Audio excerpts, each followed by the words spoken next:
to go and find somebody,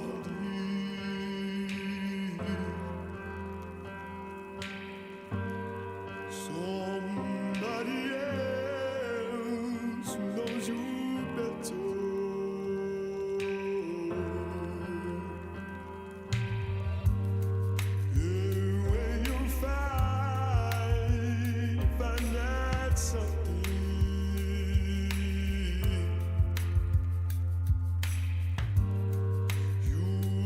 Inside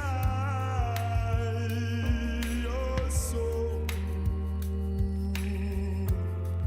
oh, you want to behave in a better way. You run away from yourself. I don't want to be in any other place but home again.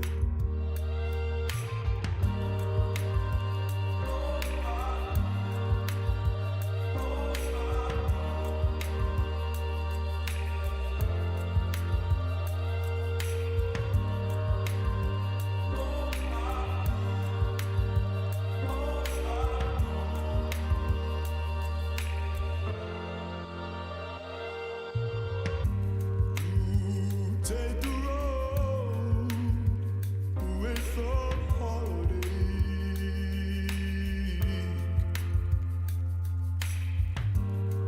and lead the way for yourself.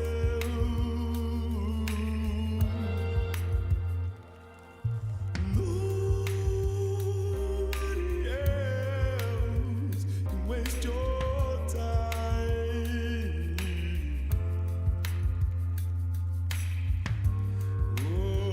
Upon this earth, you were born again.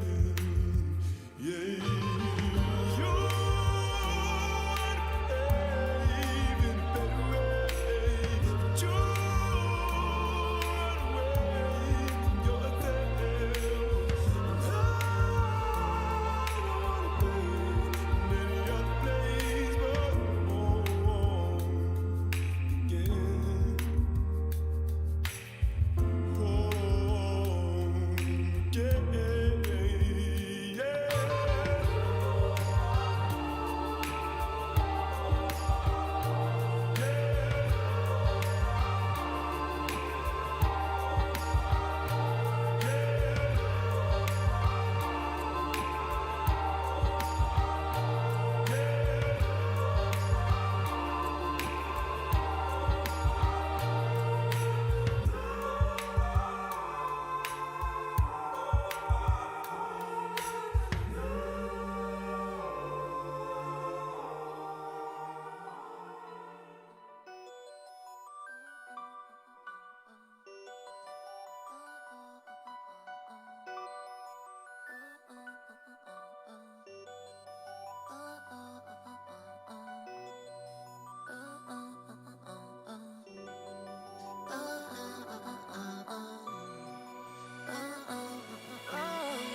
Halftime, tuning out as usual in my mind's eye. Watching this horizon as you float by. Words are scattered stars across the sky. Blood moon, feeling out of sorts like you might leave soon. How much of me do you think it consumes? Easy to accuse you. I'm spun out, drifting on the highway, can't do math. Speeding makes me dizzy, doubling back. No more pretending like my head's straight. These times, drifting up our paradigms in white lies. Words can come so easily, but where am I? Lost inside, inside.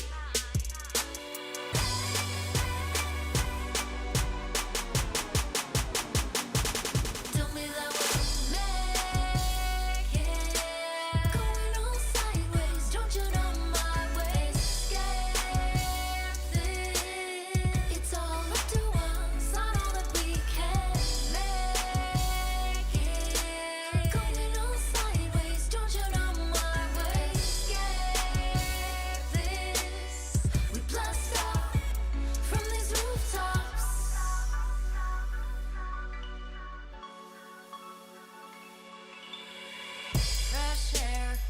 It's like I imagine and you still wear all these reservations, but I don't care. All this carbonation bursting out. Side note, pressure wash me off cause I might explode. Damn, you're staring me down all these safe roads when I'ma try to drive by fold. Tell me that we'll make it. Going on sideways, don't you know my way? Escape this.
dry earth, they always crumble. But I pick up where I left myself, do an about turn, then blindly fumble.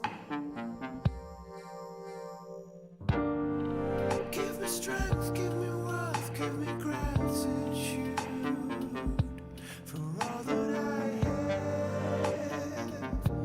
My fate is placid. Is that what it's supposed to be like down here on this dry earth?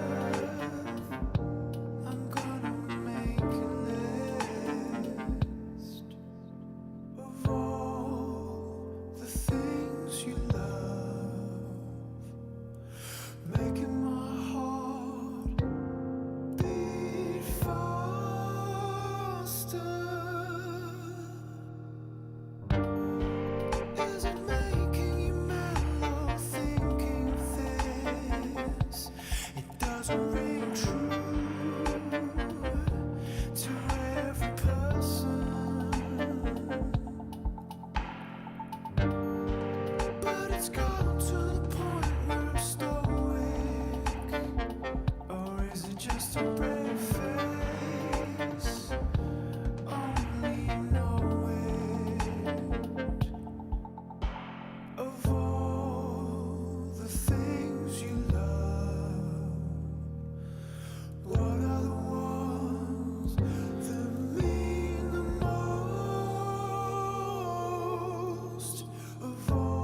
happened to let champion on now to the bottom lane's giving.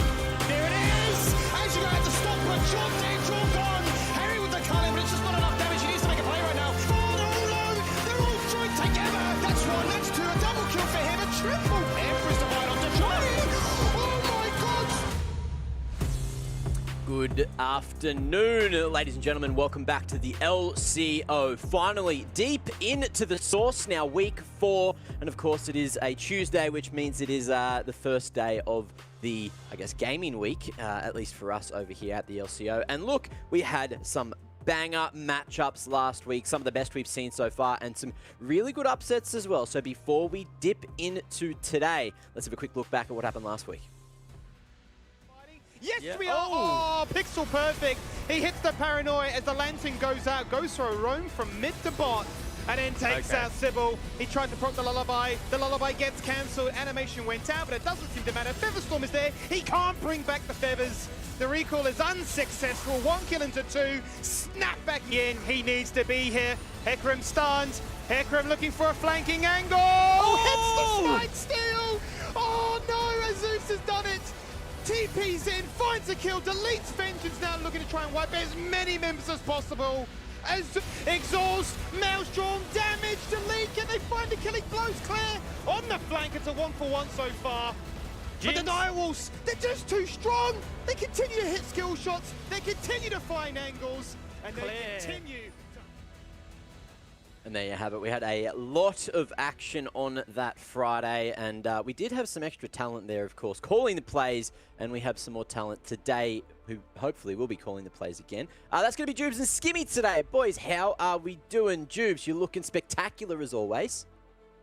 I just taken a few pages out of your book, mate. I thought, how can I look as... I got to keep it up to standard. You set a standard, you set the bar, and I'm not allowed in if I don't get over the bar, so...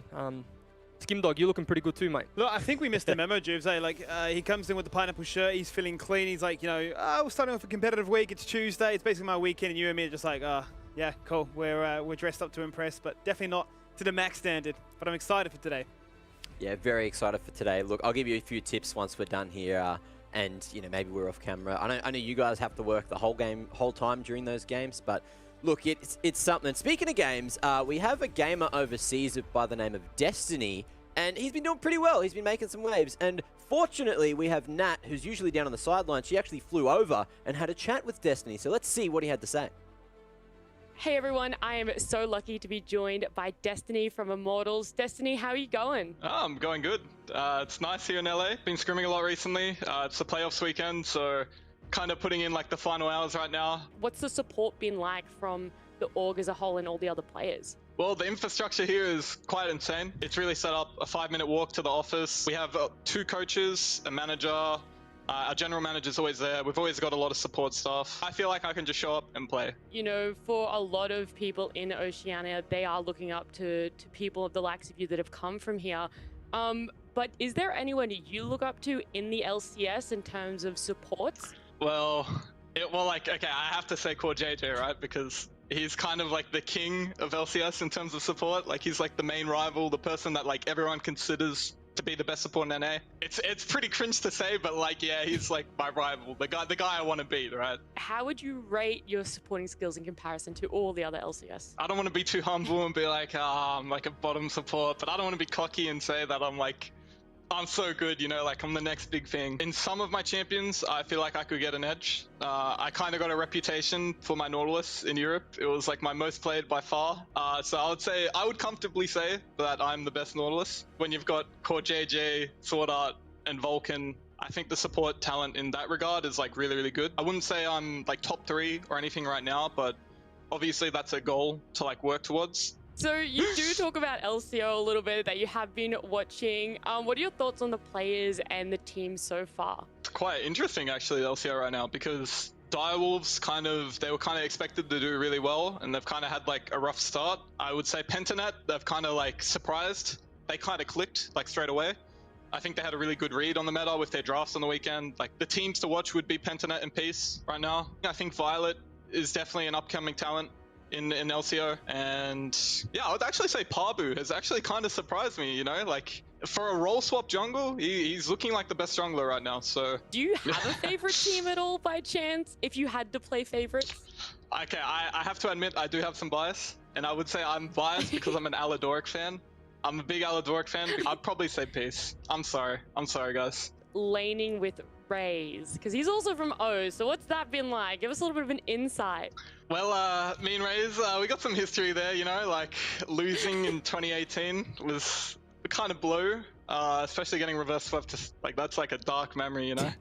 But it's been great. I've really enjoyed playing with Raze. Yeah, that's a memory that we've like zoned out. Like we've moved on from that, but it feels good, you know. Like working with people that I've worked with before in Origin in Europe. Obviously, I didn't know anybody, so it was really hard for me to like assimilate or get used to people. Do you keep in contact with any other Oceania players over there, or are you just like focusing on the team, focusing on Raze? It's me and him till the end.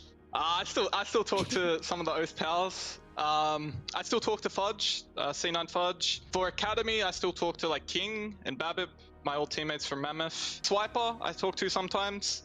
The coach, Golden Guardians. You try to keep up, like everyone's kind of doing their own thing and like focusing on their season. Any final words that you want to give to any OS fans back home, to the LCO community, to the LCO players? Thank you for your support for myself, Immortals. Thank you for supporting the OS scene. Obviously, this is a new League of Legends. This is like a new tournament, I would say. So I think they've done a great job on production and like building this community. So thank you guys for everything. There you go. So good to hear straight from the horse's mouth that he is thoroughly enjoying the LCO and his time over in America. Speaking of, though, let's bring Nat in and see what she thought of the interview, because looked like you're having a good time in that one. Oh, I've got to say, Destiny was an absolute legend. You know, if he is watching right now, shout out to him. He was so enjoyable to interview. But something that we didn't get to see from that is he was telling me that one of the things he absolutely misses about Australia, food-wise, is KFC. He's a fiend for the KFC. He would, I think... Of all the things. Yeah, I think he was talking about it for a solid, like, 2 to 3 minutes. He was like, it's just nothing up to that standard. Maybe Chick-fil-A, but that's it. So I thought it was... they have... No, they do, but KFC in America is just all fried chicken. None of the burgers, none of the wraps. Yeah. Oh, right. Yeah, it's different to like our KFC in a sense. Game changer, wow.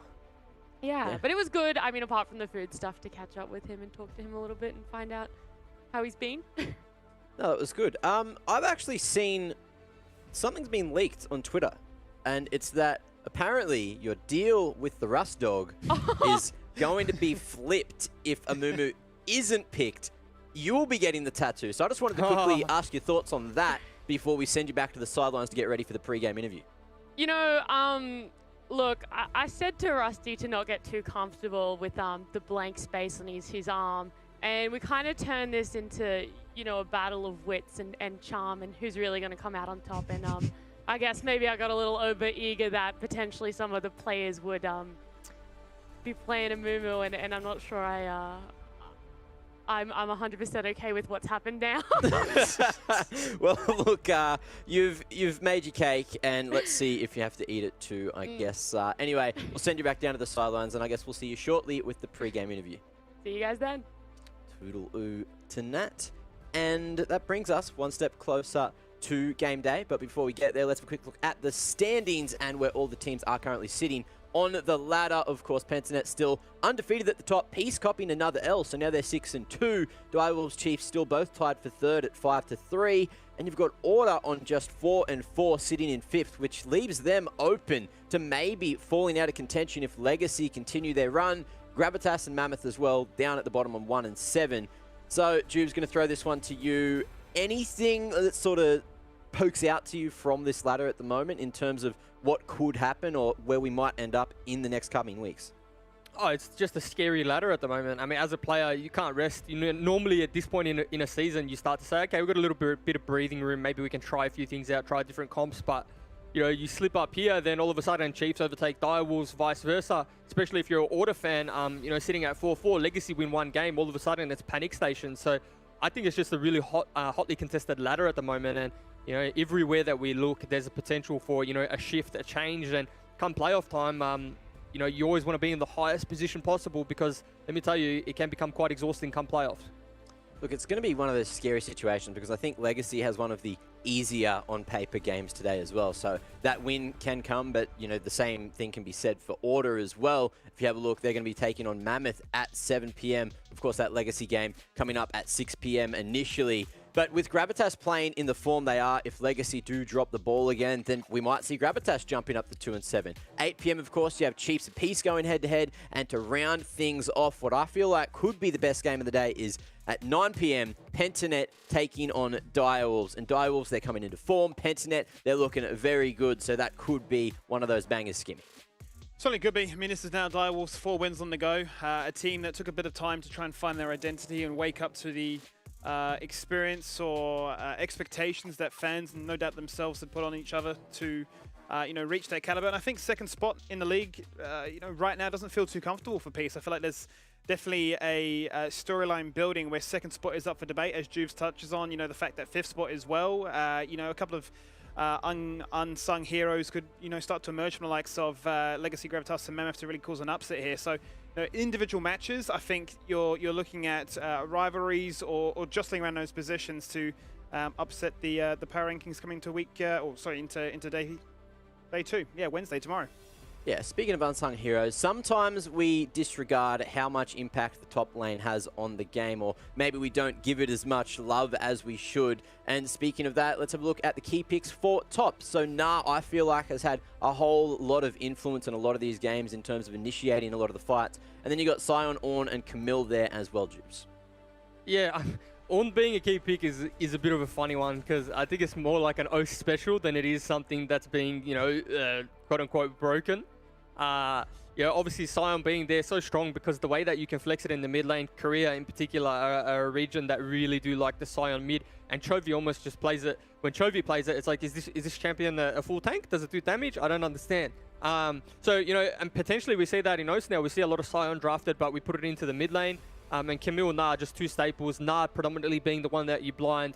Camille being the one where we have, for some reason, a lot of top laners in OS in particular, like Camille one tricks or started off being a Camille main. So it's no surprise that that's a key pick, and that's something that we see week in and week out. And just a whole bunch of bands get invested towards it as well, Mac. Right? We've seen so many drafts that are happening now where you're looking at a late Camille pick. I think we've seen situations where the likes of Maximize have picked it, into oblivion as a result. So we're seeing a lot of second rotations of bands being like, hey, we're going to go Camille, you need to force this Camille ban, otherwise, we're going to make your life misery. So, yeah, interesting. Yeah, very interesting to look at that. And I guess we'll see Nah, Camille, and Ornn and everything picked again today, because that's all we seem to pick, other than, the occasional Karma thrown in here and there. But look, I want to hear from the fans now. We'll go into the From the Fans segment, have a quick look at what we're going to be doing this week, and that is OP.GG reviews. So I think we have a couple to kick things off, namely from people on the desk. So I heard, Jubes, you actually specialize in OP.GG reviews. So can you please take me through this and tell me what's right and what's wrong about this image? Well, firstly, this account in particular, I would say, if you really value League of Legends points, if you really want to climb the Summoner's Rift ladder, you need to put the Bard away. And that's going to hurt. That's not something that you want to hear. But this Bard is not working for you whatsoever. Now, I'm a man of fine taste, and I can appreciate the Bard is one of those things. But maybe you guys just don't see eye to eye, and it's something that really isn't working for you. Skimmy? Yeah, look, I think, you can tell this person's definitely a team player. Gone for the Brom, 83%, likes to get it done, right? Spread the love, the joy of Christmas fever as everybody gets stunned and locked in place. And clearly has hands as well to play the likes of a Fresh too. So, hey, you've definitely got some positives, but maybe Bard is one for another day. And I feel terrible saying that because, we know he loves the Bard. You can tell. 13 games, definitely showcasing that, hey, it's one to go for, but 31%, it hurts you in your soul, doesn't it? It really does. It really does. And look, just so everyone at home knows, this is, of course, Rusty's OP.GG page. Now, let's bring up the star of the show, myself, so you guys can roast me, tell me what I'm doing right, what I'm doing wrong.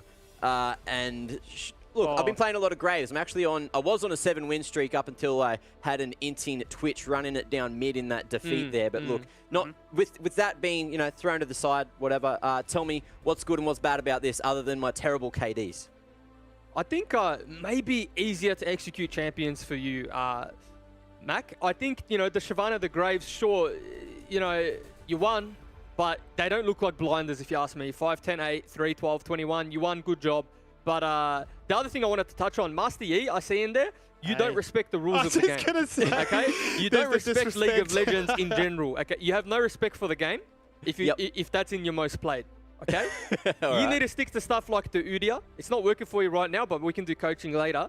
And just easy to execute champions. You know, ones with a ton of CC, maybe a little bit of health as well. Maybe the Skarner even, because they won't pay QSS taxes in low elo.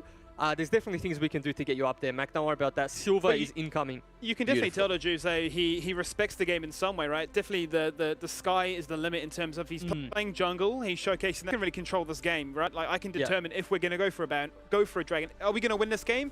Only I can decide, right? Yeah. So, and also he went for the Ramis, and given how many of those Yasuos and Yones and God knows what else you find in ranked, definitely a hard counter champion. So I respect that. 100%. But if I ever see Master Yi, you have no respect for League of Legends. Sometimes, look, it's usually when I see that I don't have too much AD on the team, and I'm just like, look, I don't trust this guy's going to carry playing whatever he's playing in bot lane. So, you know, I'm just going to go Yi. Hopefully we can play for the late game and then get the W. Sometimes it works, sometimes it doesn't. But look, we'll go forward from there. I'll try to stay away from the Yi just for you. Oh, Mac, which one do you actually enjoy the most out of those? Which one do you personally enjoy most playing? I actually, since I picked up Graves the other day, I've been having a whole lot of fun. I've had a couple of really good games, which weren't actually put on that image. So look, I'll shout out to whoever decided to choose that, but it is what it is. Anyway, let's move forward because we do have the game coming up. Enough about me. And speaking of, you know, maybe some players that don't respect the game in terms of Jube's opinion, we got a lineup which has Incursio on it. So let's bring up Legacy, and you know, you want to run us through the players here. So Legacy, obviously, in the top lane, have been through the Madman on Azir that we often see. I actually saw it in another region. I can't remember the region, but they definitely play Azir in competitive somewhere else. So from clear, he's just ahead of the meta.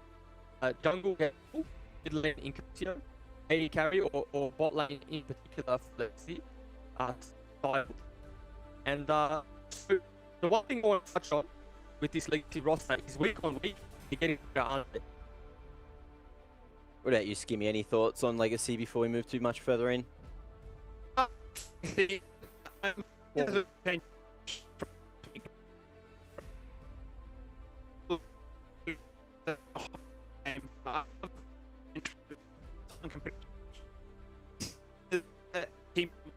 All right, and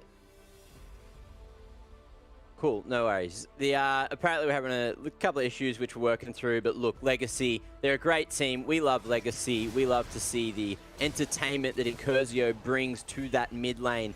Of course, you got Sybil there in the jungle as well, who loves to go for those initiations, and he's very, very skilled in that position.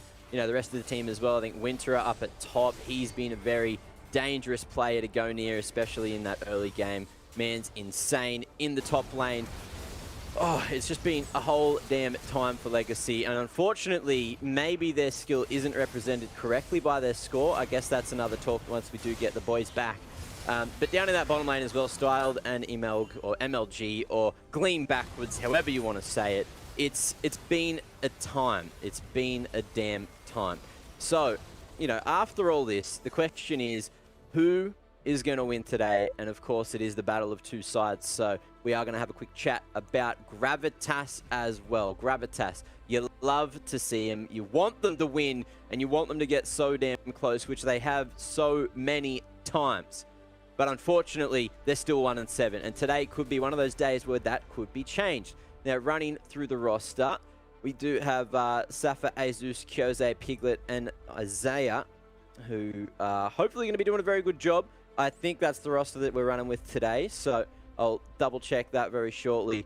But speaking of Gravitas, they're very, very efficient in the server. You know, they're getting target banned a lot, which unfortunately leaves them incapable of playing a couple of, you know, rosters that we'd love to see in the server. But for the most part, you know, you're looking at your Kyoze to sort of set things up from that mid lane. You got Azus there, who actually had a spectacular game last week. You know, not only the Baron steal on that Hecarim, but he also managed to steal the Dragon as well. Unfortunately, though, it was not enough, and we still managed to see Gravitas take it very deep in that game up against Order, who eventually took the win. Even though I still feel like Gravitas could have had that W at any given point if a couple of the team fights went the other way. Now, down in that bottom lane as well, you got Piglet and Isaiah. And look, Piglet, he's been impressive lately. He's been doing a pretty good job, all things considered. He does have, you know, obviously tough opposition a lot of the time. There's some very skilled ADCs in the LCO right now, and it's rough as well because you got Safa in the top lane, who unfortunately has a lot of rough opposition. He's been doing a very good job when he gets an opportunity. But the thing is, the opportunities don't come a lot of the time.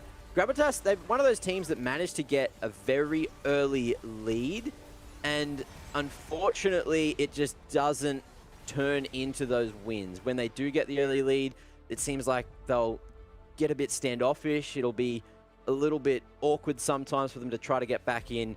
But look, while we're running through this, before we get into the game, ladies and gentlemen, we are going to go to a short break. So don't go too far. We'll be right back with match number 1 of the day.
Throw me aside at the end of the game. Turn your back cause I call your name. Another love gone bad again. Bad again, bad again. Slam the door as you curse my name. Toss my clothes in the open flame. Another love gone bad again. Bad again, bad again. Well, I'm glad that it's over, cause it can't hurt anymore. Hurt anymore. And I won't look past my shoulder, cause it can't hurt anymore. Hurt anymore. Then it's already done. Now you're on your own, hope you feel the pain. off your thoughts inside, driving you insane. Now another love gone bad again, you're bad again. That you're on your own, hope you feel the pain.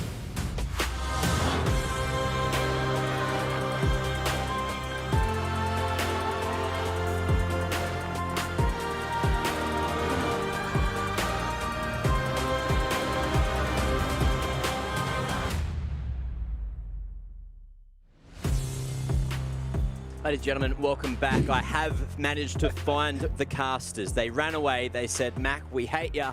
We want you to do this all on your own. And fortunately for your guys' ears, we have more than just my monotonal voice here. And it's in the form of Jubes and Skimmy. So, boys, how you doing? And I hope you heard how great I was at analysing both those teams. Anything you want to add on this Legacy and Gravitas matchup before we do get in the game? I couldn't even top what you did if I tried. I started to think, I was actually talking to our producer off air. You probably couldn't even hear us. I said, just leave it as a Mac show. Yep. Me and Skimmy will watch. I'm happy watching. Oh, yeah. I still collect the paycheck, though, yeah? Oh, I mean, sure, I didn't right? say not to pay me. Yeah, I said, of course, right? I Mac do my job, and I'll get paid. I Yeah, can just we're imagine always Mac's happy to analysis would have share. been, really in depth. Like, and here you can see clicking and shooting, warding, pinging, and typing, clicking, shooting, victory screen. Yeah, the Passion project. CTs winning over those Ts was very, very fortunate. Now, we do have Nat to bring back as well because she is down on the sidelines with two spectacular players. Who are those players today, Nat? The players that I'm going to be talking to, I don't know why I sounded so excited, very eager, is Sybil and Safa. But, Okay. I really enjoy interviewing both of these guys. Safa probably because he dropped the first biggest swear on the stream. He used up, do you remember that one? He used up our F-bomb, what is it? The quota. I don't know. The swear yeah, jar. quota. That's it. I was the weekly thinking of the word quota. quota. And Because then that was Sybil. the second time he came on the interview as well was when you dropped out, and then I congratulated him on not using up the quota for the week because he managed to hold it back. Yeah. And then, Sybil as well, always good for a bit of a chin wag. The man can talk. He can. I mean, I love talking to him in post-game. He just gives me a lot of insight. I don't know if it's obvious. I don't know, every ins and out of leagues. So sometimes it's nice when I get players who are willing to explain a little bit more to me and the viewers as well. So I guess before we jump into that interview, Jubes, look, you're a jungler main yourself. We haven't seen a whole lot of Elise from anyone but Sybil. Is there a reason for that? It's got a timer, and it needs to get stuff done. So you have to get stuff done in the early game, in the first 5-10 minutes. And even then, you don't clear the jungle really fast, so then you just get outpaced by, the Hekarims, the Udyrs, and it's just really volatile.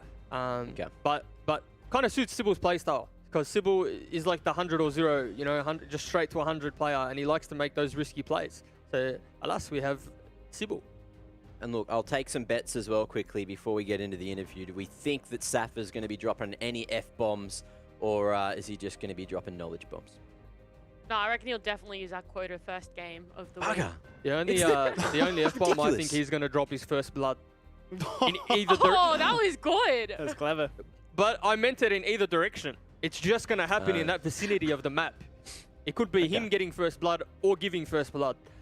You know what's Hey, interesting, it's up to him. James? You know what's interesting? Out of all the teams in this league, Gravitas are the only team not to have got first blood yet. I didn't know that stat At before I all. said that. I'll be honest with you. There you go. So it's already Are you doing. sure? It's jinxed. Yeah, okay. I guess they might have not got first blood, but I think there's been a few times where they do get ahead early. So maybe it's like they lose first blood, but then get the 2 kills back. That's interesting. And Whole sense of security they want to lull them into. in terms of Safa, do you think we're going to see him on the Scion again, or something a little more meta? I think he was on the Ornn. He was versing the Scion though. Yeah. I do think that it was a pretty good pick for them. Like I said previously, they just needed to farm minion waves. Yeah. There's just a balance between farming and grouping for fight. If Gravitas can actually fix that, then I think they become a team that really does contest for the middle of the pack, right? And that's what's interesting for me is like you had that week to go away to work on it, to be able to play the game a little more efficiently, because I feel like against Order, all it came down to was efficiency. Obviously a little bit of execution, but for the most part, they would have had a significant gold lead if they were just catching sideways. And it's a different playstyle that Safa's used to. So let's see how he's worked on it, if he's gone away, or if they're going to throw that playstyle away completely. No doubt the composure as well, right? In that late game, they'd had so many close calls of stealing away the likes of Barons and Dragons, and in that one final blast cone, right? The fact that it forces Kyosa to flash out and be like, I've been trolled, I've been absolutely griefed by my jungler here, right? And poor Safa, as you say, right? So many ultimates went out, so many R2s got cancelled as well, Order really making his life difficult. So one of those champions, right, that wants to get those side waves unlocked as quickly as possible for one benefit, obviously, to be strong in the side waves to, you know, go for those little 1v1s, but also to get those ornaments out to your allies as quickly as possible. And, you know, that was a very close game. So, you know, if there is that macro pressure, that sort of next level of chess that your opposition has to go up against, it doesn't become as easy for the, you know, the 5v5 ARMs to break out and just, you know, stalemate until a Dragon or a Baron is there for the taking. All right, look, I've had some unfortunate news in my ear, and that is that, Nat, you're not going to be doing any interviews today, not for this match at least. That's so alright. You want I'll to ask interview you me? guys the questions. Yeah, I'll ask you guys Yeah, the go questions for it. I Okay, was you going to wanna ask ask them. Let's Okay, I was going to ask Sybil about... I have to run it through my head now. They've gone out the window. Oh yeah, that the only win that Gravitas has was against them, and like how they're feeling going up against them again after having a few wins. I'll take this one. Yeah, Go it's all about the boys. You know, we're probably going to do it again today. Really confident in, you know, we've scrimmed once, but that scrim was a spectacular scrim. And look, let me tell you today, the other boys, they're not going to make it through us. I love it. You know, that confidence is just exactly what I want to be seeing out of the players down there. But the other question I was actually going to ask Gravitas was about their roster change. I was just very intrigued as to why it's come around, especially because Yosei has gotten a lot of praise on his playstyle recently. Let me try and answer that one for you. I think that Rizza and Kyosei have two different types of champion pools, okay? And so potentially Rizza wants to play more of the Syndra, different types of control mages, Cassiopeia, and it creates like a little bit of a different identity for Gravitas. Now, I could completely eat my words and he just opts in for a Karma matchup in the mid lane. But nevertheless, like I said, Kyosei really likes the Ahri, plays things like the Karma. Had the Orianna game that wasn't too bad, but, you know, maybe it's just a different dynamic that we're going to see from Gravitas, and it's maybe the shake-up they need to add a little bit of a, you know, like a little bit of spice into their gameplay. So, Jubes, you are the Gravitas expert here. Do you want to tell me 100%. what's coming up in this video you prepared for us? Huh? The Gravitas video we're about to look at. Did I prepare a I think video? it's Jubes' agent. You know, it's just a lot of Listen, I get a lot of offers. conversation. Look, he's too busy to answer all these phone calls. I have to take those phone calls for him sometimes. Look, at the end of the day, it's just a lot of pep talk. You know, boys ride around. You know, Gravitas and Glory, the theme tune, the ringtone. Play the clip. All right, let's have a look at the video now. Gravitas. Glory. Alright, you guys burn it fast so that we don't lose Baron. Gonna survive. Burn it fast so we don't lose Baron. Just for a little bit longer. I'll just listen you out. Well, Yeah. what to Alright. say, hang on a minute. They're going Baron here. Oh, We they're need to on run. Baron. Okay, fine, Safa. Alright, just leave him to finish it, and then everyone else come up now. Everyone else come up. So I'm sleeping. I'll walk first. They do it so slowly. Look at that. Okay, if they do so slow, No, then no we're taking Batuk. No for a fight. Batuk. It's our turn to run up. We can walk in, we can walk in. No Batuk. Alright, slowly. Nathan, wait, chill. Let me walk up there. Yes, Alright, yes. They can't do this. I think they going just back want to mid. fight. They just want to fight. It's a 4v5. Let's force the fight. They go straight in. They just want to fight. Let's not. We walk out, we walk out. It's bad, I think. Okay, I think if it's Julius bad. doesn't want to I fight, know, back off, I back know, off. I know, it's fine. Yeah, back off. I have no ult here. You got the They can't dragon. Baron. They're going They to it might right go now. to it now, but I have TP on spawn. Dude, I'm telling you, their Baron's too slow. I still have blue trinket. Are they on it? Yeah, they're on it. They're on it. We have a blue trinket. Can we? We can should check? look. Yeah. Alright, they are. It's too slow. I'll be. Can we We wait? need to walk with back, we need to walk with back though. I think we wait for me. Yeah. 10 seconds. Can. They're just trying to find a bit hook. Okay, step up a bit, Thresh. Like Thresh, step Let's up. go. I wanna look. Guys, Baron. I'm TPing. Alright, Baron's on 2k, 1k. They're trying to burn it. They're trying to burn Baron. They're trying to burn Baron. Zaya? Baron. I got it. But still. In the pit only, Zaya no ult. Zaya no ult. Pair Good only, flash. pair only. Sound no flash. Good job. Walk mid. Azus, Okay, go to yeah. Korea. Gravitas. Glory. Well, there you go. One of those insane moments there, Juice. The fact is that Azus was CC beyond belief, but still managed to find the ultimate, still managed to find the drive-by steal away on that Baron with the smite steal. And it seemed calm and composed, right? Yeah, I got it. Carry on. They're very polite gentlemen in the team comms. I played in some teams where there was way too much French. And that wasn't going to Worlds. That was definitely keeping it a little bit exciting, a little bit forward and fluent going into these games. Look, I love it when you see the emotionally driven rosters, right? The teams to get really in your head, you know, bass booming, blasting out the microphone, peaking beyond control. And you can tell that as a team that when they're winning, when they're doing well, is on their A game. But maybe it comes with its own flaws, right? If you're not doing too well, comms become silent. So the thing, Skimmy, that I just wanted to quickly look at or point out is the 3 bans from Gravitas. Yeah. They are just straight legacy bans, right? Yep. They're not bans because they have trouble versing this or it's a meta we're talking about. The Yone and the Katarina straight at Incursio. Don't even want to give him the chance to carry this game on his own. And the Elise to Sybil, because potentially same thing, right? It turns into that 1v9 where he's just able to gank every single lane off cooldown. And there's one thing Sybil's really good at is creating a path that's not there. Like you think he's on the other side of the map, but then all of a sudden he's diving your top laner. And that's something you need to be careful about. And again, Gravitas don't want that headache. And, you know, on the other side of the coin, I think that some of the best League of Legends we've seen from Azus is when he's on the Hecarim and Udyr. And those two taken away from him are just big impact tools, which he's not allowed to have anymore. And it's interesting you highlight that, right? Because there definitely is a big emphasis on either side to target the junglers and try and make their life a little bit more difficult. Sybil has then defaulted to playing the Lilia pretty much on repeat ever since, right? But the fact is, Gravitas has said, we've gone for these bans, this is our clear direction. Now we're going to ban the Lilia and force your hand to say, you know, given that you have that volatility of, you know, you can be the hero or sometimes you just don't, you know, have that same effect on the game. We're going to try and make your life as difficult as possible. And you're going to dive deep into that champion pool of yours and whip out something different. Like, well, at the moment, right, the Lilia pick here is just tier 1. Like, what do you pick that's better than the Lilia here? You know, in terms of Lilia can team fight, you know, depending on how far ahead you get, you win the 1v1, like in certain jungle matchups. And in terms of Sybil's champion pool, I was going to say, I don't know what he picks. Jarvan being the one that he does play, but in terms of, like, would you prefer the Jarvan or the Lilia? My money would be on Jarvan every day, the Lilia every day of the week. Sure. The one thing I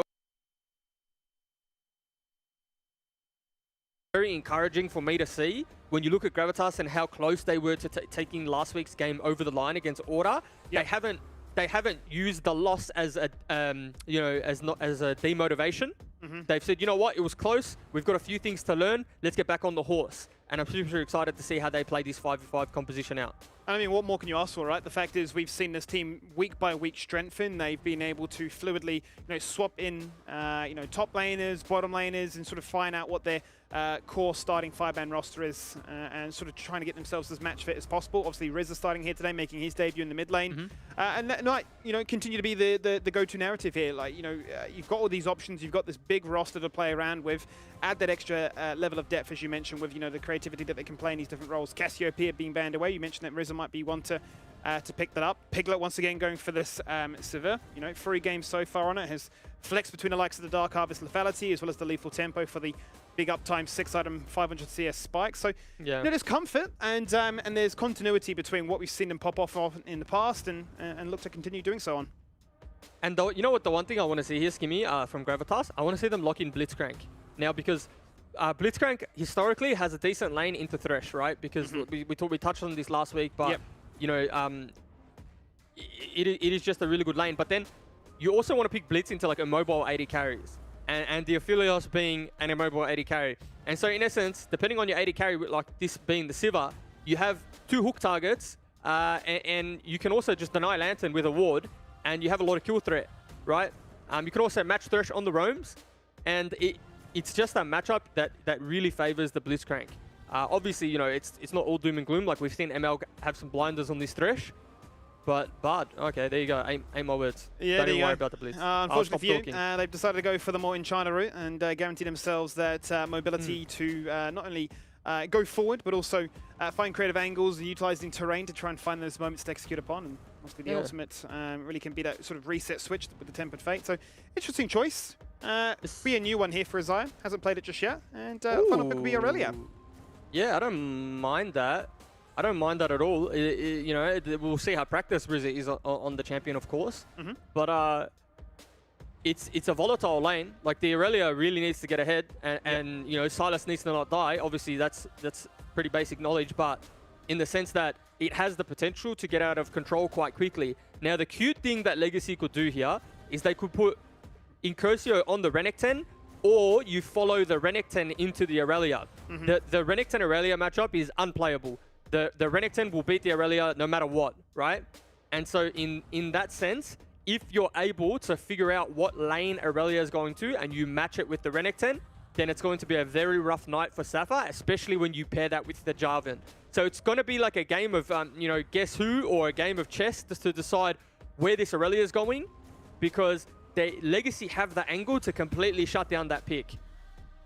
Yeah, I mean, Winter has already played mid lane before, right? He's comfortable from his experience in the OCS last year, so, and we've already seen him flex it even this split, right? So if there were a possibility for it to be moved around to try and keep tabs on Safa and make his life a bit of a misery, then I wouldn't put it past Legacy to continue that idea. As for the mid-sign, you wondered, you know, whenever these reputable players in the bigger regions, you know, show off like Chovy and say, hey, this is what I'm thinking is really strong right now, it's always going to have that sort of cascading effect where the rest of the world go, hang on a minute, why does he think it's so good? What does he know that we don't, right? So, you know, another week, another new identity, I suppose, another new champion to throw into the flexible discussion of, you know, where is this champion being played?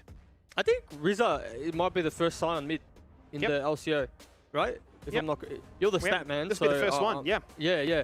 So let's see how this one plays out. And again, there could be a flip. It could be Safa going into mid lane and playing the Aurelia mid, depending on where the Silas goes. So, you know, we'll have to keep our eyes on that one. But I'm excited to see how both compositions play out. I do think they actually suit the identities of both teams. Safa being that Aurelia Camille type player in solo queue in particular. You know, Rizza being kind of that unknown quantity. We haven't really seen anything from him in the LCO. This is his first game, so how is he going to perform, you know, under the lights, if you will, and with the nerves? You know, so yeah, I'm excited to see how this Gravitas roster plays out. Certainly am, as we jump into game number 1 and figure out what the story looks like. Gravitas and Legacy 1 game away from each other in the standings, and it was Gravitas that got the head-to-head last time. We'll get to see how things play out here in this one, and I suppose look at the side waves more than anything as to how they can be played out, because no doubt Legacy are looking to try and find those, you know, early game spikes with especially, you know, your top jungle duo wanting to get ahead nice and early and keep Aurelia at tabs that, you know, he becomes irrelevant. That you are forced into a 4-1 split or 1-3-1. Yeah, you know what's interesting to me is that it doesn't look like Legacy, or Gravitas rather, are looking to have the Aurelia lane into the Silas. It looks like they're very happy just playing Aurelia into Renekton, and now you know, that's interesting to me. I don't know if Safa knows something we don't know, Skimmy, or maybe this is just a matchup he's going to take the skill check on and feels like he's going to win it. But we'll have to see how that plays out. That we will, and as we get ready to jump into this one, quick time to check in with one of the coaches. We've got Velixis on standby here, the coach for Gravitas. First of all, welcome back again onto the show to get your thoughts and feelings going into this one. I suppose I'll start with the obvious question I'm sure most people are asking. Big roster, already flexed in a couple of different lanes. Why Rizza now? Yeah, so pretty much, as Nathan is a great player, we all know that by now, I'm sure.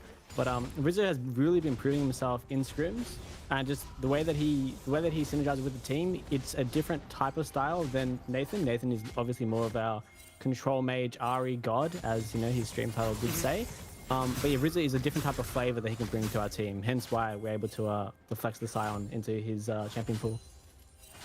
And on that sort of wavelength then, given that, you know, the possibility, you know, still so much up for debate with so many games left in the tank to get yourself into a playoff spot, is that really what this all boils down to? Forming as many ideas of what comps could look like and giving players stage experience? Obviously one thing to do well in scrims, but to perform on stage, make sure that you have as many identities and sort of, you know, squad membership pairings to go into those playoffs? Oh, 100%. That's definitely consideration. And one great thing about having such a large roster is we're able to challenge ourselves even within our own team. So just as much as Nathan, Kiyose has grown since the start of the split, Rizza has as well, and they get to challenge each other and they both get to grow. And that's pretty much like the main point of this entire roster is about growth and development. And as you've seen, like through a lot of our games, we've really pushed teams to like the limit. Like Order, we had them panicking the other day. So like that's what we're about. I think it's your bread and butter example, right? You know, we're definitely seeing that growth from week 1 when you first started here, now coming into that performance up against Order, a nail-biting game, and one that definitely did display a lot of that growth and confidence. And I suppose coming into this one, right, it's the second time going up against Legacy. It's your only victory so far on this circuit. To say, do you put any more emphasis on this one and go, look, you know, another win under the board, you know, it's a guaranteed team that we've, you know, beaten in the past. We've already got that mental edge over them. We need to prepare, you know, specifically for this team? Well, we prepare for every single team. Like, we don't consider anyone to just be an easy win or anything like that. But Legacy have also proven themselves as well. Like, comparing them from the week 1 to even what they've been able to develop now, like, they have some shining lights in some of the positions, especially in Curcio. Like, it's hard to say that he's not a talented player, like, when you see him on the Rift. So we still prepare as we would everybody else.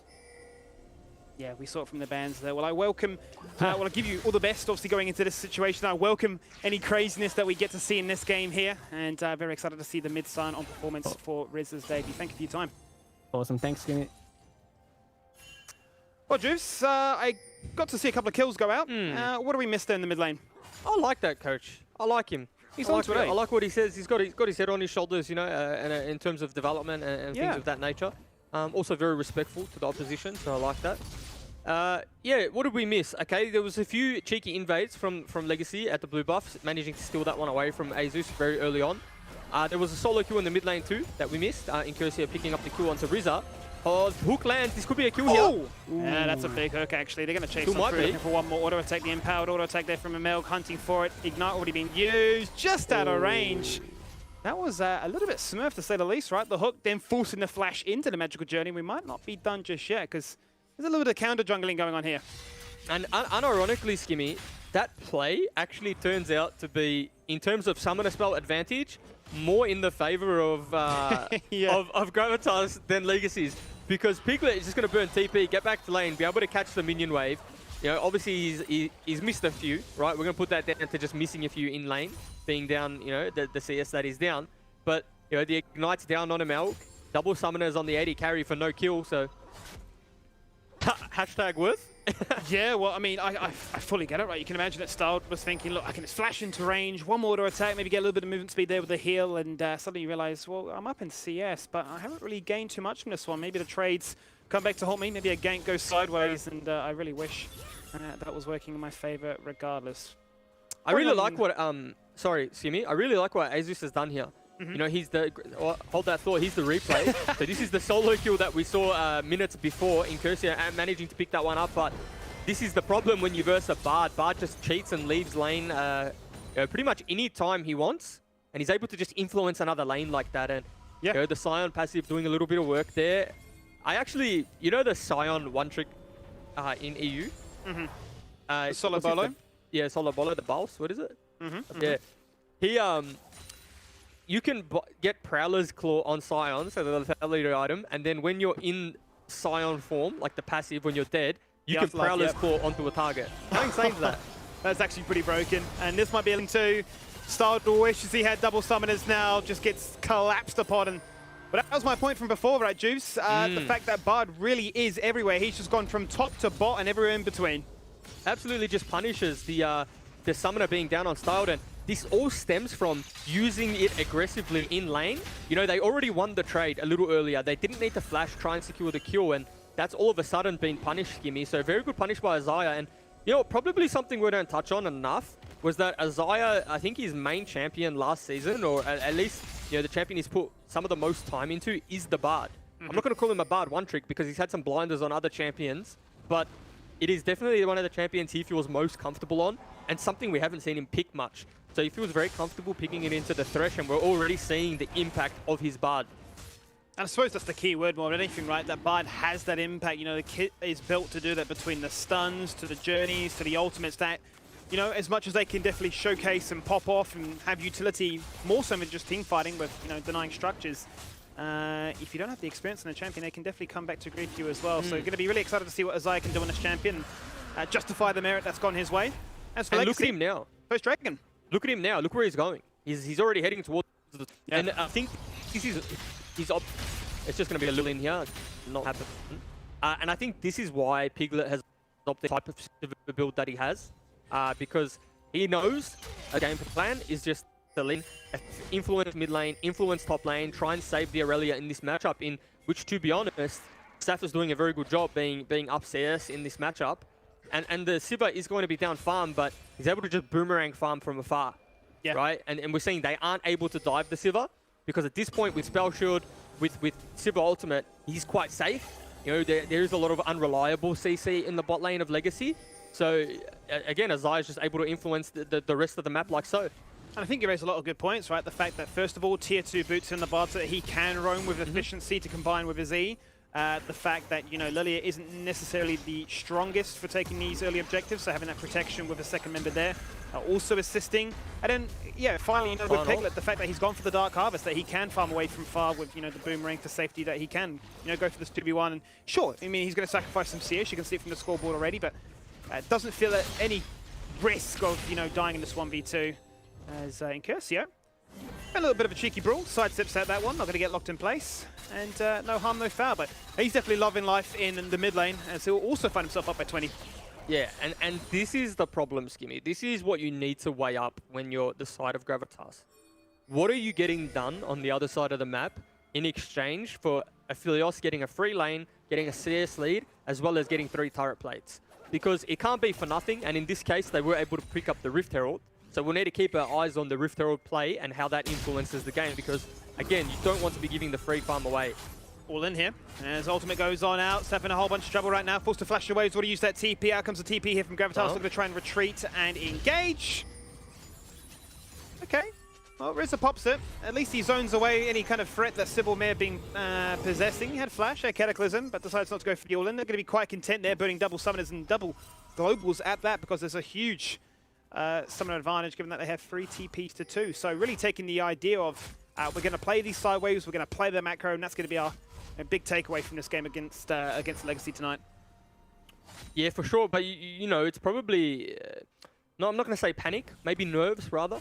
You know, burning that TP preemptively. Probably didn't need to do that.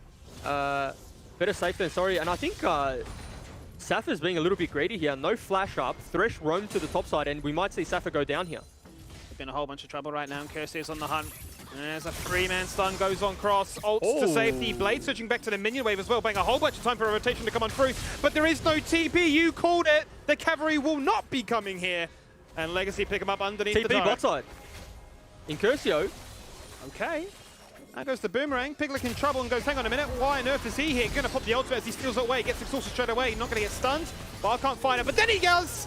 They time it, out goes the Tempered Fate, and only locking in place to Philios. Can they turn things around? As Zeus going for the flash, going for the Q, bop on your head, and good night, sweet dreams. Everything going his way, and despite it being a 2-level gap, he has double buffs. He can run you down. Oh, look at the lifesteal! Now he's stolen double buffs, but he's already burnt flash. And with Sion there too, it seemed to be a buff transfer complete. Yeah, buff transfer complete. We'll keep those buffs in the game just that little bit longer. It's already been 11 minutes. So it's a game of 2 tails, right? It's one team making a play top side. Okay, they potentially could have killed him there. One team making a play top side, the other team responding in the bot side of the map, and maybe a lack of discipline here, but you think Piglet gets away. Look at the stun from Bard here, into the wall, 2-man stun, but Incursio is able to finish that one off, and you think maybe they can turn here, Skimmy. I thought, okay, Legacy are in for a chance, but Lilia asleep, a little bit too much damage, and look at the turn here. I thought, okay, he's whiffed it. He's E2'd into the minion wave. The healing below 50% HP is just too much from the Silas and goes down, but the problem I have here, Skimmy, or the thing that concerns me, if you're a Gravitas fan, is the Silas is ahead, right? And Silas, as we know, with a free lane with the Everfrost, becomes such a nuisance and very hard to deal with in the side lane. Yeah. And you always have the Renekton, you know, at this point to deal with the Aurelia, but my eyes are definitely on Incursio because he's already in a point in which we start to talk about, is he able to carry this one? Will he carry this one? He's done it time and time again, and he's now in prime position to do it again. He certainly is in a position to do it again, right? You know, you get that dream laning set up to start things off with. You've got a few key ultimates that you can take away as well to facilitate that, you know, sort of play style as well. Wouldn't be too surprised if we see him Steal away the likes of a Lullaby, guarantee that he can jump on through, guarantee kills, guarantee CC with the Everfrost into such. Herald's been summoned. That's a whole bunch of gold going their way, but that's a two-man Cataclysm. Sybil's forced to flash out of his own Cataclysm. That goes to Moonlight Vision from downtown. Only one person getting locked in place here by the Tempered Fate. The Herald, it's uncontested. Forget that one. We don't care about that. We want to get you instead. They're going to find two, dismantling the Gravitas bot lane. And Curcio is maybe flirting with danger as he roams up mid-river, looking to see if they could do a collapse with Winterer, but the game plan still feels like it might be on here as Zeus needs to run to the safety of that top tier 1. Unfortunately, these are the problems that you have when you draft the Sivir into a Jarvan. Or you know, I can't remember exactly where Jarvan was picked, but nevertheless, when you're the Sivir and there's a Jarvan in the game, every time that your flash is down, you have no choice but to sit in that Cataclysm and hope you either survive or you dish out enough damage to turn the team fight around. And with this Sivir build, hard engage is not your best friend. Because what you want to do is just throw boomerangs, right? You want to sit in the lane, throw boomerangs at them, hoping that you're not getting hard engaged on. At this point, when your flash is down, you have a spell shield, but the spell shield doesn't deny the Cataclysm. You're just a sitting duck, and that's exactly what we saw there. And it's a very good pull of the trigger from Sybil and the Legacy lineup.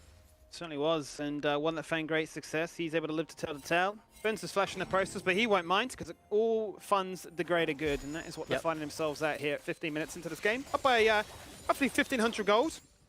Enough of a gold lead for them to find power in all the right places, and that comes predominantly here by the 2 mythic items completed by arguably their 2 main damage sources is in the Sylas and the Aphelios. Yeah, the Aphelios is really accelerated. You know, sure, it had a few missteps in the early laning phase, but at this point in the game, you know, having the mythic item, having the Zerkers, being almost 10 CS per minute with quite a few turret plates under the belt, we're really ticking, you know, scary territory with this Aphelios. And it is only a 2k gold lead, but relative strength with, you know, with the champions that they have. And Curcio is just being caught in the side lane, so nice little pick up there from Gravitas. Still looking, you know, for things in side lanes, right? It's not a composition, you know, traditionally where they're at a point in which they just want to brute force 5v5, but you know, if they're able to just pick side lanes all day like that, then they'll take those 9 times out of 10. Looks to me as if we got caught trying to interrupt the TP of Rizzo. You can see that cooldown's coming up very quickly. So baited into a false security there, as maybe the Cataclysm. He's locked in place, forced to flash out of that one to try and go to the Magical Journey, but then a 2-man Tempered Fate says maybe we actually can turn this one around. The 2v2 continues as the bot lane engage. And, well, quite honestly, no harm, no foul. They'll poke a few spells and say, we should probably turn our attention towards this Herald, guys, because the Zeus is got it down to 50%. Yeah, and are Legacy going to contest it? Because they do have the health to contest this one. Renekton is going to get there. Is it quick enough, though? Oh, but they're actually going to zone members away. Now going to go for a stun. Full CC connection. Nothing magical about that one. The journey is back to the fountain. You're dead. Oh, spell shield. Denies a nice little hook that ML had thrown his way. So, a kill that goes the way of Legacy, and the denial of the Herald too. And a shutdown, and the Herald denied. So the shutdown for me is key, right? Like, Curcio already has enough gold, but he's managed to pick up the shutdown too. And we talk about Curcio, right, being this player. You know, he's not a player that you're going to see get 10 CS per minute. It's just not the way he plays the game. He's happy to move from his lane. Sometimes, you know, where the minion waves aren't favorable, you know, for him. But he's able to just get those kills inside lanes to make it worth his time. Already 5-3-1 in this game. Few turrets under his belt as well in terms of gold now. Or 1 turret rather. And he's just at a point in where he's so far ahead. And, you know, his next base is going to be a significant one. And it's only going to be an uphill battle from here because we talk about Sivir scaling. You know, Sivir scaling, 500 CS, crit build, able to ricochet and kill multiple members in team fights. But with this build, you don't have that luxury. Yeah. And all of a sudden, if you look at the composition of Gravitas, they're not ahead, right? They're not ahead in top lane. They're not ahead in the jungle matchup in particular. They're not ahead in mid lane. So Gravitas's comp, Death Bush, might hold that thought. Tempered Fate, okay, does connect. There's the Lantern, going to put a ward on top of that Lantern to try and make his life as difficult as possible. Forces out the flash. The hook is there, a 3-man route, but it just does not mean enough. Beautiful play there from Gravitas. Yeah, nice. Execution was pretty spot on. Very nice there. Very good pick up, and they're going to break mid turret because of it. So might actually catch ML. Actually might. No There's going to be a 2-man slay. He's going to get locked in place, but a silent knockup. Now 2 people get knocked up together. Cataclysm is absolutely huge here by the Shy Ball. He's doing whatever he can. Rock and roll, popping off An absolute hero with a stride breaker, dashing on through, gets himself a double kill, and puts enough juice in the tank to ensure that Winter can collect one for himself as well. Now chasing on down with red buff, Isaiah with no flash, or actually he does have flash and exhaust if he so desires, but with no mana, Winter decides, well, if you're going to greed it, I might just try and go for an all-in here. And it might take a while, but he might be able to run him down. And does he use his flash? Does he just take the death, or does he use his flash? Oh, so he man. takes. Yeah, I mean, Where's the at flash? that point, Skimmy, if you are using the exhaust, just use the flash Oh, too. no. Yeah. He'll be kicking himself about that one. The thing I wanted to touch on before that little pick team fight exchange was Gravitas's composition, if not ahead, does run out of damage. Does not have sustainable damage for those team fights. And so we see here, right, really nice pick onto Styled. Again, greedy with the summoner spells. Could have just flashed out of it and lived to fight another day. Really good pink ward onto top of the lantern, so Styled couldn't take that one. But the trade back damage, even though 1v3, is just so significant. And they think they have another pick here onto ML. But keep your eyes on the Silas. Just a Scion ultimate into 3 or 4 members doing a significant amount of damage. He's able to live on the back end there, and it's just a cleanup crew in the front line here. Winter is basically untouched and still hasn't even used the dominance. It's on cooldown. Yeah, I mean, just a knock-up chain to try and break up the party that Gravitas were bringing their way as they went for a tier 1 turret dive. And the punishment came back to haunt them eventually. Stagger death timers and greedy summoner usage all around, really, as we get ourselves into the third Drake, and one that continues to favor Legacy. We're now driving home the momentum of Soul Point condition. And Incursio again, just roaming towards the side lane, because who needs CS at this point? I mean, he is, and we do say this ironically, but he is up CS as well. Yeah, but that's the funny part. But it's also, it is 20 minutes at 130 CS. He loves to roam, and he's got himself a Cosmic Drive now, so even more mobility to fund that ability, that habit of being everywhere at once. Winter, he got engaged upon. Ah, no! He flashed and dashed and hoped that he could survive, but well, Sybil locks him in place with the Cataclysm. Might be another one of those run and gun high situations where he's buying time, trying to pop off like it's a solo queue situation, 1v2. Not going to be enough. The CC the damage and the AD power coming through clutch as we turn our attention now towards top side as Gravitas looking to try and make a cross-map play. It's going to be Incursio pretending to be an Irelia. Out goes the stopwatch, buying a fair bit of time. Incursio might be actually 1v2 this one. Zeus is flirting with danger and doing what Lilia does best, and that's kiting. And that's the problem that you have as ML gets caught. Yeah, he might actually go down. We'll have to wait and see. Did ultimate used? Ooh. 23 HP Jubes. Ah, he's flashed! Click the lantern. Oh no.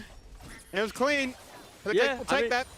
You definitely take those, and you're very happy that the gold's going across to your Sibba, but again, it's just a battle of two sides of the map, right? It's one side getting picked off, then the other one getting picked off.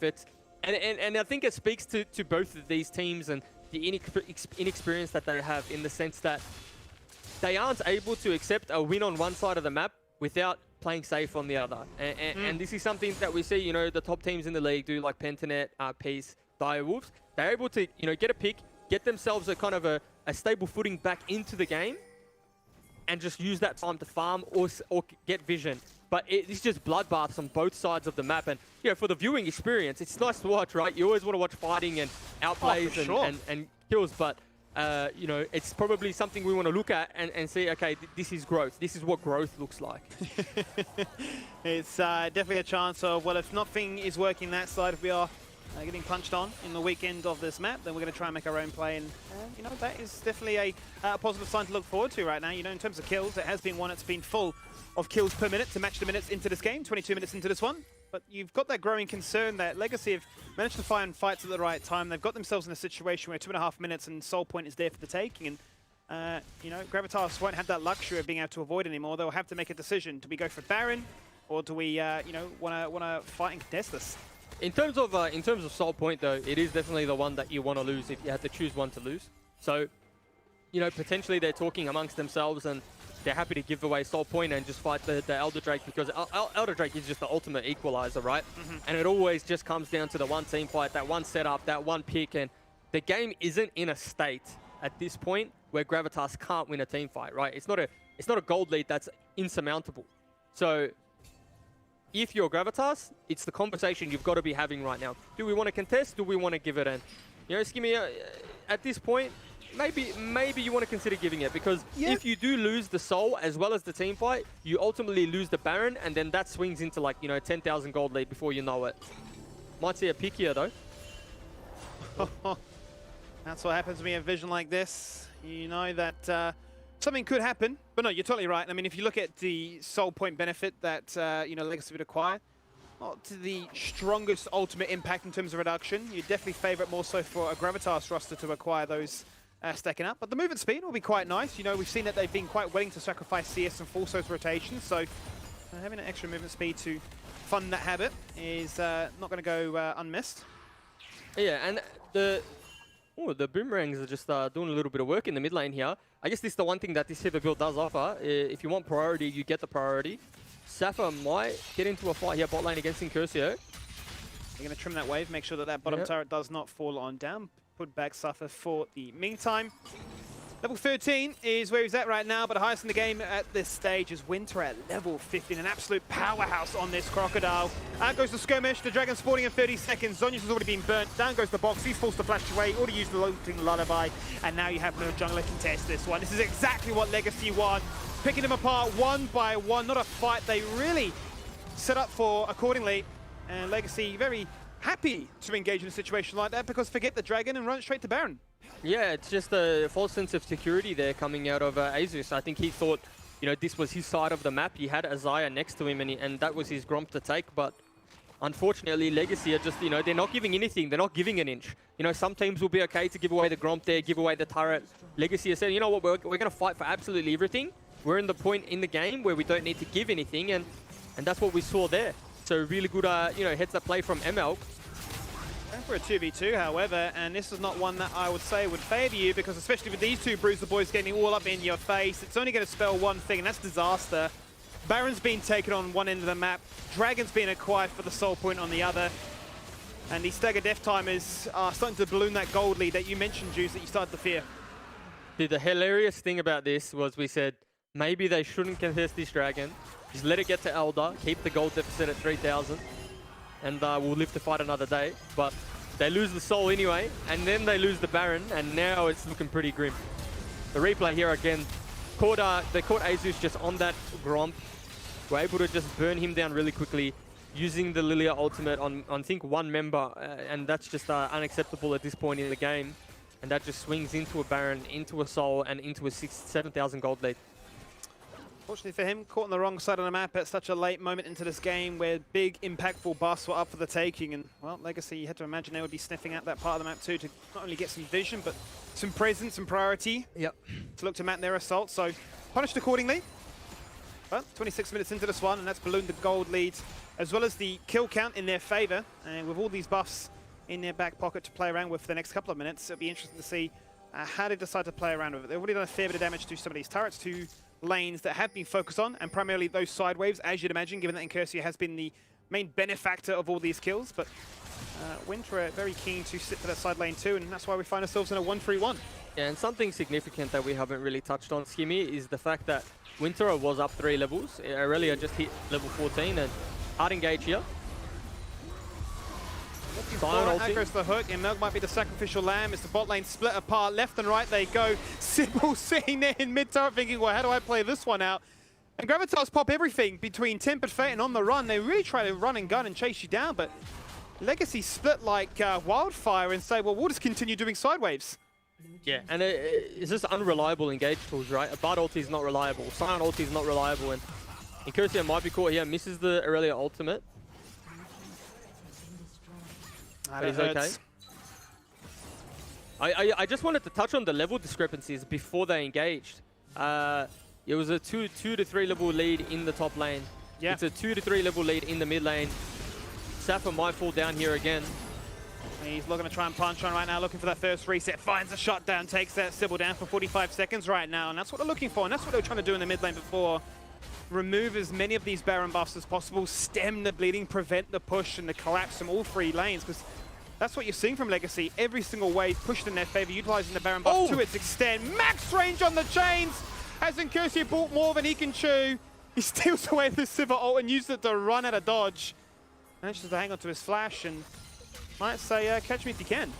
Yeah, I mean, it's one of those like weird looking hooks, you know, where Silas latches on as you're walking away, so it does look like the range is a little bit bigger than it is. And Cloud ultimate, no flash. Oh, Incursio does have flash. Legacy have cancelled their recalls there to try and protect him right now. He got put to sleep, but he used it and he buffered it there with a stopwatch. Beautifully done here by Incursio. Safa gonna fall on down for his crimes. Can they get the Graviton proc? Can they lock him in place? Doesn't really matter. Mr. Winter is on the job. He dashes on through. A flawless game for him. 5-0 and 5 now. He'll pick up another kill. And with the respawn time is getting longer and longer, without Baron buff, they might finish what they started and take down an inhibitor. Yeah, that inhibitor does look like it's going down. The good thing though is that Sion managed to push out the bot wave. They will not be in any danger of losing 2 inhibitors unless that turret bot side is low enough to just go tank, which it quite possibly could be. And all of a sudden they might be in engage range, but looks like they just take the inhibitor and back out.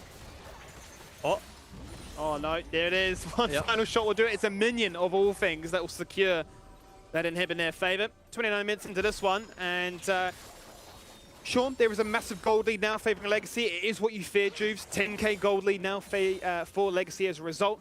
But you have those late game buffs still to cycle through to look forward to. And just look at the gold that we got. The gold lead tells it already, doesn't it? 4k lead on Incursio, 3k lead on Renekton. And so all of a sudden, you know, that's a 7k gold lead on your solo lanes, right? You know, Piglet on Siva's done a pretty good job to keep up in terms of, you know, remaining somewhat within touching distance, but all across the board, it's just grim. It is grim. And check out a boomerang and just hope for the best and be like, hang on a minute, these guys are way too accelerated. I need to be, you know, the attack speed build, if anything, at this point. Yeah, and that's the thing, Skimmy. It's not like the champions for Gravitas get better the later the game goes.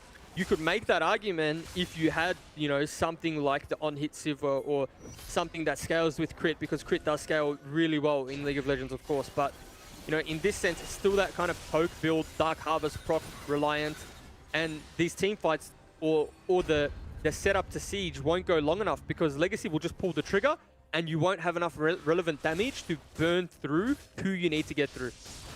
I suppose the biggest evidence of, or the biggest proof of that is he's only got 4 stacks in the Dark Harvest. Hasn't really found that many skirmishing opportunities, right? And that's a good pickup. It's a sad story, but an accurate one, really, to paint sort of the current state of things and how reliant they were on snowballing through that avenue. Yeah, and I mean, they did a good job early, right? They did actually get the leads in the early game, but I think Legacy were just a little bit too strong, a little bit too good, a little bit too quick moving around the map. And there might just be a dive here. Double ultimates. Sivir and Sivir Jr. doing what they can to try and find that win angle. That flanking angle. Speaking of, Winter jumps into the backline, 1v5, Dominant's active, doing whatever he can to be damn right disgusting and dirty. It's a double kill so far here for Style. He gets exhausted, but with the Chakrams just popping off like you would not believe. He'll finish it with a triple. They're looking for a flawless ace. There's only Sion there in the afterlife that they're going to kite away. He gets the quads. The pens has been stolen, but the ace is there. And it's the Nexus and the GG screen in their sights. Yeah, man, Winter can team fight like this on Renekton. Why has he been picking Azir top this whole split? True.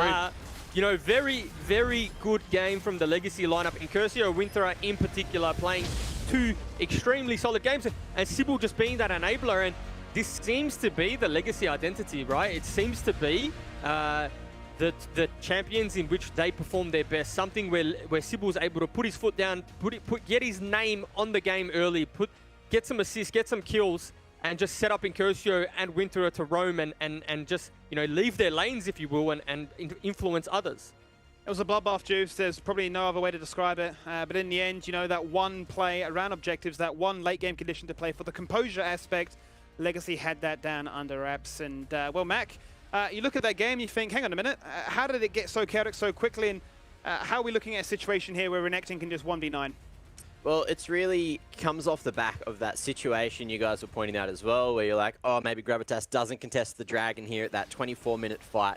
But then not only do they win the fight, they get both the main objectives of the Baron as well as the Soul, and then from there it just slowly spiraled downhill. You can see Gravitas were trying to hit back at points, but unfortunately for them, with that Baron buff, it was just a 3-way split for Legacy, and it was just A slowly but surely end to the game. Sieging the base off the back of that Baron buff, and from there, it looked like Gravitas just were a little lost.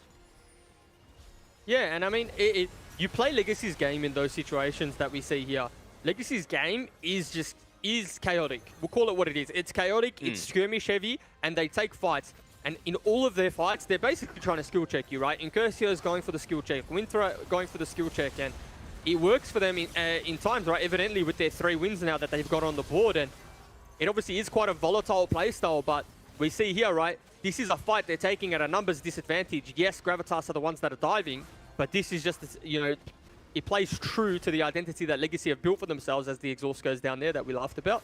But again, here, just a really nice flank from Winterer. Knows his job in this particular team fight. You know, at this point, he's level 18, 3 levels ahead the next nearest person. And he's able to just, he's just standing there. Yeah.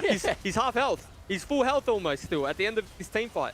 He's untouchable. There's nothing that they can do about it by that point, right? And, you know, Philios has managed to reach that point in the game also where he can pop off and shred through anybody as long as there's enough uptime for him to execute within that range. And I think it was a game that there was definitely clear identities between both rosters, and we really appreciated what we saw, that, you know, Gravitas was saying, right, we're going to play those sideways, we're going to have TP advantages where we can play. I think for them, they're going to feel pretty hard done by the fact that they knew that the Aurelian needed resources to be shown their way to try and make it work. That we consistently saw cross-map plays taking place. And it was, you know, unfortunately for Gravitas, not always one that they were, you know, winning out on, right? So the gold lead was in Legacy's favor, but slowly and bit by bit, it started to grow and grow and grow until, I suppose, the game itself, more than anything, was like, here's a sole point, here's a respawn time, 30, 40 seconds onwards. You know, these trades that continue to take place doesn't work so much maybe in your benefit anymore. So they're going to feel hard done by this one, but no doubt, definitely lots of positive to take away from it. And someone that is usually pretty positive about every situation is Incursio, and I believe Nat's down on the side lanes with that man. So, Nat, you want to have a quick chat with the mid lane target band man? Yes, I would love to hear a little bit more about the game from Incursio. Congratulations on that win. You guys are looking pretty good form. I want to know a little bit more about the draft and why you guys had the 1-3-1 composition. And, you know, I feel like it's something that we don't really see from you guys too much executed that well. All right, so thank you for the win, first of all. Like, thank you for congratulating me. But, yeah, the 1-3-1, I don't think it was something we, like, really were going into the game thinking we'd do. I think it was more just the reactions into their picks. Like, we just saw the opportunity to pick Silas Flex, and, yeah, we sort of just stemmed from that and just, like, reactions to whatever they did. We didn't really have anything in mind. We'd had stuff in the mind, but, like, you know, we didn't, like, end up going that way. You know what I mean? Yeah, of course. So then you say it was very reactive in the draft. It felt like that for the first, you know, 15 odd minutes of the game. Is that how it felt for you guys? Is that what it was like from your perspective with so many back and forth kills? Definitely some kills were not intentional, or some deaths were not intentional, like me inting in the bot lane, that was not intentional. But yeah, I think we played it pretty like how we expected it to go, aside from some really weird things we've done. Like, let's be honest, some of the plays were pretty troll, but I think otherwise, yeah, we played it pretty, like, let's say the way we wanted to anyways. How are you guys feeling? You got the, you know, you got a few kills on them, and then out of the back of that, you got a clean soul point and Baron as well. You know, talk me through that whole time period in the game for you, and then what your game plan was to close out the game. Well, I think we had a pretty good opportunity to get the dragon early on, so we took that, and then we were sort of just like, they were kind of just brick walling us in most of our lanes, or not, just basically trying not to fight us. So we pretty much early on just decided, hey, let's play for Baron and Soul, and we can just close out that way because we don't really get outscaled. And yeah, that was pretty much it. Like, from gameplay wise, we just accepted that if they don't want us to roll them early on, we'll roll them later. Oh, look, it seemed to go that way for you guys. The last question I do want to quickly ask, though, was, you know, how did it feel coming up against RZA? It was the first time you like versed him, that we've seen him play. Was it unexpected, or how did you handle it? With RZA, I honestly haven't really versed him a lot, so I didn't really know what to expect. And from what like I ended up versing, it's just I feel like they just put him on something like we kind of banned out like his main champions, and he just kind of like went off to a champion he doesn't really play that much, or not from what I know, and he kind of just wanted to brick wall me and make it so I can't really do much in the game. But from what we saw, that didn't really happen. So yeah, no, he's not bad. It's actually all right, but I expect the Kyose today, so it's really weird.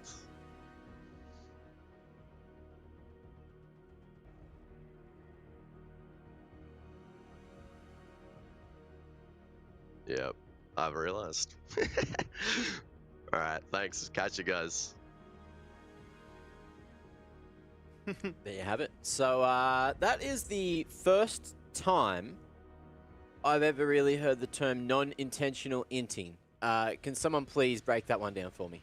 Non-intentional inting. I've always heard people like talk about you're trading up in terms of structures, right? And sometimes, you know, you'll be the one that goes in for a fight where you net positive, right? Because like the gold goes in all the right directions. We see it with buff transfers and kills and item completes and even bounties being saved onto and whatnot. So I'm gonna try and be the benefit of the doubt here and think he's on that kind of wavelength, but maybe Jubes knows some like secret solo queue dark tech. I don't know. I think Incursey has got his own wavelength. Yeah. Very evident in his Katarina Yone tech. So I don't want to try and understand him, because then it takes away like the mysteriousness of the guy. You know what I mean? Yeah. Mm-hmm. Like we leave Incursio to be on the pedestal that he's on at the moment, and we don't try to understand it. He's quite mysterious with all those pixels. You look at him, He is, yeah. Yeah, and you're trying to figure out, you know, that's a nice jersey, and like, you know, that's a lot of charisma, but you know, give me this introduction, and you know, you're trying to count the pixels and sort of put it all together. It's there's definitely a lot going on there, and I love it. I'm all for it. Yeah, I love a lot going on. Non-intentionally, intentionally throwing, and I'm going to non-intentionally, intentionally throw this one to a break, so don't go too far. Second match coming up, not too far away.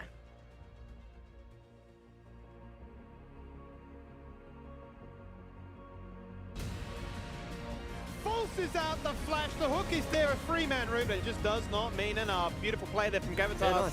Execution was pretty spot on. Very nice there. Very good pick up, and they're going to break mid turret because of it. So might actually catch him out. Actually might. No There's going to be a flash. two-man slay. He's going to get locked in place, but I saw a knockout. Now two people getting knocked up together. Cataclysm is absolutely huge here by the Shy Ball. He's doing whatever he can. Rock and roll, popping off. An absolute hero with a stride breaker, dashing on through, gets himself a double kill, and puts enough juice in it to Go down. We'll have to wait and see. Did ultimate used. Oh. 23 25. HP Jubes. Ah, he flashed!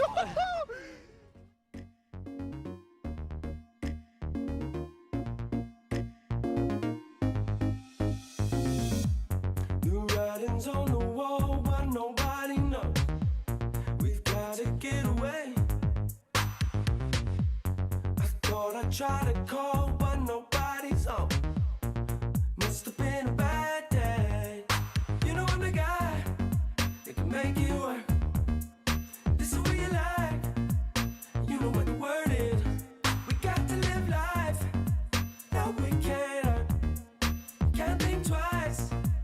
You gotta be certain. Let's it all and run away. Don't tell anybody about where we go, and no one will know if we don't tell them. Let's be selfish.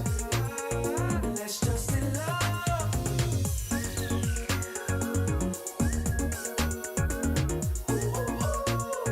Let's just in love.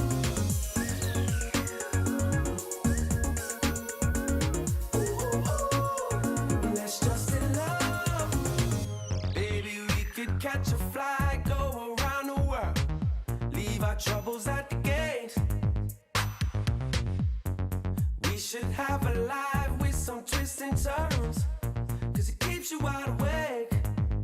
In the middle of the night, we can move just a little light, so we can see what we're doing. We got to live life. No, we cannot. You can't think twice. You gotta be certain. Let's it all and run away.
Welcome back, ladies and gentlemen. Match 2 coming up very shortly. That is going to be Order taking on Mammoth after Legacy just got the big dub over Gravitas in match number 1 for the evening.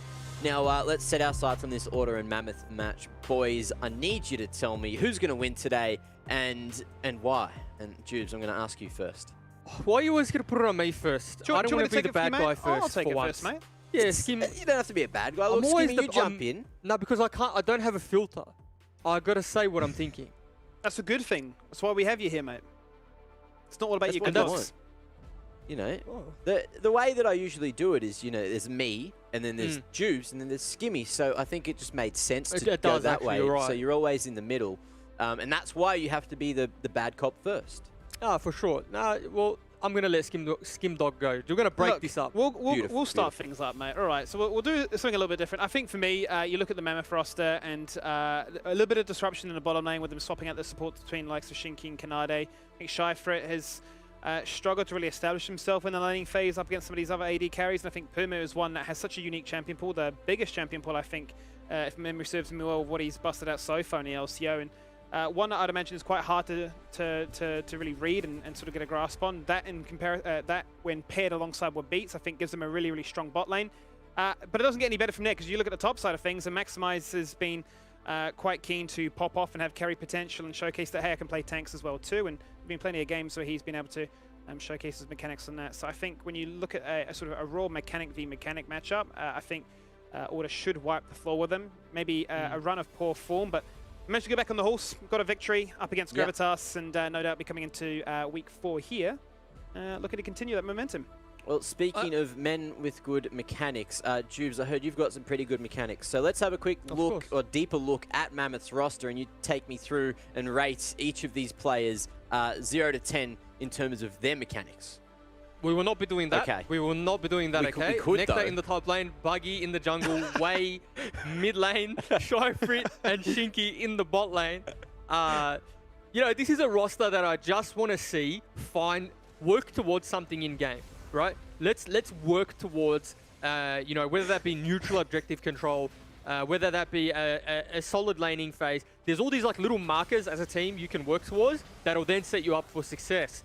But at the moment, when Mammoth play, it feels like there's no real identity, or there's nothing that week to week where like, that's where they're 100% get. Why are you laughing? Why are you laughing? No reason. Just thought you might have really liked to, you know, get on the end of that fishing rod, you know, take the hook, take the bait. I don't take baits. Hey, I don't take baits. You know what? I've been set up to fail here, and I think I've passed with flying It's just colours. us two looking at him like, go on, mate. Flying colours. Yeah. Well, you did a great job to avoid that one. Now, Skimmy, I'm a your Boeing turn to rate them 737. 0 to 10. This time it's Order, and this time you're going to rate them in the looks department, because we know that you love to look at these fellas. The Calvin Klein models, Mac. I mean, these guys, they're just smurfing on that photo shoot, clearly getting it done. They got the looks. They've got the player that reps the sponsor. I mean, it's like when you see those people have the name changes for like unlimited food at a certain restaurant. I mean, that is this next level dedication and scouting ability done here by Order. So this is a team that I'm really excited for. I think they continue to be that dark horse that have. Sure, they're in 5th at the moment, but I think they can definitely, as the weeks go by, continue to challenge and break themselves into that conversation of, 2nd spot not being safe. Yeah, as I said before, a few rough results, but they've got the fundamentals down, and I really like the fact that, Beats is such a versatile player. We heard it from their coaching interview last week that, because he's moved into so many different roles, he has such a core understanding or core fundamental of, every lane and sort of what we should be doing at any given moment. So not afraid to bust out champions like the Blitzcrank, and had a really good game. Hopefully we get to see a bit more Blitzcrank, or maybe even, just lots of hooks. Love the hooks. Always sets up for some very good early game engagements. But look, this game, we get a pre-game interview, and to do that, we have Nat down on the side lanes again. So let's bring Nat in. Nat, let us know, who do you have there with you? I am joined by Buggy and Beats. Hi guys, how are you? Welcome, thank you for joining me. I think it's actually the first time I'm interviewing both of you, so welcome to the LCO broadcast. Buggy, I want to ask you first up, it's been a little rough for you guys over at Mammoth. but Order has been, not as confident as they were at the start. So how are you guys feeling coming into this matchup, and how likely do you think a win is for you? Yeah, so obviously, if everyone's playing like a competitive game, you always have to have a confidence that you can win to play at a great level. And obviously, coming into this, we do believe we can win, and we have a lot of things that we can show going into the match today. Will the things you'll be showing be more towards the draft, or have you guys just had a lot of practice about your playstyle? I think a mix of both. Obviously, we do have a draft prepared, and we do have some strategies going into the game that we'll work towards to help us get the win today, but we'll see how it goes. I am looking forward to it. But Beats, again, I just kind of mentioned it briefly then. You guys have been struggling a little bit on the confidence, even though you guys are coming out with wins. It feels like you're not really happy with your performance. So do you think this is going to be, if you guys win, a game that gives you that confidence back? Probably not. I think a confidence boost would be like if we beat Chiefs or Peace this week or next week. Well, look, I mean, it's still very much on the cards. What sort of prep have you been doing then coming into this game with Mammoth? I don't think we prepped that much this week. So yeah, it's just was probably it be a lot what of we played similar like last week. Okay, probably. so it's I don't just think much will change. Okay, well, that'll be very interesting to see. I wish you both the best of luck, and I'm very excited to see how it plays out. Cheers. Thank you. So I just have one question about that interview. I've got some pretty thick glass on my glasses. I couldn't tell if Beats is wearing double glasses or his eyes are worse than mine, which I've never met a person with eyes that have been worse than mine. So what are your thoughts on that, Nat? Was it just the thick glass? He sees the future, Mac. I love that. It could have just been reflection from like the lighting as well, though, making them look hella thick. Well, I guess that's something we can check in with Beats another time, or I can just check with him on Twitter. But look, we didn't get to do this for the first game. Let's have a quick look at our predictions for match number 2 of the day. And I believe this is the one of the 2 matches where we have a clean sweep. Everyone's gone for Order in this one, and then later on, I believe there's another clean sweep as well. So let's just have a look at how everyone's doing. Jubes, you're still on top, I believe, with 29-4. Any words you want to say to your fans out there? Oh, the big dog's running away with it, plain and simple. I'll tell you, when I said I know Oceanic League of Legends, I know Oceanic League of Legends. That's the only thing I know. I actually go to work and I get in trouble because that's all I do. So that's a fun fact for you. If I'm ever sacked, I have the LCO to blame for it. Well, at least, you're getting paid here, so you can have that as a fallback. I don't get paid at work. It's a passion project at work, for sure. Volunteer work, I just bro. go there and say, 9 to 5. don't pay me. I'm here because it's part of my passion. Yes. You're getting people back on their feet, of course. Now, Skimmy, you're not far behind him on 26-7. Are you expecting a comeback throughout this second half of the split? Hard to say, Matt, because sometimes you just got to throw out predictions and, just if the wind is blowing a certain direction that day, you think maybe there's something in the air, maybe a little bit of success floating in somebody's direction that could cause an upset. Sometimes you have to take those little risks in life, and, maybe I've done that one too many times. That's, why Juice is in the middle, because we refer to him, we all look inwards to see what his guidance is. Look, I think Order should take the victory here, but look, I'd love to be held in the same conversation as Jubes as being big brain. One day. Look, and Nat, of course, her whole goal this season is just to beat Elfish Guy, because Elfish Guy keeps acting like he's king shit on the show. Ask her how she ended up with her prediction. Yes. I was going to avoid that, but okay. No, we can ask. Okay, I'll be so obvious. Yes, my goal is to beat Jordan, and unfortunately we have the same predictions. But I came to, the choices that I made today with my predictions by going through a lot of VODs and just realizing that Jubes is always right. So I just asked production to give me whatever Jubes would say. That's the easy way in. Well, you'll copy-paste. At least something that you can't copy and paste is your genetics. Now, let's have a look at Esports Assessment Labs, because I know, Nat, you're going to be testing out your reaction time, your cognitive ability, all the good stuff over on Esports Assessment Labs while you're down on the side lanes, as well as watching the game, because, you're very good at multitasking, something that I'm terrible at. And that's just it. I still need to do mine to see if I can get that 99% was it concentration that Skimmy managed to get? Was it 99? Oh, it or was was it- attention. Yeah, I Attention, got like yeah. 90. I Attention. think it was like 95 attention, and every other stat's just in the bin. So I guess I can look at things for a play-by-play. But if you ask me to like move from A to B, I'll just get lost, mate. Well, there you go. It's a good place to be. Anyway, that takes us into Champ Select. So, boys, take us away. Thank you very much there, Mac. Well, let's jump into this one and figure out if our predictions are right, or if Memeth have something up their sleeve. You heard it there from Buggy before that, hey, we've been practicing, we've been prepping, we've got something that we're ready to showcase. And I suppose, Juves, it's not too far-fetched to believe that, right? Because we have seen from a few of their games that they're quite willing to bust out things that are, you know, quote-unquote anti-meta. You know, the mid-Talon, the Dr. Mundo in the jungle, the composition where we had, you know, the Nocturne, as well as the Fiddle to try and cause all kind of headaches. So if there was a game to try and cause that upset and say, look, the run is still on for us to make playoffs, I would love to see it here. Yeah, this has to be almost like a do or die game, right? Because you look at, like, in terms of skill disparity, right? It's not too far out of, you know, the realm of possibility. You start to think, okay, this is the game they need to win, and this is likely going to be the team they need to overtake if they're going to make a late playoff surge. So, you know, going through the bands that we're used to seeing, especially in OS in particular, right? You know, the Yone and the Nocturne bands, they're definitely, at times, bands that just get taken away in the first three. And Seraphine being picked up is what I like to see, because it is probably the most broken champion in the game at the moment, in terms of the flexibility, in terms of where you can play it, and just in essence, what it offers. The ultimate is just a little bit too wild for a 5v5 department. Oh, it just does so much, right? I mean, why would you ever play Sona where you can play Seraphine? Because it just does so much more. Would love to see them flex that into the bottom lane and still give Wei the agency to play a hard carry and look to, you know, do what he does best. But what that does mean, if you allow the Seraphine through and you've gone this direction with these other sort of niche bands towards particular members, Tristana, another one of those insanely strong, powerful go-to flexible champions, running out of descriptive words. But, you know, Tristana, once again, she does it all right. Insane flex, but just insane damage for structure and anti-dive.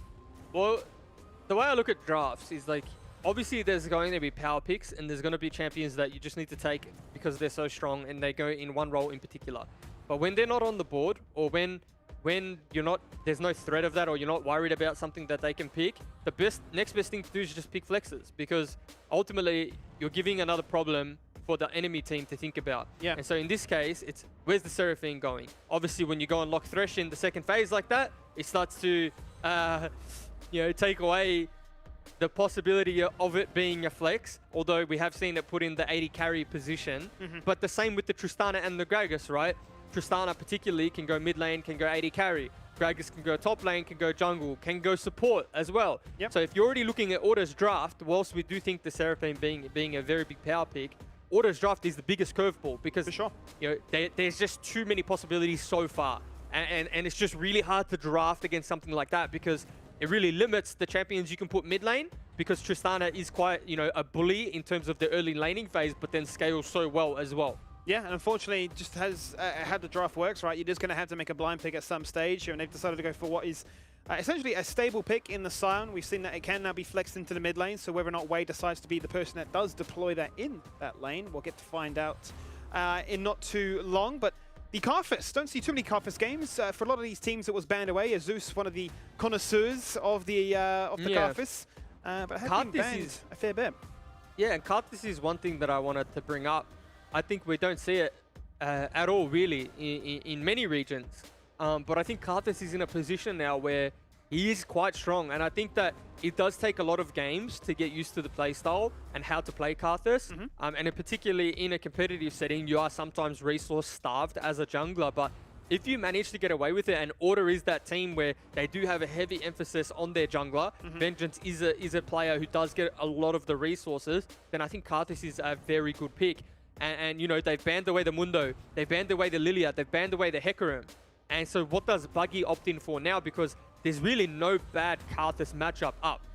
And I don't even think necessarily that there's a bad Carthus matchup. It comes down to a mind game of how you pass. So I'm super excited to see Carthus, and I think it's an underutilized pick, particularly in our region where there's so many skirmishes and so many team fights. You'll be able to pick up many kills with the Carthus ultimate. Oh, for sure, right? And much in the same vein that I suppose you bring up San and his discussion of, you know, going for fights and guaranteeing the afterlife to continue that one. Same could be said for the Carthus, right? The fact is, if you're looking at playing those choke points, if you're looking to really put an emphasis on the likes of a Herald, Dragon, or Baron, that's when Carthus really pops off and can swing the the tides of war, I suppose, more than anything, right? There've been countless times where the Skittles go out and the damage comes on through, and suddenly a fight that you're losing, you've salvaged the double kill. And that's what happens when you get accelerated on Karthus. It's if you ever get accelerated, then you're in a position where even if you die, you're still going to win a team fight. But the other thing too, Skimmy, I wanted to touch on is that the Aatrox even still becomes a flex. We saw it in the LCK again. Chovy did it, so it may not mean much because Chovy can do whatever he wants. But he played Predator mid Aatrox, and he played it to some very good success and had some very big team fight impacts. Now, whether Chungy's been working on that, Chungy has said Chovy's the player that he watches and Chovy's the player that he aspires to be like. So we keep our eyes on whether he takes the Aatrox, and you know it isn't a bad 2v2 by any means if you have the Aatrox mid as with the Karthus, but with the Vayne hover, I think we know where the Tristana's going. Yeah, and I suppose also in that same conversation is what timeline are we in here, Jews, when you're looking to pick up a Kaiser and B5? The fact that that's gone all the way through, and it's a case of, no, we're not going to go for these powerful champions. Sure, we're going to lock in a couple in the first rotation, but apart from that, it's all about flexibility and making sure that your ability to understand this draft becomes as scuffed as possible. Vayne comes on through. You'd love to see that be the Puma, showcasing what he can do on that champion, one of the only players in the region that will play it confidently on stage, and always a treat to see. And the one thing that we didn't mention when I said that there's no Karthus counters available is that Kayn in itself isn't a Karthus counter, but if Kayn can get an early blue form, then Karthus can't play the game because you're just permanently getting assassinated, and you're passive when you're dead. You don't have enough damage and you can't do it quick enough to kill the Kayn because Kayn's so mobile on the blue form, is able to get in and out. But I think it is actually a very good Kayn game. There's 3 80 carries or 2 80 carries and 1 squishy jungler that you have the option of assassinating. And if Buggy can find his form early or get himself, very far ahead, he might be able to, wreak havoc in this game. Yeah, and I mean, whenever I think of a Kayn, you're looking to try and fight as quickly as possible to get that passive up and get it into that form. Well, and I'm looking at the sort of 2 different compositions, one with a Sign and one with a Karthus that want to fight, right? Want to fight with those objectives. So we might see a very brawler-centric early game to try and fund that. And you want to fight early, but you also want to fight range champions early, right? Because you want to be able to get the blue form upgrade as opposed to, just hitting a melee range champ. Then you got to wait an extra 2-3 minutes for your form upgrade. So again, both these compositions, I really don't mind for the teams that are playing them, right? Like, this is a very order composition, if you ask me. Sure. Chungy really popularized 80 carries in the OCS last year when we were casting that, Skimmy, right? He was able to play the things like Kaiser mid, which, again, didn't see any international play, but for him, it just screams comfort when he locks in something like the Tristana. Obviously, Puma on the Vayne made his name on that champion, a few weeks ago in the LCO.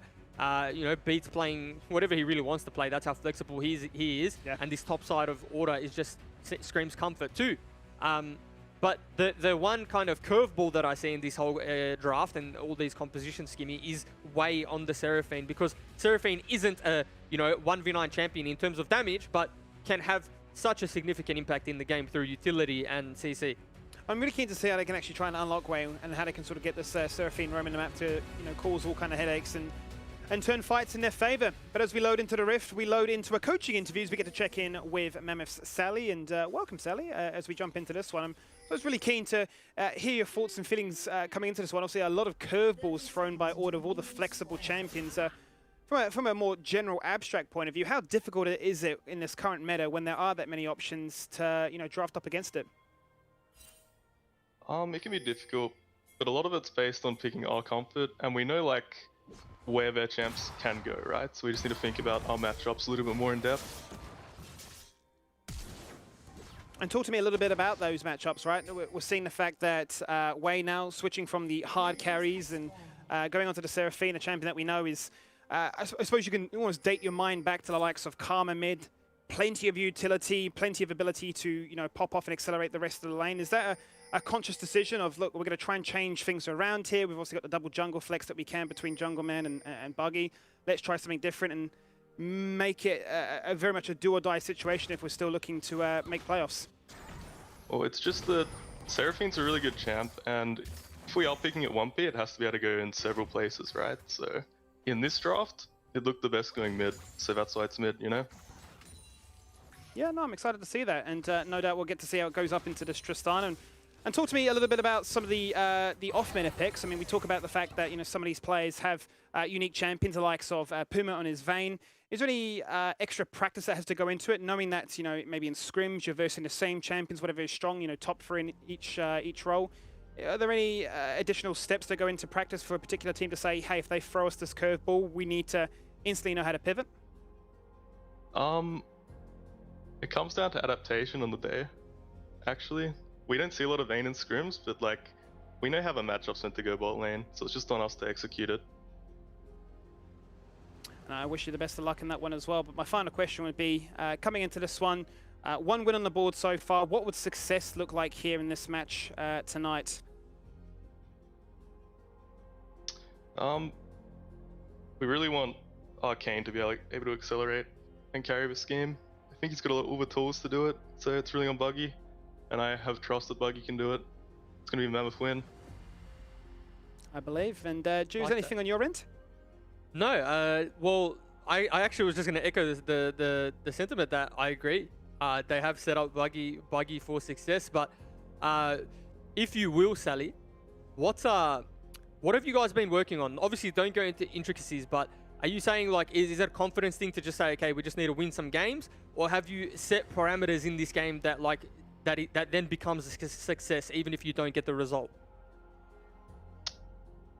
Well, we didn't get scrims this week, truthfully, so we wanted to be on comfort for our players. Okay. So yeah. Yeah. That's about it. I mean, that happens. That's rough sometimes. We've all been there. I'll tell you what, I've had a few weeks where I haven't got scrims. But let's talk. Let's get a question about you. What's it been like moving into the coaching role? How have you actually found that? We haven't heard from many coaches in terms of that have transitioned into coaching, and what's it been like coaching a roster, especially a rookie one? It's been interesting. I've enjoyed it. It's been pretty hard to come from being, a OCS player to coaching in this league, especially with some of the players around. So everyone's learning day by day, me especially. But it's been good fun. Yeah. Yeah, for sure. And again, we wish you the best of luck this game, and we think you've done a very good job in the draft to set your team up for success. Yeah, thank you. Well, Juice, a fair bit of action as we did a small delay there. I got word from producer that was a small FPS lag issue. It appears to be resolved, and we're back into the game, and no first blood, no crazy invade that we missed out just yet. We did see a little bit of shenanigans there on towards Vengeance, but managed to get away. Did not fall on down as a beautiful trade comes across here from Mammoth. They hit level 2 first and destroy. Yeah, I love that from the Mammoth bot lane, and they're just playing their matchup well. Vayne Gragas doesn't really have any business getting level 2 prio first, especially into the double range matchup of, the Kai'Sa and the Thresh. So I like when I see players play the matchup accordingly, how it should play out. So many times in the LCO, or just in a lot of regions, matchups don't get played out how they're meant to. And now all of a sudden, right, level 1, the game starts. And now they have an advantage in a lane in which can be quite volatile. So I want to see Shyfrit and Shinky get a little bit of resources down there when they can, because they've done a good job so far. Certainly have. We'll have to keep tabs on how that continues in their favor, knowing that Vayne is rather short-ranged and can be punished quite convincingly in such regard, whereas Beats will be no doubt wanting to go forward, hit the body slams, and guarantee some huge level 6 impact. Plenty of sustain, obviously, with his passive to get through all these trades that work up against him. So almost a hybrid engage / enchanter with what he brings to the table. As we now check in with the top side of the map. And one thing I suppose interested me there from Sally was the fact that we are talking about comfort. As much as there's comfort for Mammoth, there's a whole bunch of it here for Order. So you can see from the Twitch predictions, they agree, and 84% feel like this is an Order dub. Yeah, but actually I was going to say something about predictions, then I realized I predicted Order to win. So I couldn't really say anything without curveballing myself there. So the 180 on stream, you'd have had people timestamping you and threatening your DMs, calling you out, eh? But regardless, the first time.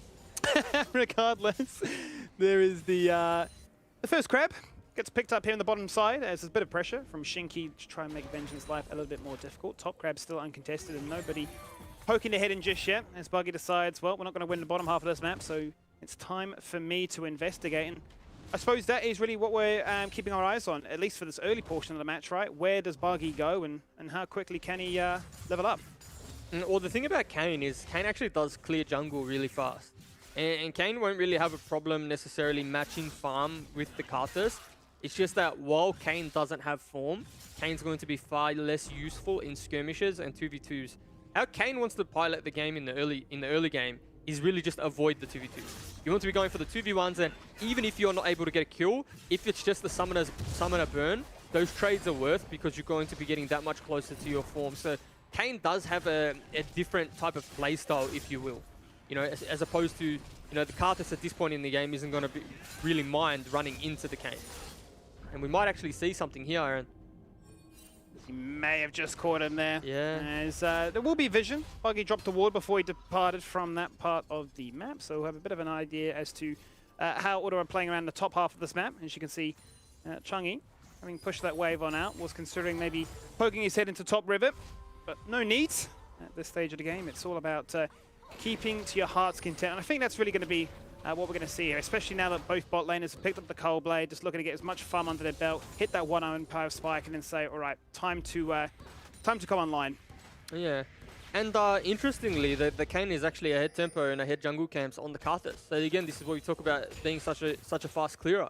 And level 6 first in jungle matchup, I think, is a very underrated stat, right? We talk about jungle just being kind of a do whatever type role in the sense that it all comes down to the early game, how you gank, how you pressure lanes. But in these particular matchups, if you're able to get level 6 first, you then just contest the second spawn of the buff. And then, you know, if you play it correctly, it should just be a fight one for you as well as a buff contest then. There's a buff contest and there's a 2v1 angle, and that's what you wanted to see, and that's what we will get. Full stack the ultimate here, the world ender from Maximize, who felt like maybe his world was in danger. Yeah. But we'll have that damage to see us quite officially under turret now. And I don't really like that from Buggy, because you lose the dragon, which it's not the end of the world for sure, but you also could have lost your bot jungle camp, right? Like, Karthus took the Raptors.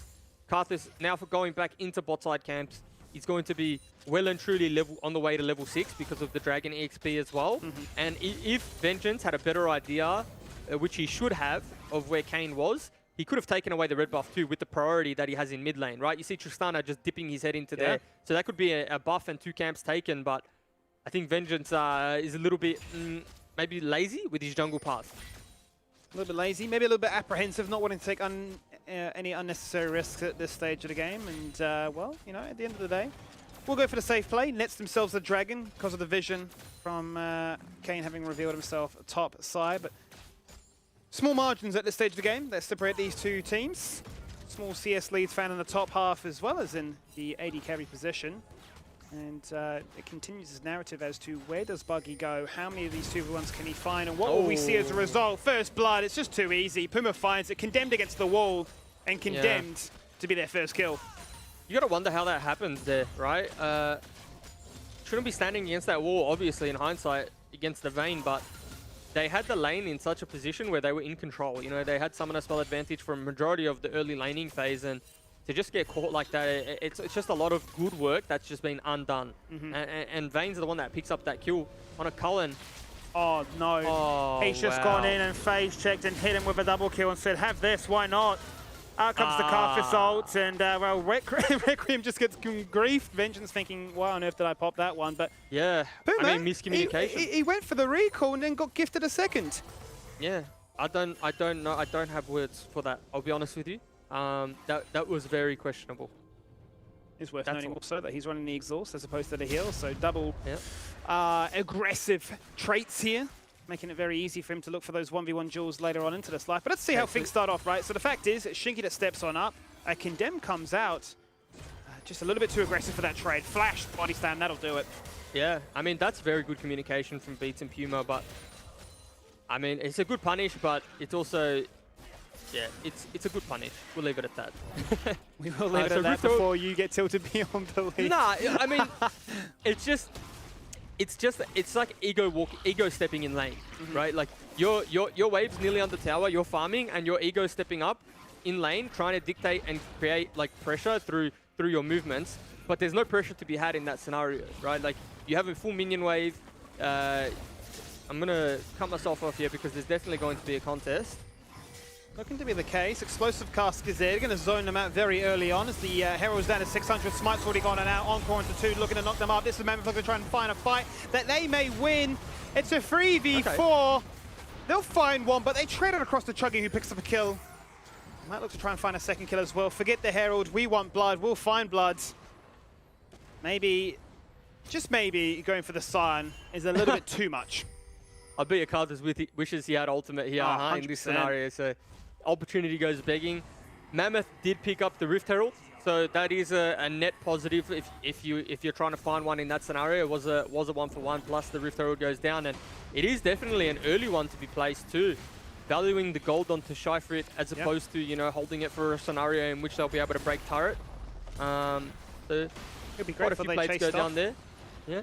Able to sneak that one in, as you say. Gold going in all the right directions and looking to try and equalize what was a bit of a rough situation in the bot 2v2. Now gold back into the pockets of the Kaiser power play, which we've seen what it can do, and no doubt with the resources there, we'll continue to do so. I'm not sure what luxury we have in terms of Kane form and how far away it is. Is there a way that we can suss that one out? I don't think we can. I think the observers have smurfed before in the past. Not to throw them under the bus. Maybe they No, can but I'm smurf not again. even sure if it's a thing that you can see. Can spectatorship? I don't actually know. It's a good point. Yeah, anyway, you live and you learn. You do.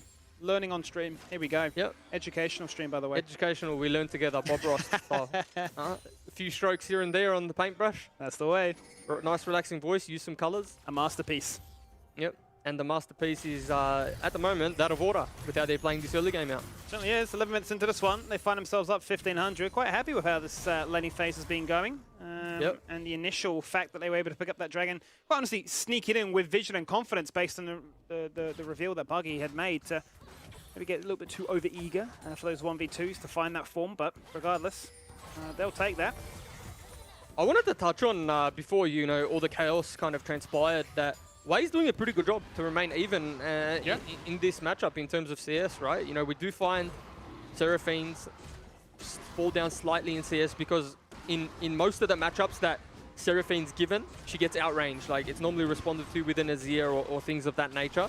You know, Tristana being the type of champion that does have the kill threat, particularly early on, because, yeah, we talk about Tristana being a scaling champion, but you look at instances like that, are you able to just rocket jump on top and... There is the rocket jump, and there's the encore as well. Oh, it's just not enough. Requiem saves the day. This time there's no miscommunication, and this time it finds its killing blow. Maximize actually might be looking to find a killing blow himself as well as Nectar.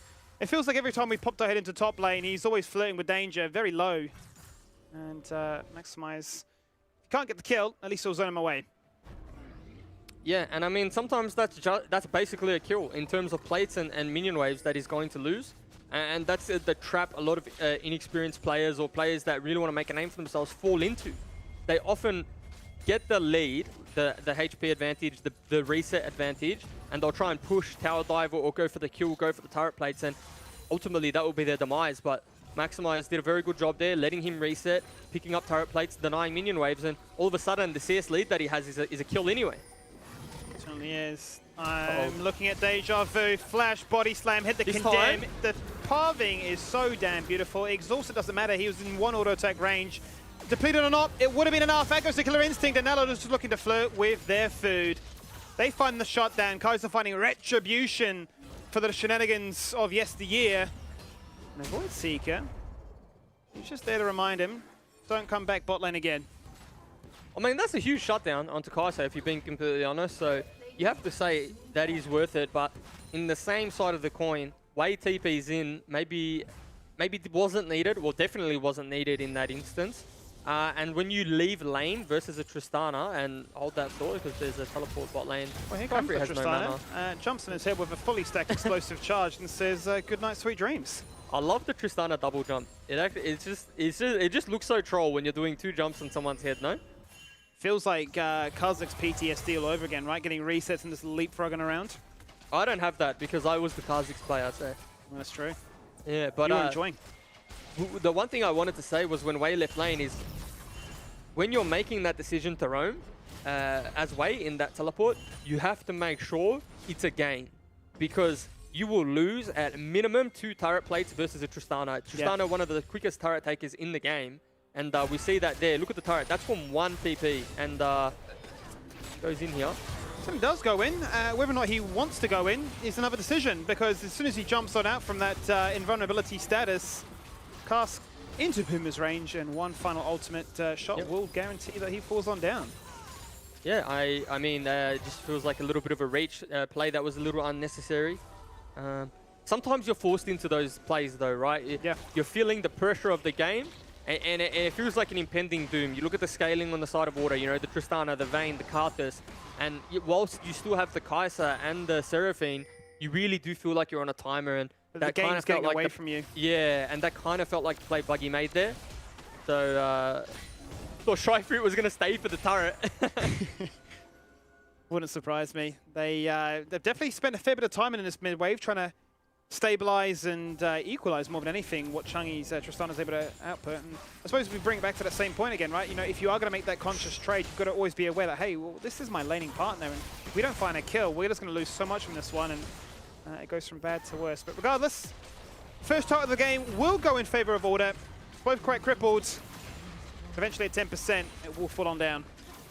And Skimmy, just to touch on that point, it's not even the kill. The kill doesn't become worth it, right? It has to be the kill and more. It has to be kill and an objective, or the turret. In those instances, right, you know, the teleport away, all of a sudden you lose your mid turret. And Beats might be caught. Good play. That's a really good play there for Mammoth right there. Absolutely. The combination coming together with all 4 members getting themselves on that score sheet. Gold going across in all the right places. And really making sure that he cannot juke and drive out of that one. But he can juke and drive out of the encore, but he can't dodge that one. Out goes the death sentence, and that is pretty much exactly what you wanted to see. Yeah, you love to see it, and Dragon spawning in what is 35 seconds. So Order bot lane will be up, will be available, and it's one of those awkward scenarios where the pick's great, the turret's great, but ultimately you're going to lose 3rd Dragon now, right? You can't contest with the amount of ultimates that you're down. Yeah. And so it's like a double-edged sword, right? Maybe we should have waited slightly longer, but obviously that play is just worth it in terms of net gold, but all of a sudden you're potentially going to be on soul point in the next 15 seconds. I think it would have been a little bit rough either way, right? Given the fact that Vengeance has Herald, you probably see your standard deployment of something at mid to bait out attention and, you know, guarantee that they have the response. So they might not be too upset. We'll have to wait and see. Find obviously 2 kills and a turret to equalize, so... I do believe he's got form now as well, by the way, blue form. See if it's just the can, skin. pop off. Yeah, once you see like Kane being able to move with the W, as well as the noise as Kane travels through a wall, that's the giveaway that he's got form. Obviously the appearance too, but if you can't tell. So soul point now, Skimmy. So he is. That man again, big beats. Yeah. Vayne, hook lands. Hook does land as Puma receives the exhaust right there, gets hit by the max range empowered E, and Seraphine trying to play some bangers, but unfortunately the crowd does not go wild and they're able to disengage and go back home packing. Now we find ourselves in a full 5v5 in the mid lane, and Chang'i's got that position. He has flash, has to use Buster Shot. He's going to hold on to it as long as possible. Flashing, just not enough. Shyfra gets the assassination there with the killer instinct. Mammoth. Finds 1, finds 2. This is a fight that's actually working in Mammoth's favor. Forget the Dragon, we'll just get the kills instead. Here comes the retribution. That is the power of Karthus from the afterlife. He puts that pressure. And well, now it's just a battle of bruises, 1v1. Yeah, this probably is going to take a while, Skimmy, so if you want to have a chat, we can have a chat, because we'll be here for a couple of days. Wait, he actually... yeah, okay. Oh, no! Optimistic, to say the least. I you gotta like respect... beats him What do we do? on point. A for effort, is it? A for effort. It's So- for sad. That actually looked like a really good team fight from Mammoth. Yeah. And the Karthus ultimate and sitting on top of the Karthus passive was the game changer, right? It was that the instance that turned the fight. But we can see how Mammoth's composition functions into orders. You know, the Kane, although not being ahead, is able to just assassinate targets. Kai'Sa very strong on the back end too. And it's almost just disappointing if you're from the Mammoth roster that you weren't able to get out of laning phase on an even footing. I mean, you raised some good points, right? The fact is, they'll be looking at this fight and going, look at the amount of pressure we're able to put into our opposition. Yes, we're fighting in close quarter combat, and it works for us, but it works for them too. But look how we start this fight off. We're putting so much pressure onto Chang'i, who's just immediately taking out the fight. Yeah, and Karthus is just sitting here, throwing max range Qs. Goes down, but Shrifree, once he makes that decision to finish off the Karthus, he's going down as well, and Maximize is just untouched. And he's pretty much been untouched all game. So now he's turning into a little bit of a raid boss. Yeah, certainly is. And, you know, Requiem really was a kill secure more than anything. There are no survivors. You cannot run back. Every man will participate, and every man will fall on down for their team's colors. But 20 minutes into this one, and yeah, despite Order having a lead, up by 3k, soon to be 4, with the two teams' economy. Definitely feels like Mammoth have got some fight left in their tank, right? And they're going to have to try and find as much of that power in the next 2.5 minutes as they get themselves ready for this sole point. Here's a side lane angle, and there's a side lane collapse. Chungy just taken off. Yeah, and again, very nice pick there from Mammoth. And this is exactly what we talk about, right? Being able to get this pick, also take the objective, and not die somewhere else on the map. So Mammoth so far doing a very good job in staying safe in the, you know, the other 2 lanes, while they're able to get, you know, some gold back in the top side of the map. Now, the one thing that Order are just playing for, and again, they don't mind losing that objective top side, is the soul point. Yeah. 1 minute and 55 seconds until the Ocean Soul, arguably the best soul in the game. You know, most teams would be happy with taking that one for sure. So they're just biding their time, happy to wait that one out, and happy to play a traditional front to back with their double 80 carry composition, and almost using Karthus as a peel kit, right? Yeah. Because you don't mind if Karthus falls down. Your 80 carries, all they have to do is fight on the body, and there's going to be so much damage coming out of that Liandry's that it's going to be just almost impossible for Mammoth to fight through. So what Mammoth need to do is just find the pick onto Karthus or a crucial member before the Dragon fight when they've got set up, and you know they have the tools to do that. So 1 minute till it spawns. Interesting to see then. With that all in mind, how they do decide to set things up for that potential pick angle or for that advantageous team fight win that allows them to buy a little bit of extra time and not fall victim to the soul point bait. That can be a team's worst nightmare as it snowballs into Barons and gold leads beyond belief. So we'll see if they can find themselves some vision. As you can see on the map right now, all grouped up as 4. And quite keen to set up a trap. Yeah, and they have to. I think Mammoth are actually playing this game well in the sense that they know how they need to win. They've identified their win con. Interesting for me, though, Order's given up on the Dragon. They've said, you know what, we'll just flip the Baron. We'll make them come to Baron. Now, this can work in their favor, or it can be their demise, because Baron does act as an opposition member. So keep your eyes on this fight here. Certainly does. It's a 50-50. Can they go for the smite? Still, it's getting lower and lower, though. Kill secure, and Baron is there. Now, a 5v5 will take place. What can they do with this one? Is the power enough to guarantee that gold lead, XP lead, and Baron buff all on top of things? Scion can Corpse. get them those kills. Scion punching on, but it's a shutdown across. Out comes a Requiem. The man's still alive, but only by a thread. And as he falls on down, it's all about these AD carries, all about what they can do. Flirting with danger, flirting with death. Puma surviving on 10%, lifestealing off a ward more than anything, which is crazy to say. But Maximize, you talked about it before. He has been untouched, and he remains untouched. Yeah, he does remain untouched in that team fight. And it is a good team fight from Order, but not perfect, right? You have to think little bit of a rushed objective. They were in control of that game. Nice contest from Mammoth, and it's never clean when it turns into a smite fight, right? Even though they win that fight, it is a little bit of a coin flip, and Vengeance nerves held true. Obviously, having that EXP lead in the jungle does help as well, but off the back end, so we see the Baron goes down to like 200 health before Vengeance steals it, so really well done. But watch Maximize on the front end here. Their composition doesn't deal with, you know, high health targets very well. You could even say here, Maximize misplays a little bit, hops over the wall, doesn't need to, leaves his team on the back end, but Puma and Beast just do such a good job to basically 2v3 the back end there.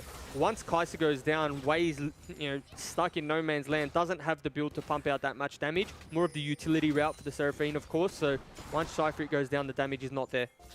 But the confidence, Jubes, more than anything, right? Just to say we were 50-50. It almost felt to me like the only way Order lost that game was from doing a 50-50 flip on a Baron or an objective like the Dragon. Look. Regardless, though, we're going to see them set themselves up for a fight once again. A 2-man Chum comes on through, close call to combat. Could it be enough? Shiggy falls on down first of all, but Chungy untouched. Chungy popping off, Shifrit jumps into the back line, and as soon as he takes out one, that's Maximize, and that's Chungy straight onto your head. There's a double kill for the Karthus once again.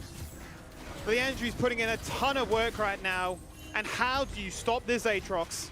You can't stop the Aatrox, you can't stop the Vayne. And I mean, if you do, then even the Tristan is strong. So Order are just absolutely huge in this game. At 24 minutes, Ocean Soul, 9k gold lead, Baron buff. Wouldn't be surprised if they even opt in for the end tier. They decide to play it safe, the smart thing to do. Yeah, not going to take any risks in this one. Despite going for the 50-50 on the Baron, they've decided to show a little bit of restraint after and not risk this one at all. So mid inhibitor falls on down. Going to get themselves one more empowered recall with 20 seconds left on that Baron. One more shot and a chance to end it all. Wonder if Order are just going to play for the Elder Drake, you know? Sometimes, Skimmy, when you work very hard to get the soul point, it's like a fine wine, right? It just ages and ages and ages, and then you want to take the Elder Drake, right? You don't want to just end empty. Want a little bit of a cheese with your wine, you know? You want to complete the meal? Yeah, why not? Why not? Why not? Nice Elder feed. Drake can just be the icing on the cake. I like that. But it also could just be the flip you don't need to. I'm sure they don't need the Elder Drake to win this one, but time will tell. Well, Beats looking for the solo bolo onto next up. Look at that. The support is just bullying you out of lane. You're thinking, this is not how the script's meant to work. He's had a fantastic game, Beats has, on this Gragas. Yeah, yeah. I mean, you look at Puma and see how fit Puma is, right? And then you'll be talking about how well Puma's played this game, but Beats has been the one that really set up the laning phase, you know, being able to flash body slam into the condemn, but he's seen the angles, he's seen the opportunities, and he's been the one to punish it. It's a champion that requires a steady nerve, guaranteeing that those ultimates will land and the flash body slams, as you touch on, find their mark, and they were definitely on something as they were able to find massive amounts of pressure. The fact that 22 minutes into this one, we're talking about a Carthus and a Vayne having an Ocean Soul to play for. Now they're looking for a fight to try and end all things. It's Beats who falls on down first and foremost. It's going to be the box that goes on out, maximizing the flank. Puma deleted! Okay. There's the shot down. Chungy running away, but brings with him Buggy, and then Buggy gets sent home packing with the buster shots. Okay. Now you have a situation where Vengeance tries to position himself accordingly to lay down the law. The lane waste! Out comes the Requiem. Boom! And two people pop. Well, that is the risk you take. When you've got champions that fight from the afterlife, they don't miss. No, they don't miss in the afterlife, do they, Skimmy? But the fight just looks so good. And then you see the Aatrox with the Ocean Soul just stalling 3-4 members in the front line there. And there is there's only Hilka is on Seraphine. And let me tell you, she wasn't long for the world. She was one of the ones that died first. So, again, we talk about Mammoth coming back into the game, but what a clinical performance from Order. 27 minutes into the game, we're able to close this one out. And it's what we wanted to see from them, right? We wanted to see them make a statement with this game, and you have to say that's what they've done, 10k at 27 minutes. Certainly have, Jubes, and that's going to be one of those games where you look at, and they might say, you heard from Beats before, look, you know, when we're talking about prep, not so much. When we're talking about confidence, we want to verse some of those higher caliber opponents like the Chiefs. No doubt, behind closed scenes, they'll be thinking, you know what, good job, boys. You know, that's a convincing victory with a lot of champions that we're quite comfortable on, and, you know, we'll run with that. And Mac, for me, you know, probably one of the most fun games to watch when we've got all these champions that can fight from the afterlife, because when you think it's done, there's more. It's like a second chapter. Yeah, and that's the first time we've seen a Carthus look good as well, at least in the LCO. Every time someone else has picked it, it hasn't had that kind of impact. And we saw some great Requiems after that first initial one, I believe, which came out a little bit too late to have any influence. That was when bot lane gank came out, you know, obviously a bit of communication issues there. But there was some great team fights, which again could have turned the tide in Mammoth's favor. But unfortunately for them, Order really just playing every one of these fights to a T. And again, look, these Requiems really having some impact this game. Yeah, and I mean, a lot of these fights initially look good for Mammoth, but it's the durability of the composition from Order that ultimately just win them the extended fight. You know, you look at Maximize again in these front ends here, just being so durable, and you can't miss with the Requiem, hits multiple members, does so much damage, and Puma just a little bit too good to be able to clean up this team fight. So, again, composition from Order was just, you know, it was nice, the Requiem coming on through, but Maximize was a very big component in these team fights. Every time it looked a little bit lost, he'd just say, it's okay, guys, I'm here. And you know, this is another fight. He's like, oh, I'm here, guys. Pops in, absolutely one-shots shy for it, and goes down. So, compositionally, like we said, it's a very big order comp. This is something that we'll see from them weeks after weeks after weeks. And it's arguably one of their better compositions, right? Maximize on those bruiser tops that can do a lot of damage. As we're seeing in these team fights, this is what I'm talking about. Yeah. You start to think, okay, Mammoth have this team fight in the bag, and you look at Maximize and you're like, oh, it's, yeah, the Ocean Soul, and he's just in the belly of the beast. It feels very Yeah. much like, you know, the Renekton game, right? Where he's jumping in 1v5. You're seeing his HP bar flicker, but not anywhere below 90%. It was a case of, you know, one auto attack, I'm back to the top. I got Gore Drinker. I'm living my best life right now. And, you know, sure, you put all your eggs into the basket, like, you know, get rid of this Vayne, kill the Tristana. Hang on a minute. Now Carthus is dead. Now we're taking Skittles. We're locked under a wall, and Maximize is like, did you forget about me? So they'll be quite happy with that one, no doubt. Yeah, everyone really doing an exceptional job there for Order. I did see Twitch chat was saying that Order actually lost it in the draft, but it doesn't seem that way because they managed to bring it back. So what would you say is the difference maker there between the teams today? Oh, first things first, Mac, I'd say you're in a bit of trouble if you look into Twitch chat for advice. That's the first thing. I'm just okay? saying, the people are yelling. Look, there's some people in Twitch chat that I see and I think, okay, man, like, you know, those guys know what they're about. Like, I see Violet in Twitch chat sometimes and I think, okay, I can get behind what he's saying, even though he's just a copy and paste lord. But for the most part, yeah, like, okay, Mammoth compositionally probably did win the draft. But you also have to consider nameplates. You have to consider what compositions suit what teams to then get the whole picture of a draft. And I think sometimes we emphasize drafts a little bit too much. But in terms of champion for champion and how they interact in this game, if they were played to a T, then you'd probably want to be on the side of Mammoth for sure. Yeah, well, look, speaking of people that can play their champs to a T, I believe Maximize is down on the sidelines with Nat. Nat, how'd you enjoy that game? And also, are you excited to have a chit-chat with Max again? Look, I really enjoyed it. You know, I've said it many times on the stream before, but I like a bit of an underdog. And with some of those fights, Mammoth were looking good. I mean, obviously, we had Maximize come in and just absolutely shut that one down. But it was really good. It gave me a little bit of high hopes. And then I was happy for how well Order were doing. And it's just a roller coaster. But I am joined by Maximize. Look, it was just an insane performance from you. Congratulations on that win. We were just talking about the draft with the talent before. Walk me through from your point of view and how you guys were feeling coming out of it. Yeah, I think they threw us a bit of a curveball in that they really pinched the jungle pool early on. You don't normally see the Hecarim and Lilia banned, so we sort of had to improvise on the fly and play a jungle champ that we sort of haven't played too much. That being said, I think Bennett is very comfortable on Carthus. Like, everyone watching probably saw that game that, like, he was basically 1v9ing every fight with one button. So I think, whilst it wasn't what we were going into expecting to play, we were happy with it nonetheless. Oh, look, that is actually kind of shocking to me. Props to Vengeance. You'll have to let him know that he just absolutely pulled it off, coming in with the champ that you guys don't really like play with. Then I want to know more about how the laning phase was you, because we didn't really like see a lot in the top lane, but when you came into fights, you were just a game changer. Yeah, I mean, well, the top lane matchup is basically just two, like, noodles slapping each other. Like, no one's going to really do anything. It's basically just them scaling. And, like, Aatrox will do more damage, Sion will be tankier. So it's basically whoever plays team fights better will win. Yeah, that's honestly, there's not much to it for the lane. Like, Aatrox will go up CS. I went up like 30 CS, I think, but that's all really. Alrighty, I do want to also know then about when you guys had Baron and Soldrake as well, you guys didn't go for the end. Walk me through why you didn't do that, because it felt like you could have ended right there. Yeah, it's one of those decisions where it's sort of like better safe than sorry. I mean, it's like, we could have ended, yeah, probably. In review, that might be something that we go over, but realistically, like, we have Sol, we have Nash, we have such a big gold lead, like, we may as well just base and make sure that there's, like, no room for error in closing out the game. And how do you feel about your performance as a whole? And does the win at all give you confidence about, like, how you guys are coming back as a team?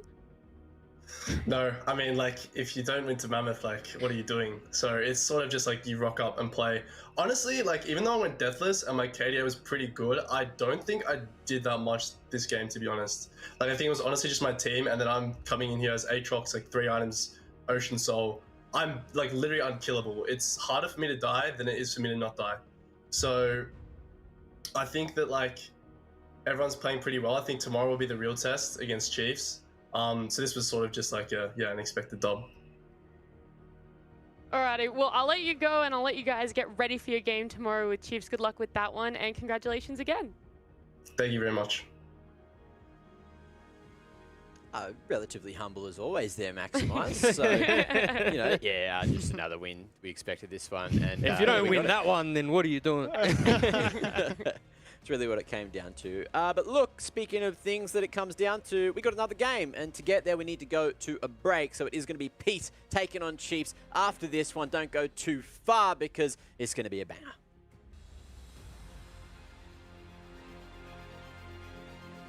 Has to use Buster Shot. He's going to hold on to it as long as possible. Flashing. Just not enough. Schleifer gets the assassination there with the killer instinct. Finds one, finds two. This is a fight that's actually working in Mammoth's favor. Forget the dragon. We'll just get the kills instead. Here comes the retribution.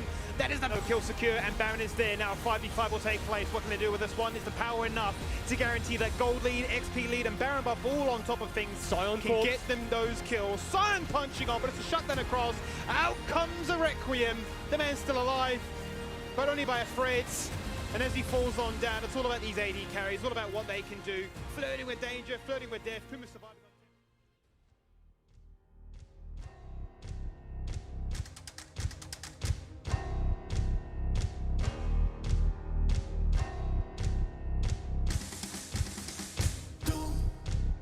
Stop running. Don't stop yourself when you get to the edge. Don't stop running. Don't stop yourself when you get to the edge.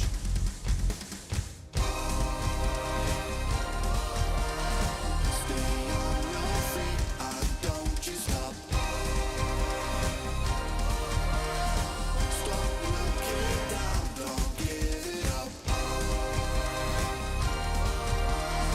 Stay on your feet, don't you stop. Stop looking down, don't give it up.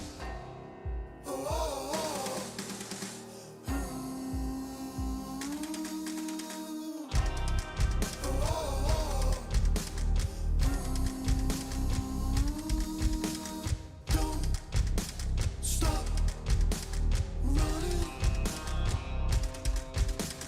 Don't stop yourself when you get to the edge.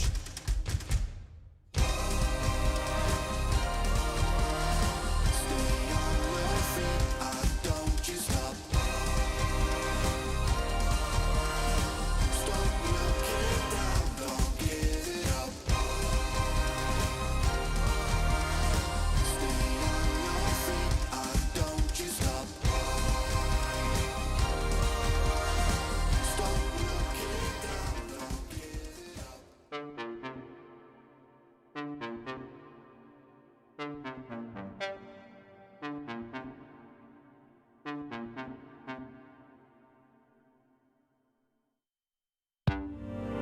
It would seem I'm making mountains out of dry earth. They always crumble, but I pick up where I left myself.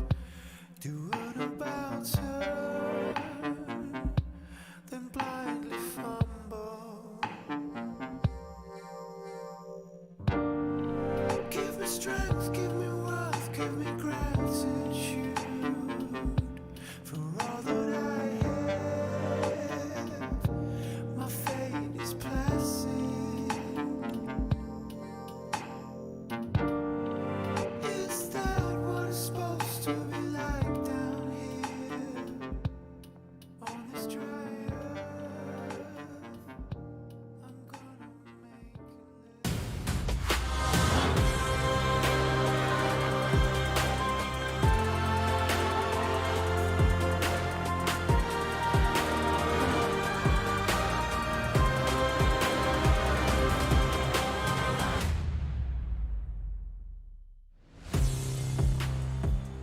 Anyone else wish that the music just never stopped? Because I know I certainly wish that. Now, I'm joined by Jubes and Skimmy on the desk. We're having a great time here.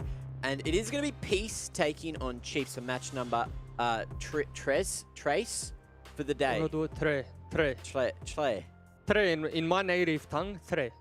Yes, that one. Well, look, let's have a quick jump into the Peace lineup and take us through this one before I scuff any more other languages which I'm not fluent in, Jubes. Oh, well, I'm not even fluent in English, to be honest with you, but we got Appy in the top lane, Lisa in the jungle, Halo mid, Violet and Aladoric in the bot lane. Now, this team is off the back of, what, 2 losses now? So, Lisa coming back in for Kevy as well, important to note. And we definitely want to see them bounce back in what is going to be a very tough game. Obviously, being the bot lane-centric team, the bot lane-heavy team that, you know, most of their resources go to, and why wouldn't you when Violet carries majority of these games? But against the Chiefs in particular, against Kisei, young blood, fresh mechanical, we want to see Halo have a big performance, right? Maybe they'll go toe-to-toe, and potentially we just see it blow up in the mid lane, right? Maybe solo kills across the board, but again, this Peace team is a team that I'm very excited about and that I do enjoy watching for that particular reason. They're just so volatile the way they play. Yeah, speaking of I think volatility... I'd love to see Violet just like smurfing the bot lane. Oh, sorry, Mac. I was just going to add on to that for 2 seconds. I'd love to see Violet just pop off in the bot lane and see how Halo holds his nerve up against Kisei, right? As we've seen weeks go by, Kisei's got only better and better, so it'll be an interesting matchup to watch. Yeah, and as I was going to say, speaking of volatility, the man that has been the most volatile, or I guess has the largest champ pool, is actually Appy. And so far, we've seen him play 8 games, and he hasn't played the same champ twice. And no one else has done that in the LCO yet. There's always been a couple of double-ups, or some players haven't been able to play all of the games for their team. So, you know, that's a nice little fun fact for you all at home. Any thoughts on this one, Jubes? Is it better to be a multi-trick pony or a one-trick pony? Well, of course, in a competitive sense, you always want to play as many champions as possible, then it makes it harder to draft against you. I think Appy's done extremely well when he's been on the Na, been on the Volley Bear, been on the Camille even. Like, he's had so many champions where he's had really good games, but I think at a certain point, you don't need 8, right? You should, like, really reel it in and start to form the identity around that 8, because there's a high variance of champions, but also a high variance of playstyles that then influence how your team drafts. And so I think sticking to like 1 or 2 playstyles, not necessarily champions, but playstyles, will be super beneficial for this team in finding their feet come playoffs time. And look, we have to have a quick chat about Chiefs as well before we get into this match. So let's bring up the lineup. And Skimmy, can you take us through this and tell me why Draku's arms are so large? Yeah, I mean, Draku is he's just unbelievable, right? Not applicable is his name because he's just an unhuman specimen. He's a programmable robot, basically. He just does it all. You know, this game here, a bit of a rough laning phase for him, but definitely coming into the later half of it, was able to pop off and find his moments to shine, as the rest of his team did, right? You know, the fact that we had Kisei and Swave really running the Rift and showcasing that, hey, we can do things off meta, we can catch our opposition off guard, and get so far ahead of this game, it was unbelievable, right? 12 kills, I think we found in the mid lane, but just the team as a whole, very clear identity, wanting to try and play through their jungler. Everything runs through him. Kisei finding the momentum, but then the fact that, you know, Mboma was able to, you know, go for the Ezreal, an uncharacteristic pick in the meta as such, but it found its value. It was able to snipe from afar, keep these members distanced, and you know, when we talk about AD carries in this region, you've definitely got the classics who will stick to the likes of Aphelios, Xayah, Kaiser, and so on, but he's one that likes to say, no, I will play weird and wacky. I will go Ezreal. I will go Ziggs if need be. I will go Heimerdinger. So I always find this team quite interesting. Are we still waiting to see a Ziggs as well? I think we are. I think someone else we're still waiting to see as well is Nat. She's down on the side lanes as well with a couple of handsome individuals yet again. Nat, who do you have for us for match number 3 of the day? I do have Violet and Swathe. I don't know why I always introduce you guys so weirdly, but thank you so much for joining me.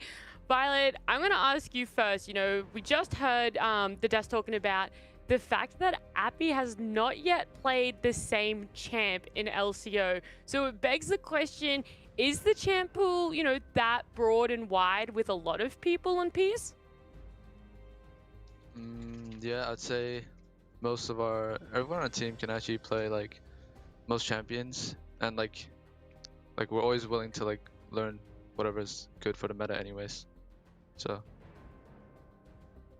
Well, look, that's got to make it pretty hard then, Swaith, to prepare against. But what sort of prep have you been doing for Peace? Yeah, so I think like we think of Peace the same as we think of any team. We don't really prepare specifically for them. More so, we're just looking to get a comp that's our style and something that like has an identity that like fits our play styles. So we're not really worried about anything that like they'll play specifically as long as we're in our comfort zone. How are the vibes down there at Chiefs? You know, you guys have seemingly probably the most roller coaster performance so far in the LCO. So are you coming into this week high hopes, high spirits, and high expectations? Yeah, I mean, like, I think the boys are always like in high spirits. Like, everyone's like joking around and like memeing before games. Like, everyone gets along really well. Obviously, like, so far against top teams, we haven't really performed. Like, we've lost to Direwolves, Peace previously, and Pentanet as well. So I think this game, like, if we are able to pull out a win, it'll kind of like show that we can compete with the best for the first time this split, because previously we've only been taking games off the weaker teams. I'm looking forward to it.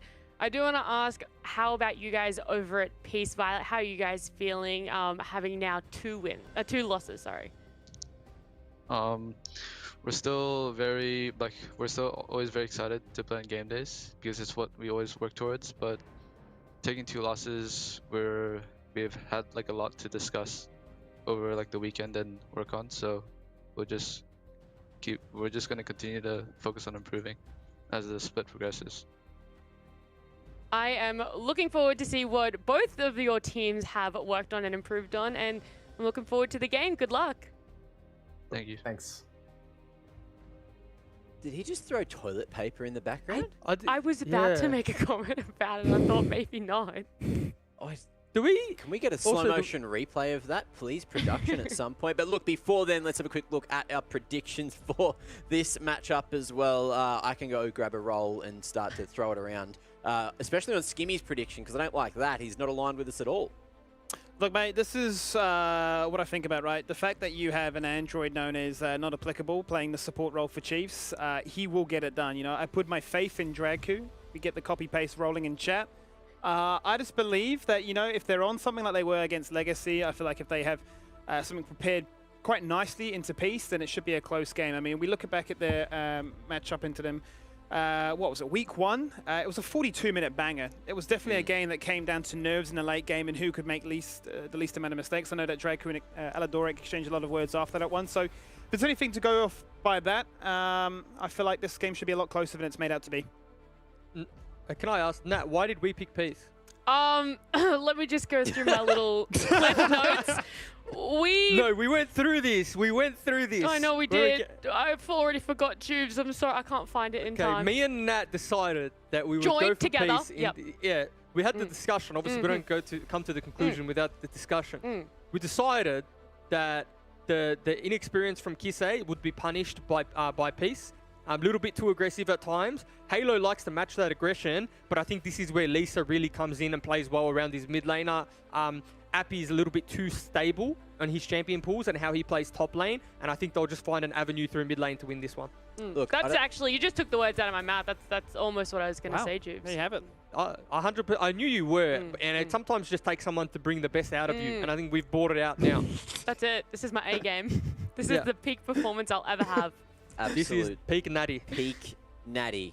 No roids here. And on that note, let's throw it into the Champ Select. It's Peace and Chiefs. Take it away, boys.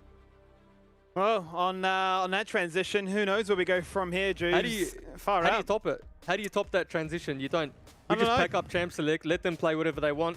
I'll go home, and we'll let Mac take over the show again. Too. Another solo cast once again. You know, we'll see what he can bring to the table, and we'll see what actually we can get from the drafting phase at least. Heimerdinger removed, one of those comfort champions that Mboma loves to flex whenever given the opportunity. Was played last time these two teams met and found good success, allowing Draco on the rail to roam all over the map and try and find assisting angles. Lisa, welcome back into the roster, and he's going to start off here as the Hecarim.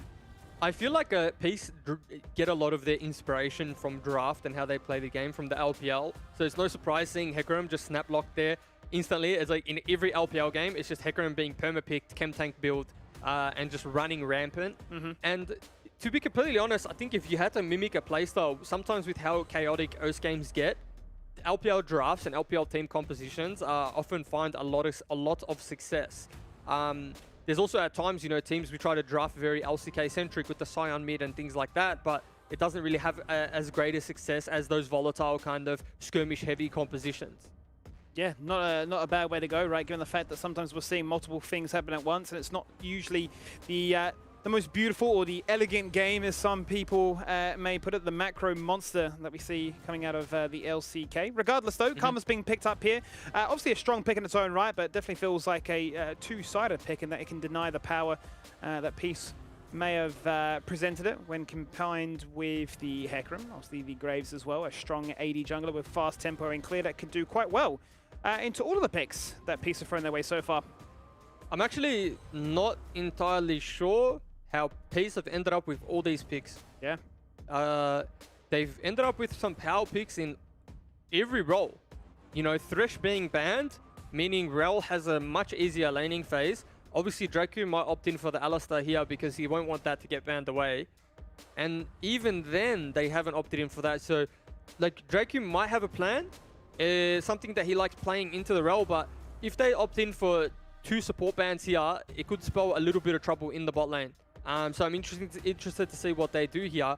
But yeah, Kai'Sa, like, pretty much first picked in most regions or taken away. Hecarim, Rel, looking pretty scary so far for the side of Peace. Yeah, and you start to wonder, right? We've seen a situation like this happen already when Peace went up against Pentanet.gg and they, you know, sort of gave across the Exodia of drafts, if you will, right? Where you've got those first 3 picks and think, hang on a minute, how did the draft go in this way? But clearly Chiefs have a plan. They've got something prepared here to allow Peace that comfort. We keep talking about the word comfort and what it really means, but coming into this one, no doubt Peace will be looking for some of that as they've had 2 defeats on the go and Chiefs are hot at their heels, only 1 game away from being tied in that second position. So no doubt they want to try and throw them a curveball and say, I bet you didn't expect this. Yeah, and I'm just really curious to see how these last bans play out. They're definitely taking their time, having a very big discussion, taking 2 mid lane champions away from Halo. Okay. Arguably, you know, he probably looked his best on Orianna in the LCO so far. Had his moments on Syndra, of course, as well. So Syndra's still an option available for him. Yeah, that's true. But again, maybe Kisei is going to opt in for... Kisei's got a weird champion pool. He plays everything that you wouldn't expect him to play. You know, he's even been putting in a lot of time and Talon this week. Is he going to rip out Talon? Plays the Nocturne. Is he going to play Nocturne's first band, rather? But, you know, that's the type of player that he is. They played the Anivia last time these 2 teams met, right? So definitely a champion or a player, much like Winter, where you know that he has this big champion pool and he's not afraid to let scrims or solo queue or just personal preference leak into stage games. We get to see where he goes with that one. Sinner's the acquisition on the side of the Chiefs, maybe going for a fasting Sinner lane. We'll have to wait and see. Peace, though, with those 2 bans targeted towards Halo, he will revert back to the Syndra. Had that stand-up performance in week number 1 where he was able to flash on forward and guarantee multiple kills, so looking to try and tap into some of that magic again. Yeah. And so what I think is the Aatrox locked into the Scion, so probably going to see a similar mirror matchup, not much happening in the top side of the map that we saw last game. But it's likely looking like to be Senna Karma bot lane. I know Dracu does like to play Enchanter support a lot, and we do talk about his engage type playstyle, but potentially they're just going to opt in for a full harass lane, Kai'Sa being short range, you know, Rel being melee range, basically. So, yeah, it is. It's going to be a Senna lane. The Senna's going to be probably starved. Karma's going to be the one farming, be able to get to those, like, you know, those crucial item breakpoints a lot quicker. And we might even just see Kisei on the Scion. So, like, it's really not what we expected from the Chiefs, if I'm being completely honest. No, this is a massive, massive switch up from what we've seen in the weeks go by, right? And I'm going to be quite curious to find out, you know, from the coaching interview that we get as to sort of really what this means. You know, is this a big shift in particular for this team, or is this more a case of, look, we want to bring something new to the table, second round robin, we need to have multiple identities going into playoffs, so now's the time to learn and practice. And it honestly is a Chiefs composition. Dracu, for me, is a player who has definitely made his name, like I said, on engaged supports, but I would almost consider him more of an enchanter. Like, he really likes Yuumi, and he put in so many games into Yuumi, put in so many games to the Soraka and things like that, so it genuinely wouldn't surprise me. Oh, and he's not even going to be on the Karma. Is it just scrap it. Are we having a fasting Scion? Is that happening? Yeah, just scrap it. Wow. Break the meta. Not applicable for a reason. He's jacked. What does he bench? 130. Yeah. Does he bench 130? He's a king. I get the DMs from him. 135 is the word I've just got here from Nat. Yeah, 135. The man is a machine, a monster. He cosplays Sion IRL. And now he's going to say, look, Jubes, you only thought it got flexed into the mid lane. Look, I'll show you that we can actually play it in bot lane too. I actually heard, believe it or not, that when Riot made Sion, they got a portrait of Draku and they said, you know what, this is the guy we're gonna make really? Sion. Yeah, that's what I heard. Oh, true. I got contacts. Yeah, I got contacts. You got your sources, and I don't deny that for a second. I believe every word you've said, and you know, why wouldn't I? Because it's a composition where it is all about going forward, being aggressive and engaging, and I'm really excited to actually see how the Sion fares into the rail. Well, it's nice because Imboma's just going to be really strong, right? They're going to have a solid laning phase in theory, not going to be able to, you know, be at too much of a deficit. And then they have this Karma who's just going to really empower and peel the likes of Imboma, the likes of Swaith, and there's just multiple threats. But because Draku's getting the farm, he's going to be somewhat of an immovable object in these team fights. So it is going to be like a kite back type of composition from the Chiefs, where Lived will be coming in from the side, whereas Peace just want to have that traditional like Aladoric engage, Lisa be secondary engage, and just dive backline. So they're two kind of different compositions, and they both have win cons, but they could, you know, the Chiefs draft, if you will, takes a little more elegance in the sense that they really need to keep Imboma alive, or Swaith at the very least, because they can have lack damage in the damage department. Well, to break down some of the elegance, we do have Coach Kuden from the Chiefs on standby, ready to break down some of the intricacies here. And I suppose the first question I'll ask, Kuden, welcome back onto the stream again, is the fact that you've mentioned in the past that Draku is the best support in the region.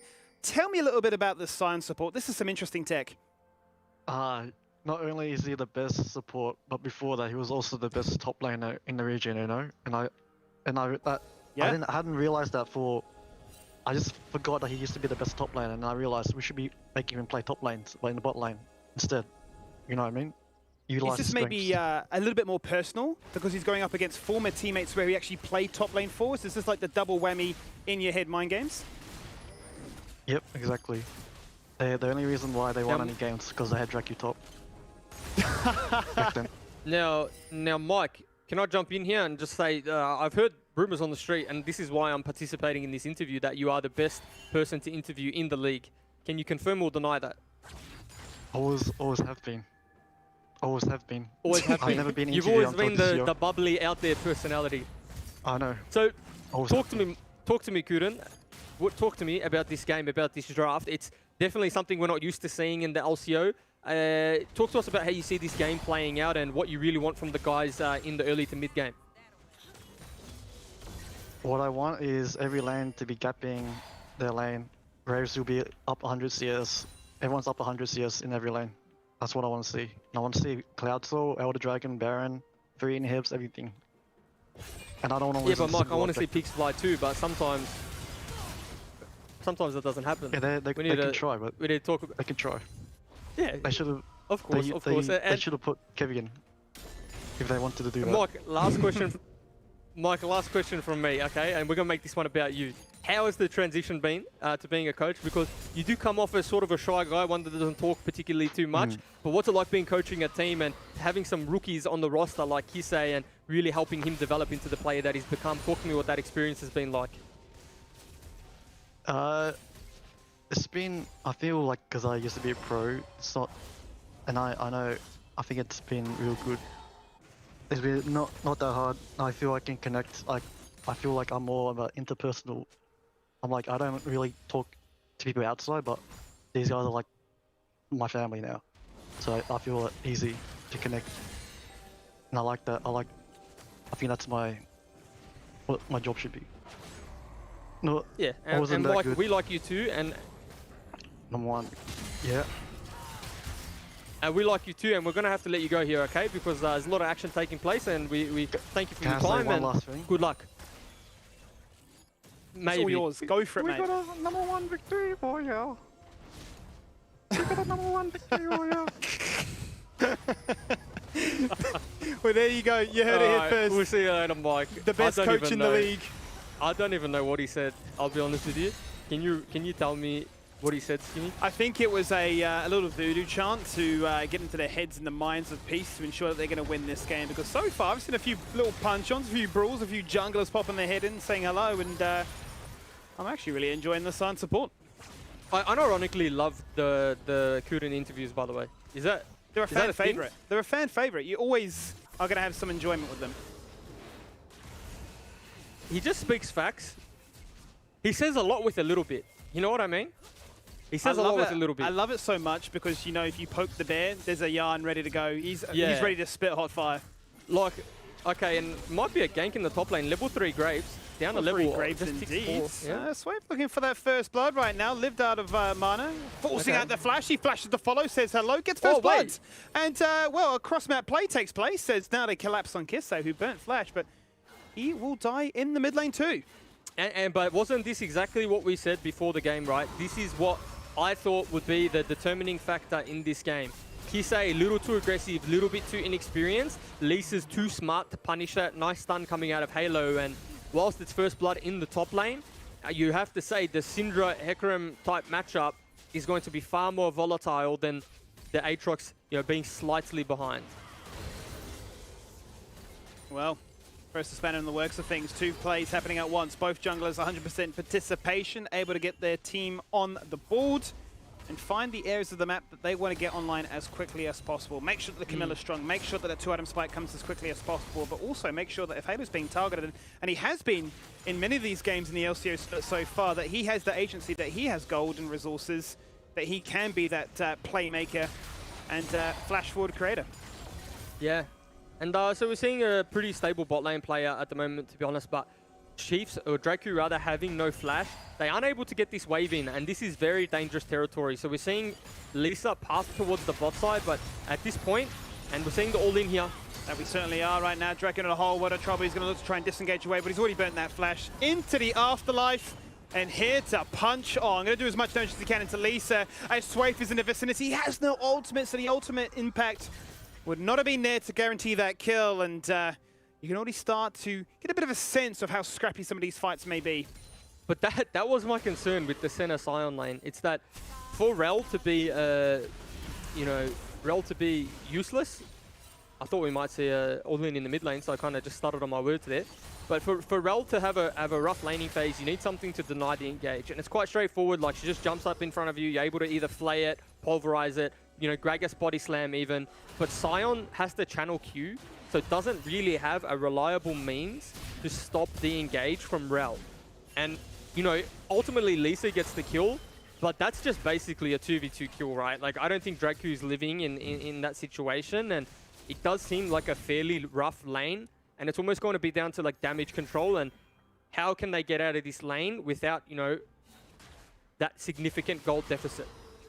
Yeah, because, I mean, we think about Senna, for example, and how she's wanting to try and farm up as quickly as possible, hence the fasting Senna for the quicker soul acquisition.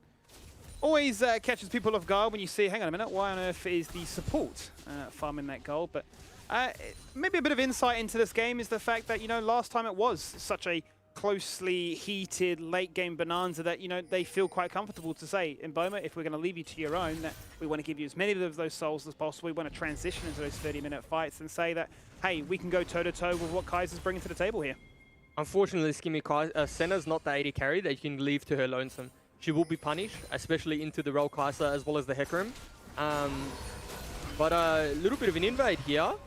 Yeah, both junglers showcasing what they can do. As come down the top lane Bruises, now Liv in a situation where he finds himself locked in place. The slingshot does not connect. He's forced to flash away, dodges out the Hecarim ult, hits the blast cone to disengage away, and the Chiefs walk in and they damn well walk out. He missed the Hecarim ult, and there's a solo kill in the mid lane, by the way, just off screen. So Halo doing work on the Syndra there. Sway hitting them with a little bit of attacks right now. He might actually die, as you say. He is. Oh no, he had vision, Juves. He saw it on the wall, but he decided that Tax was far more appealing. And just take a quick stock check. If you hit tab right there, Lisa is so far ahead in CS and 3 kills to his name as well. Welcome back. The problem, okay, we'll just digest this replay first. So it is really just a little bit of disrespect coming out of Kisei. Halo lands all of his abilities, and of course, probably, okay, a little bit of a dance, fancy feet. Who can hit and who can miss? Yeah, I mean, that's what I was talking about though. These two mid laners, right? Like they're always going to go for the 1v1. They're always going to go for the skill check. And to be completely honest, Kisei is not playing the type of mid laner where you want to opt in for those. And wait a second. Off screen. They're making it so hard for our observers, hey? Yeah, I mean, it's very hard. Very hard, and it's very hard to break down what's happening in this game just because there's so much carnage, so much chaos. So there's a solo kill in the top lane. Look, the Camille matchup is slightly Aatrox favored early on. Camille does scale into the matchup extremely well, but if you start dying in the 1v1, then it's going to get longer and longer before you're able to take over. Oh, wow. He managed to buffer Aatrox Q2, but not Q3, and Q3 is definitely the one you want to be juking. Yeah, the big bullseye target in the middle, and that was literally one auto attack to separate those two. Nipper's going to feel quite upset about that one. And I suppose, just to touch on it quickly, it kind of looks like top lane is the same as mid lane, both punching on and showcasing it all about the fights. Yeah, and it's what Peace like, right? They want to take you into skill check territory because they're confident 9 times out of 10 that they're going to win the game. And then if you look at teams like Pentanet, when they play them, they don't really opt in for the skill check. They just play the map and play the team fight. So Chiefs have definitely kind of opted in for the game that Peace really succeed in, and at the moment they're suffering.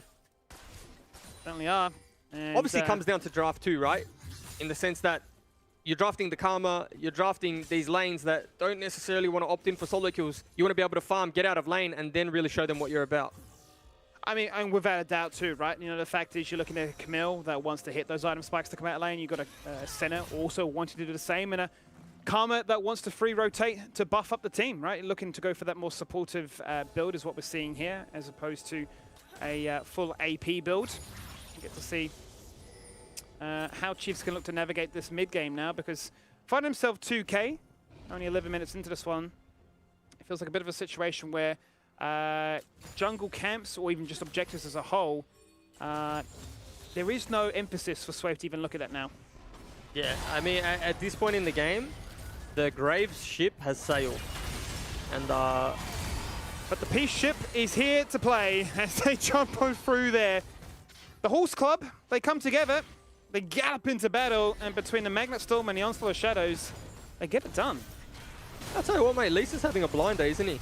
I mean, it's obviously being facilitated well by his team in that scenario in the bot side of the map, but he's just where he needs to be in all the crucial moments, and he's really had the track of Swathe in a jungle matchup in which he shouldn't really have tempo priority early. So you normally draft the Graves to put Hecarim behind early because, you know, levels 1 to 2, even 3, you can't really contest the Graves. The Graves are just too strong, especially with the red buff, but he managed to bridge that gap, Lisa, managed to get kills early on in the matchup, and it is so snowbally that once the Hecarim gets ahead, he's able to just do things like that, and you know, Graves is just always going to be behind the pace now. Certainly is, and it's a bit of a rough situation to find yourself in, and one that's going to keep him locked up in the jungle for a fair bit of time right now. We've had a chance to really poke his head into anywhere else. He wants to try and get himself into a relevant state. Going to take a fair bit of work to catch up to the power that Lisa's at, and yes, he's doing a fair job to get on top of that with the CS equalizing, but the fact that you're still going into a Hecarim with 3 items, and they find themselves now with the mythic items to bolster the damage that much more. A Kim tank, a Kraken Slayer, they'll force fights, and no doubt they'll win. Yeah, it's just a battle of the mythics at the moment, isn't it? And Swathe may be looking for a lane gank here, but I don't even think they have enough juice to take Appy down here. I think he may even just turn this 1v2 and trade with Liv. He might look for it right now. Buffers out with the Hextech ultimate and locks him in place with a smoke screen, going for the flash away, trying to buy as much time as possible. Aggro for collateral damage. There's the Cynic Cannon from downtown. Dawning Shadow do whatever it can. They find the kill. Liv flashes into the Pixie Brush, now looking to try and do whatever he can, but gets outplayed by Unleash, the power of multiple orbs coming his way. The boys are back in town, and they rock up, and they give him assistance. Yeah, and outplay button hit by Halo, managing to take down Liv in the top lane. And for me, the most important part of League of Legends, you know, in 9 out of 10 games, is taking mid turret. Once you take mid turret, we're going to see Lisa really start to eat Swade's jungle, and you know it's going to be Aladoric behind him to facilitate that. Violet will be coming in, you know, last with the Kai'Sa ultimate, and this game's only going to get harder and harder for Chiefs, especially when the map's going to be opened up like this. Seems like a little bit of angry gaming coming out here from Peace. Maybe having a competitive roster between 2 different junglers and having a few games having not gone your way right now, knowing that second position you find yourself in as Peace could be in jeopardy with many teams keen to dethrone you. They look like they've come in with a game plan here. In the first 15 minutes have proved that gold leads, item advantages, jungle dominance, and shutting down a lot of the win conditions that have made Chiefs so successful so far. And you wonder how much influence, and just to play, like, well, not even devil's advocate, but just to give you something else to think about, how much has Kevy's influence had on the team with Lisa, right? Like, in terms of, you sit away for 1 week, you watch the games, you work with each other in scrims, taking a back seat, helping each other out, and, they did mention that that's the type of relationship that they have now, and it looks like we're seeing the junglers really level up from the side of Peace. Another kill off screen. Another kill off screen, and it's that man again. It's Mr. Halo getting it done now. 3-0-1, bounty on his head.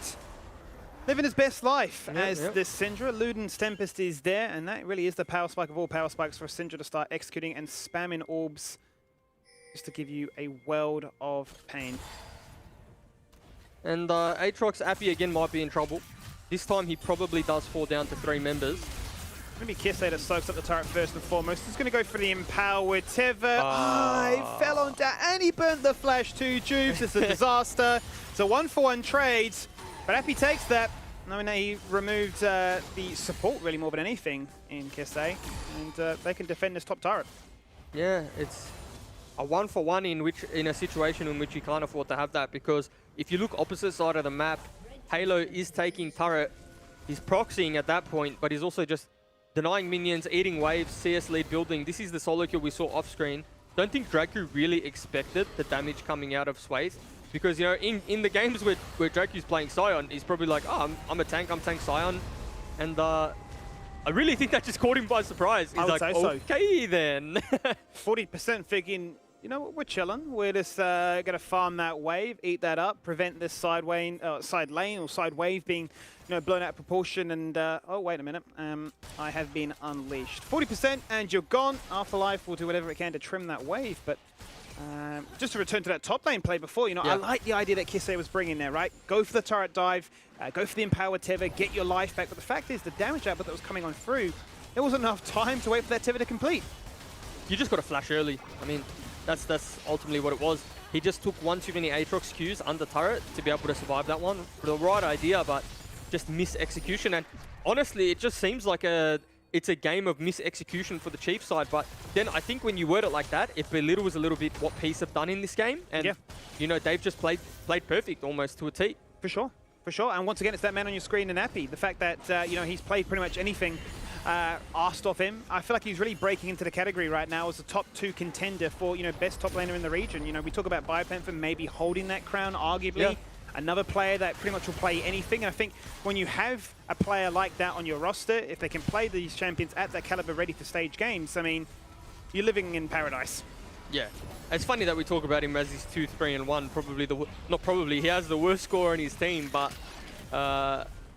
you have to say he's absorbed a lot of pressure, been able to trade 1-for-1 on most scenarios. And yeah, if you wanted to be hypercritical, there's probably instances where he should have just backed off turret, played the safe game, but we opted in for a bit of a limit test, and can't say we don't like the limit test here in Oceania. We do know that this is 2 teams that will look to try and mechanics max one another and showcase that, hey, we are better in the 1v1, the 2v2, or whatever it may be.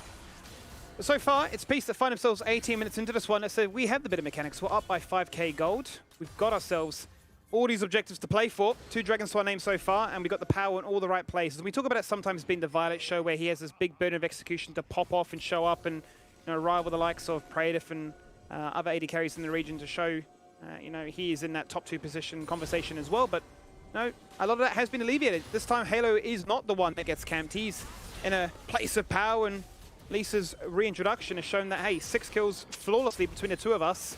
We run this map. Well, we did say before the game, again, just to reiterate, that first jungle gank in mid lane is going to swing the game, right? And we talked about that either being Kisei or Halo, because they're both so aggressive, and you hate to see it. Oh no. Yeah, I mean, you hate to see it. Well, whilst we hate to see that, we'll look to see what this means. Storming Shadow goes across the map. I'm going to buy a little bit of time here for Liv, whilst also damaging that of Appy. A 3-man collapse. We sing his praises, and he is a bit of a sponge. Yeah. We know what he can do, but he's going to fall on down again. We can only sing his praises for so much. That's not being a sponge. That is absolutely limit test behavior. And Sion engaging here.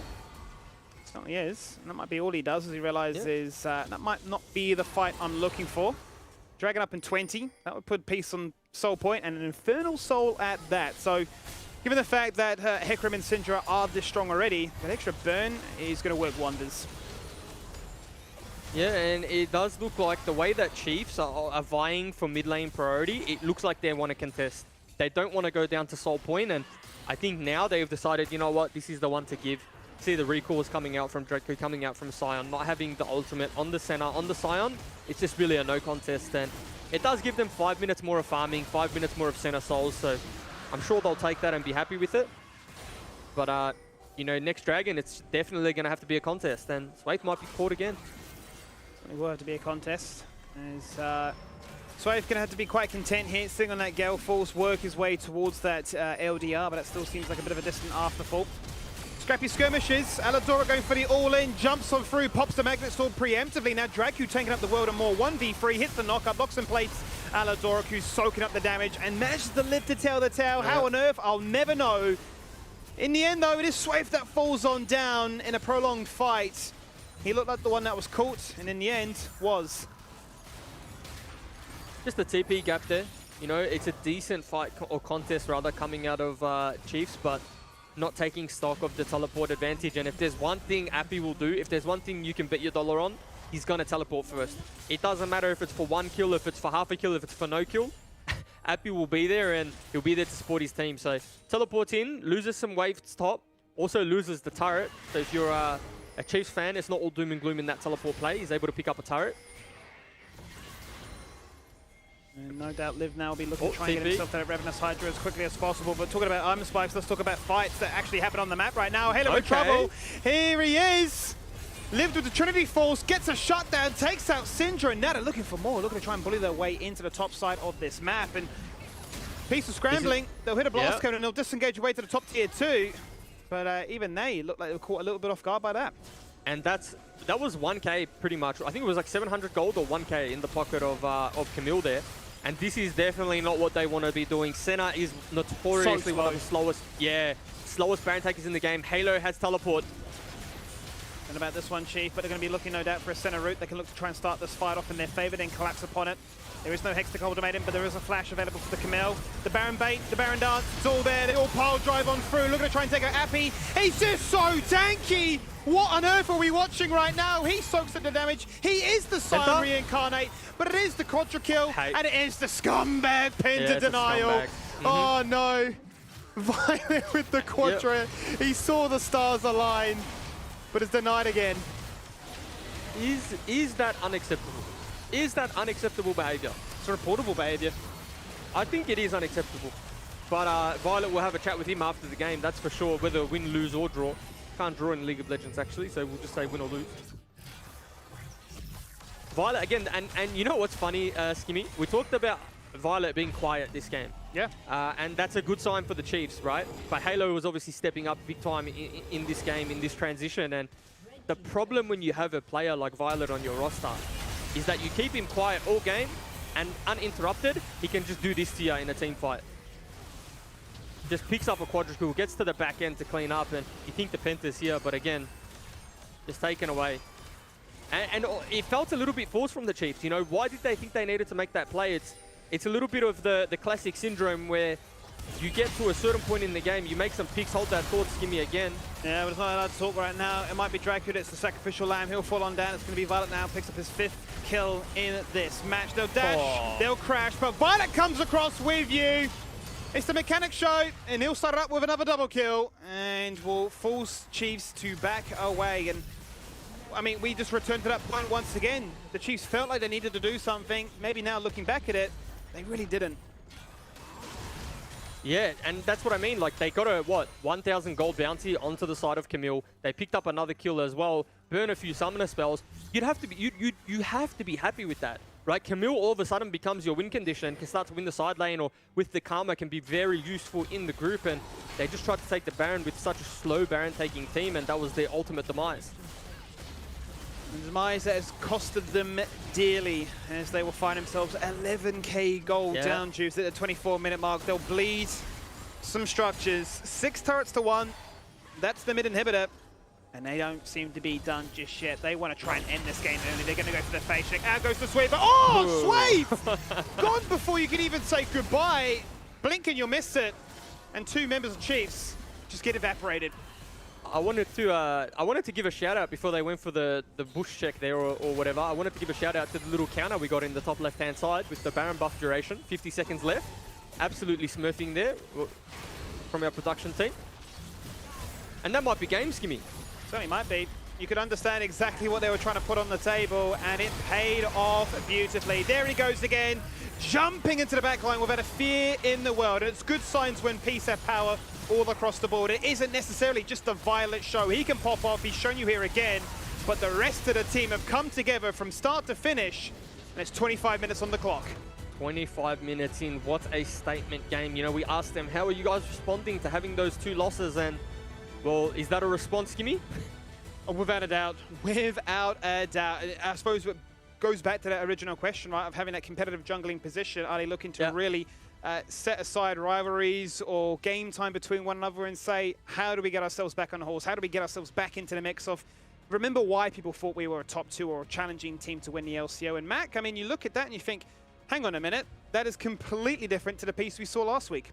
Yeah, a piece that went back to the form of looking like they had a whole lot of chemistry there, whole lot of cohesion, and I dare say that's because, again, they allowed Violet to have that Kaiser. And this begs the question that I want to, send to you guys here, is how does Violet keep getting the Kaiser and the Zarya? Why is he the one not getting target banned in this lineup? I think it's because that there's too much to take away from the side of Peace. You don't have the luxury of just banning that away. And ultimately, he's just that good that he's going to do it on another AD carry anyway. So it's like you just take you pick your poison almost, right, when it comes to Violet. Yeah. And again, in this game, they did a very good job in neutralizing the bot lane. Yes, they did die, but in the sense that we weren't talking about it being the Violet show. You know, the person that bridged the gap and bridged the early to mid game was really Halo on that Syndra, being able to pick up, getting the early gank, picking up the solo kill, and just felt like it was always an uphill battle for the Chiefs. And if I'm being completely honest, if I look at nameplates, I see champions. This is kind of an Exodia draft for Peace, right? Getting the Hecarim for Lisa, Syndra for Halo, Violet, Aladoric on those 2 champions in particular. It's like I couldn't think of something that they would want more than that. So it's almost like back to the drawing board for Chiefs. Yes, maybe there's things they could have improved on, but potentially are they opting in for a redraft in this scenario? I think when you sort of boil it down, right, you mentioned from those first 3 pictures thinking how on earth have Peace managed to pull this one off, but it felt very much like Chiefs were lulling them into that state to say, we'll give you everything because we've got this prepared. And it was a clear game plan to go for and a clear idea of what they were trying to bring and sort of cause a little bit of an upset, but it's the execution. When you find yourself in a situation where the Hecarim is 3-0 that early on, you start to wonder, where did it all go wrong and how do we really recover from this one? And I think there was no better example from the highlights there where they forced their hand after the initial 1k shutdown to Halo. We've got to go for more. We've got to pile drive it and guarantee that this Baron bait dance means more. And ultimately, they've fallen down from there. So they're gonna beat themselves up over that one. But for Peace, they're gonna be stoked with that victory, no doubt. Yeah, and look, building on top of, we're looking at the champs down here, building on top of what we spoke about before this game with AP is, again, that's 9 from 9. He hasn't played that champ at the top lane yet. So it still continues to be a trend. Let's see if he goes 10 from 10 tomorrow. If he does, that's absolutely crazy. But look, let's bring Nat in. She's been down on the sidelines watching the fiesta, the crazy battle of battles, just straight from the get-go. A whole lot of action that game. And Nat, who do you have to have a chat to? Well, I'm hoping I'm going to be joined by Lisa because that early game was just an insane performance for you. Congratulations on that win, but walk me through the early game because I think you were like 3-0, 4-0 by like before 10 minutes or something. It was just wild. Well, I say it's just the Hecarim theme, the Hecarim special. Every time I just walk to the place, people like my teammates just calling me, "Oh, look at this guy, look at this guy." I'm just like pressing goals and pressing my buttons, like just running them down, I guess. Was it more just, was there communications to set up those ganks, or was it, oh, you're that side of the map, hey, this guy's overextended, come help us get this kill? Oh yeah, definitely. So I was trying to just babysit my teammate, but like there's a opportunity to kill them, so we just took it. Very nice. I mean, it paid off. You guys seem to snowball and not really stop. But can you talk me through about the Baron fight and then on to finishing the game? It felt very like, you know, methodical. You guys didn't take too many risks in this game. Oh yeah, I remember like that's when we tried to catch the Camille. He was walking to us, but suddenly our Syndra got killed. But we just tried to do Baron. Like we know they'll come to Baron really slow, so we took our time and waited to Syndra to TP and just wait for the big moment. But Violet Penta, that was like a big miscommunication. We got really sad afterward. No, well look, tell him even though he missed his Penta, he still played fabulously. I do have one last question though. Violet in the pre-game was talking about how you guys spent the weekend working on any problems you had at the team. Do you think that this game has outlined the efforts that you've put into it and that most of the problems are, you know, really being worked through and this game's shown that? Oh yeah, of course. Because from last week's game, we showed a lot of our weakness and we know our team has a lot to improve on. So like we worked really hard on this week in the streams and try to fix all these problems, and we win. That's how it shows. That's it. You find the problems, you fix them, and you win. Well, congratulations on that win, and hopefully we see some more outstanding performances for you for the rest of the week. Thank you. There you have it. So good to see they've been working on their problems and they've managed to fix that, or at least at face value, it certainly looks like they played a much better game today than they did last week. So good to hear from Lisa there, Nat. Yeah, it was. I mean, look, Peace had an outstanding performance, but a bit of me is worried that the Chiefs guys keep talking about how they treat everyone the same and they like really want to focus on themselves. It's like, at what point do you start really just honing in on what you have to do for this certain team that you're coming up against? But we'll see. Look, that's the real question, and we can discuss that between ourselves before match number 4 of the day, which is going to be Direwolves taking on Pentanet, which is potential for another banger. Direwolves on the come up, Pentanet still defending the undefeated title. That's coming up just after this break. It's all there, they all pile drive on through, looking to try and take out Appy. He's just so tanky! What on earth are we watching right now? He soaks up the damage, he is the Scion reincarnate, but it is the Yeah, but it's not allowed to talk right now. It might be Dracula, it's the sacrificial lamb, he'll fall on down. It's going to be Violet now, picks up his 5th kill in this match. They'll dash, they'll crash, but Violet comes across with you. It's the mechanic show, and he'll start up with another... Don't seem to be done just yet. They want to try and end this game early. They're going to go for the face check. Out goes the sweep, but sweep! Gone before you can even say goodbye. Blink and you'll miss it. And 2 members...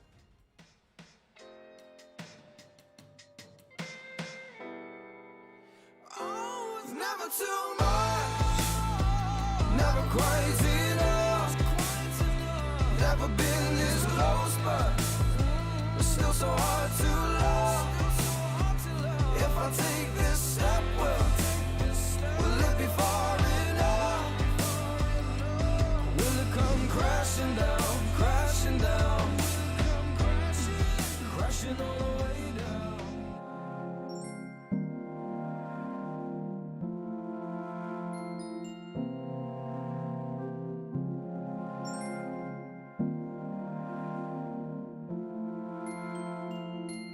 Pulling focus, I'll grab you for a minute. Take me at face value, you know I live within it. Blended so long, I'm breaking you out. Escaping this roundabout. Smash the ceiling, I need a dose of sun.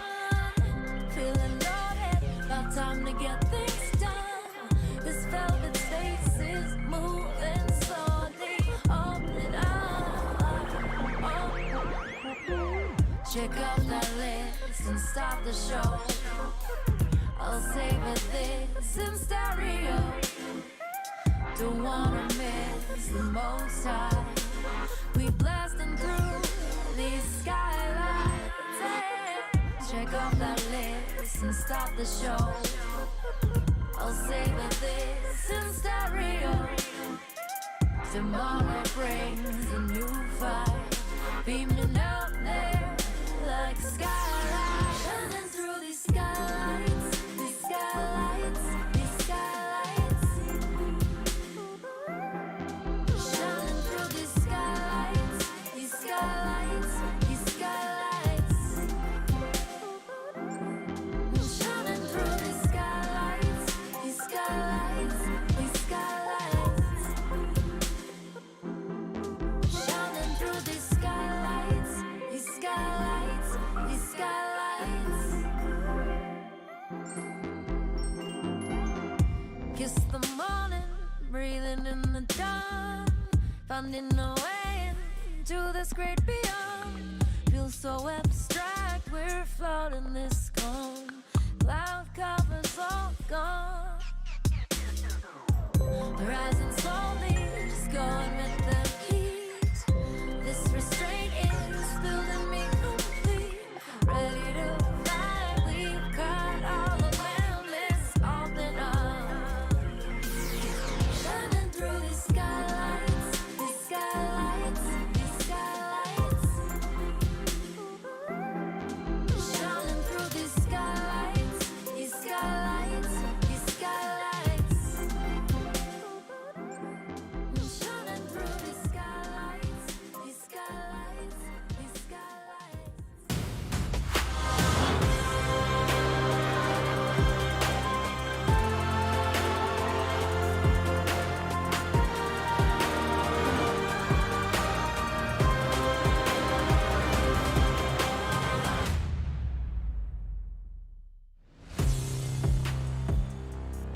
Ladies and gentlemen, welcome back. It is time for the fourth and final match of day one, week 4. It has been a very exciting night so far, and I think it's just going to continue rising. That tension coming into this final match of the day, Direwolves and Pentanet, is just hitting bloody crazy levels. You know, the temperature all week, it's been pretty high. The humidity has been skyrocketing, but I reckon this game's going to be getting pretty sweaty too, Juice.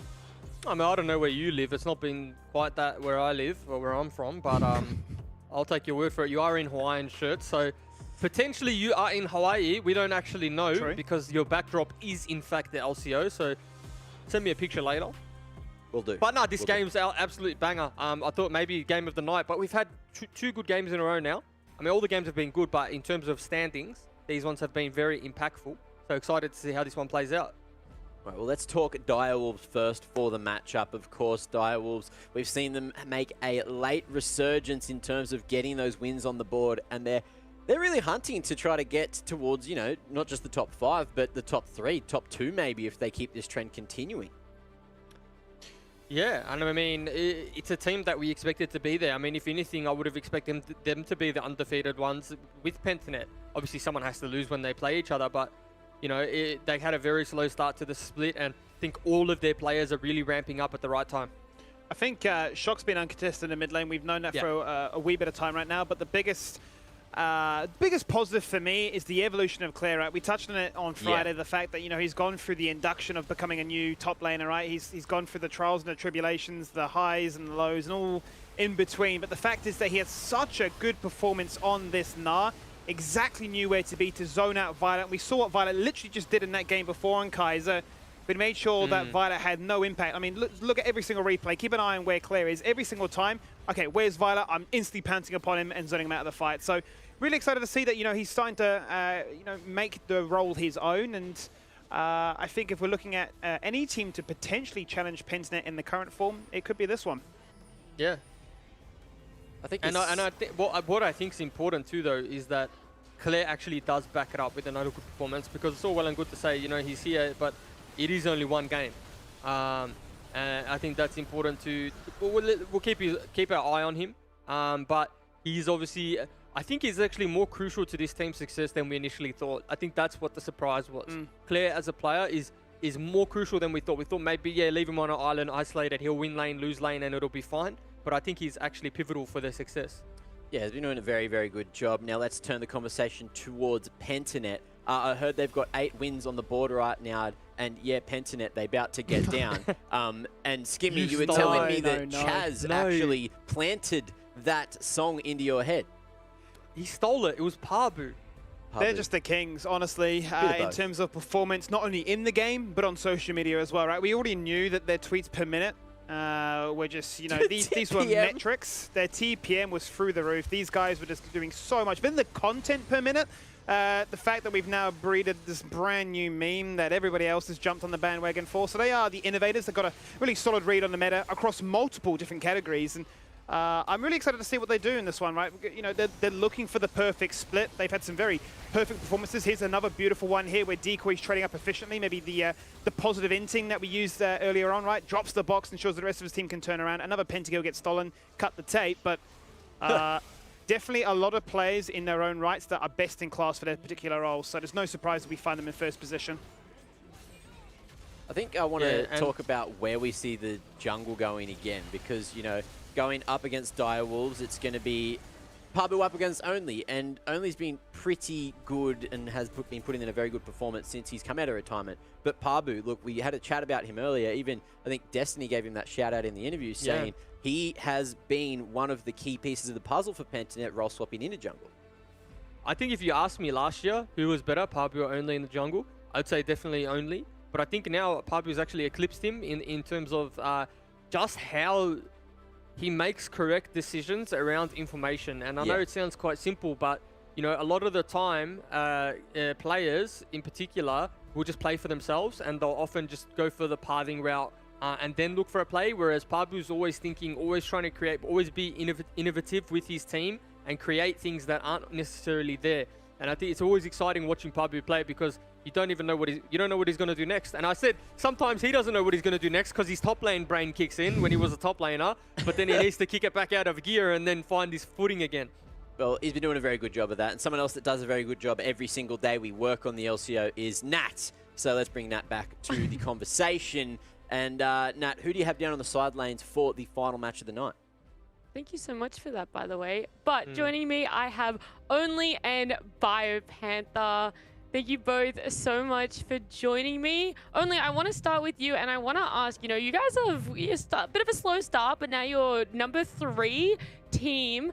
Are you guys like feeling the pressure, or are you just so happy with the progress that you guys have made that, you know, the confidence is there and you're ready to go on a 5-win streak? Definitely no pressure. I do think we're ramping up. You know, we had like a really rough start. But yeah, like we're just getting back-to-back wins now. We are versing the best team today. But if you were to ask me, I'd say all the pressure's on them. You know, they're the team that's had the good start. They're 7-0. We're on the rise. We're just chilling. Like, who really cares if we lose another game, you know? But for them, they're trying to keep this win streak alive. So I'm chilling. I'm cruising right now. Yeah.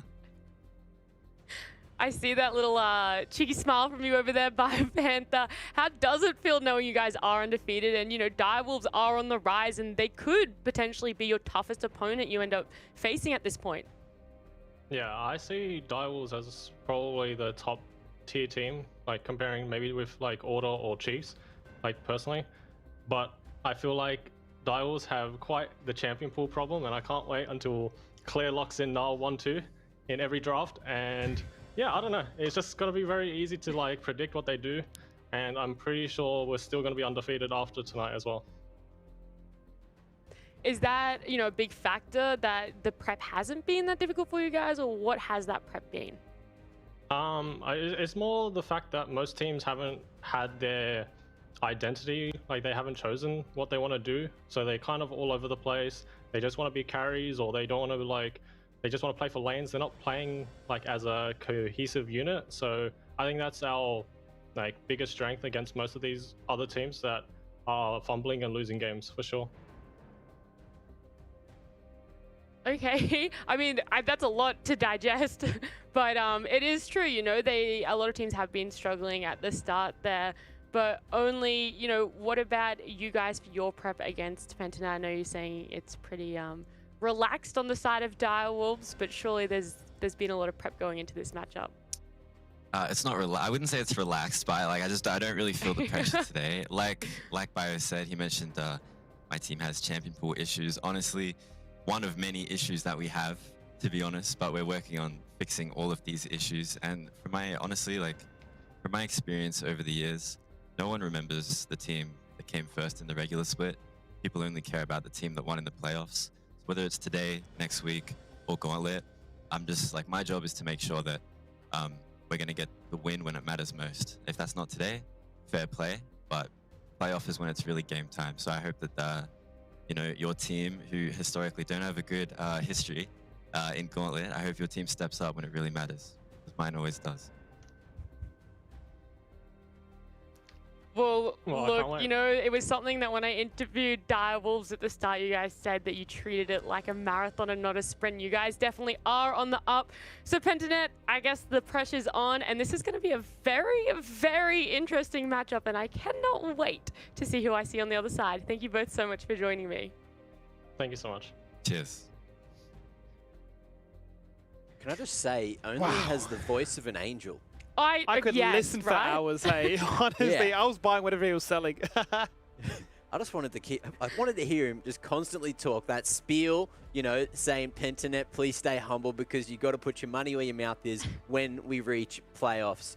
Oh, that's going to resonate all the way through into the playoffs as well. And something else that does resonate is how terrible I am at predictions. So let's bring the predictions in and have a look at what we've gone for here in the final match of the evening. And Skimmy, you've gone for Direwolves. You're pegging the upset. Yeah, look, mate, last two games, we've always got to try and go for the upset, right? I went for Chiefs. Unfortunately for them, you know, they flipped the coin in their 1v1s between mid and top, and it didn't work in their favor. And, you know, that's all she wrote. 25 minutes, gone, forget about it. So predictions in the bin for that game. Now looking for a second chance at redemption and seeing if, look, you know, if this is the team that can back the monologue with the performance. You know, I'm going to go for it. Why not? Yeah, And well, Nat, we're pretty safe. 3-0. Yeah. We're 3-0 at the moment. Why did we do Pentanet this time? We did Pentanet because the champ issue on Direwolves and that's it. That's all she wrote. If I'll be honest, that's a better explanation than I had. It was just a gut feeling for me. So at least you've got some substance behind your argument, because I had nothing. Biopemper's got the green screen. He's got the sponsor plugs. Like, week by week, Pentanet had the hardware gap, right? What was it? They were playing on like Hardware 60 gap. hertz, and then they were complaining, oh, you know, it's laggy. Now they got green screens in production and plug-in sponsors. I mean, I don't know. Pentanet are just they're smurfing. That's the reason, surely. Maybe we'll hear coaches interview, plug some sponsors later on as well. Speaking of coaches, this is a perfect segue. It's because it's from the fans. We got some OPGG did we? pages Yes. for you to coach these gamers through. So, Jubes, fire away. All right. Firstly, how you going today? I hope you're well, mate. I mean, at this point in time, I would suggest that you keep playing the Viego, because that's definitely working for you. I mean, this is my problem when people link OPGGs with really good win rates. Your problem is you don't play the game enough. That's ultimately the problem. Like, if you played the same, like, more games, by statistically speaking, you would climb. Obviously, if you put Yone in the bin, Oriana in the bin, Samira in the bin, and you really stuck to Viego, Twisted Fate, and Malphite, you might end up at rank 1. Like, that's just the reality of the situation, and we'll probably see you in the LCO in 2 months. He looks like a team player, there though, you go. Juice, more than anything, right? I'm looking at the fact that Malphite, 100% win rate, 22 games, and you're at 73% for the TF. Yeah. You can tell this guy's a team player. You know, this is a guy that's using TP on court, and he's like got the macro bindings to quickly tap into bot lane and be like, all right, level 3 flash, all right, we're going in. TPing, ganking, we're making it happen. You know that this guy guarantees every time he's level 6 as TF gets a kill. I would say the one thing too, Skimmy, is like tell him to give Everfrost a crack. I don't see much True. Everfrost in his build. On hit yeah, TF, yeah. Yeah. Like, get Everfrost in there. Get it in the mix, mate. It's a good item. Give it a crack. Let us know. Yeah. Always something good to have in the mix. Now, we do have one more. However poorly I said that. Yeah, to that's quickly right. have a look at before we do get into the matchup. It's Big Mac vibes. So, my brethren, roast away. So he doesn't have his rank in there. That's fine. Maybe win rate isn't too good. Who knows? But Plat 2 Diamond 4 games, so we can get the gist of where you're at. Yeah, look, you know, Ezreal, don't play that champ, okay? It's not really a champion that wins lane and doesn't scale too well compared to the traditional AD carries. Kai'Sa's definitely the one you want to stick to. Really, honest, there's not many AD carry bands going around in solo queue. I'd just say stick to Kai'Sa. You can vary the build between Gale Force and Kraken Slayer depending on compositions, depending if you need to shred tanks, depending if you need the mobility to get in and out. I personally always opt in for Kraken Slayer because I'm positioning Fiend. I just never out of position. That Garen game there is really triggering me. I don't know if it's just like my OCD or whatever. It's 100% win rate, but that is a defeat. Yep. So that's the autofill, surely. Again, you're a product of not enough games. A lot of the times, these players with good win rates, good KDAs, are just not enough games. Play more games, come back to me in a month, and then we'll talk numbers and we'll talk improvement. Because the only way you can improve, stop playing ARAMs, stop playing custom games, stop playing normal games. Because if you want to improve and you put in your OPGG in the mix, I'll tell you what, play some ranked, get the ranked in ya. I'm sick of the ARAMs. That's the biggest killer in the LCO dreams and aspirations. Look, Juice just out here trying to convince It's everyone like to angry go man full shaking time. fist at the sky, eh? Yeah, he's like, just quit your work and become full-time league player. 100%. Hey, Look, what's going to pay the bills? Work or LCO? Because I know which one's paying the bills. The main thing that I want to point out as well is he had a game from 2 hours ago, and that means he probably missed the first match of the LCO. So I'm going to scold him for that. That's pretty poor form, mate. And we're putting you on here as well. So make sure you spend all your time watching us, and then when we're off air, that's when you go get your bloody LP up. All right. Now that brings us towards the game, and I guess any final words, Nat, before we are sent down to the sidelines. I think no matter who wins out of Pentanet and Direwolves, everyone's a winner today. Everyone's a winner, including us, because we get a break and you two don't. So take us away. Direwolves and Pentanet coming up now. Where we go, Juice, a banger to end the night. The start of a week, but the start of another rotation between these two teams. We get to figure out really from the monologue, from the pre-game interview to the talk that was all there, can they back it up with some results? Pentanet going to open up their draft here, much like we've seen a lot of teams do in recent times. They're going to go for the Hecarim on B1 and showcase that it's just too good to pass up. And I sort of want to run my mind back to OPL late last year. We saw only a handful of games where Pabu really got counter jungle. I think there was one game, I forget what the matchup was, but he played the Kha'Zix and his life was a misery, right? Had no camps to clear whatsoever, but it's very far and few between where Pabu gets targeted, but he really was a non-factor in that game. And if we're looking at Pabu being, the MVP or the go-to player on this roster, I wonder if that's going to be a theme that more teams, go towards. They might, but the problem with Pentanet is that they're a little bit too good across the board, right? If Pabu has a bad game, he's still able to influence team fights, and he still plays the type of champions where from a deficit they can still impact, right? You can always just land the multi-man Hecarim Fear, multi-man Hecarim ulti to still offer that little bit of CC and utility for your team. Now, it's funny that in the interview, BioPanther said we can predict Direwolves draft very early on. And in this instance, they've locked in Na in the first two like they said they would. And I'm pretty sure, if they were to bet, they would say that, Orianna would be a shock priority too. So interesting to see what Pentanet have thought up for these first two picks. It's also worth noting that with Tristana banned, Shock's actually gone for a very early mid lane pick. He's just going to play that lane blind, going to go for the Orianna, another strong, stable champion that for the most part can just play blind, but we'll get to see what bans come out in the second rotation. No doubt we'll be looking at more control mages to make his life as easy as possible. But touching on what Pentanet have locked in so far, they're going to find comfort once again. BioPanther on the Scion, Praetor on the Kaiser. We're starting to see a bit of a rinse and repeat, and I think you've had this conversation with me in the past, right? Scrim culture, where teams will say, we're all playing it, this works, we're all going to use it, but we're starting to see the same patterns come across on blue side. But it really does concern me that Pentanet and Peace, like those two teams in particular, are just getting their bread and butter. Yeah. Why? Why are they getting these champions like consistently in draft? Praetor consistently getting the Kaiser. Their junglers consistently getting Hecarim. And it's like the exchange isn't something good. The exchange, they're not coming out on the other side with a power pick, right? It's like, oh, they got Mundo. They got Mundo jungle out of giving that away. Now maybe that's some tech. Maybe it's a matchup into Hecarim that they really like and we don't know much about. But time will tell. At the moment, I'm a really big fan of Pentanet's first 3 picks. It is a growing concern, and one that no doubt we'll have to try and break down if we get a chance to speak to some of these players off stream to really get a bit of insight into this one, because you're starting to see the same thing happen over and over again, and I'm wondering if it's a case of teams feeling we can't match up to you 1-for-1, so that we're going to have to try and bust something that's going to give you that false sense of security, right, of having your Exodia comp, if you will, and we'll just play this to go into that and say, well, if you can lose with your Exodia, now do you have a bit of a midlife crisis and reevaluate yourself? Well, in saying it, right, like if we look at break down Direwolf's first 3 picks, right?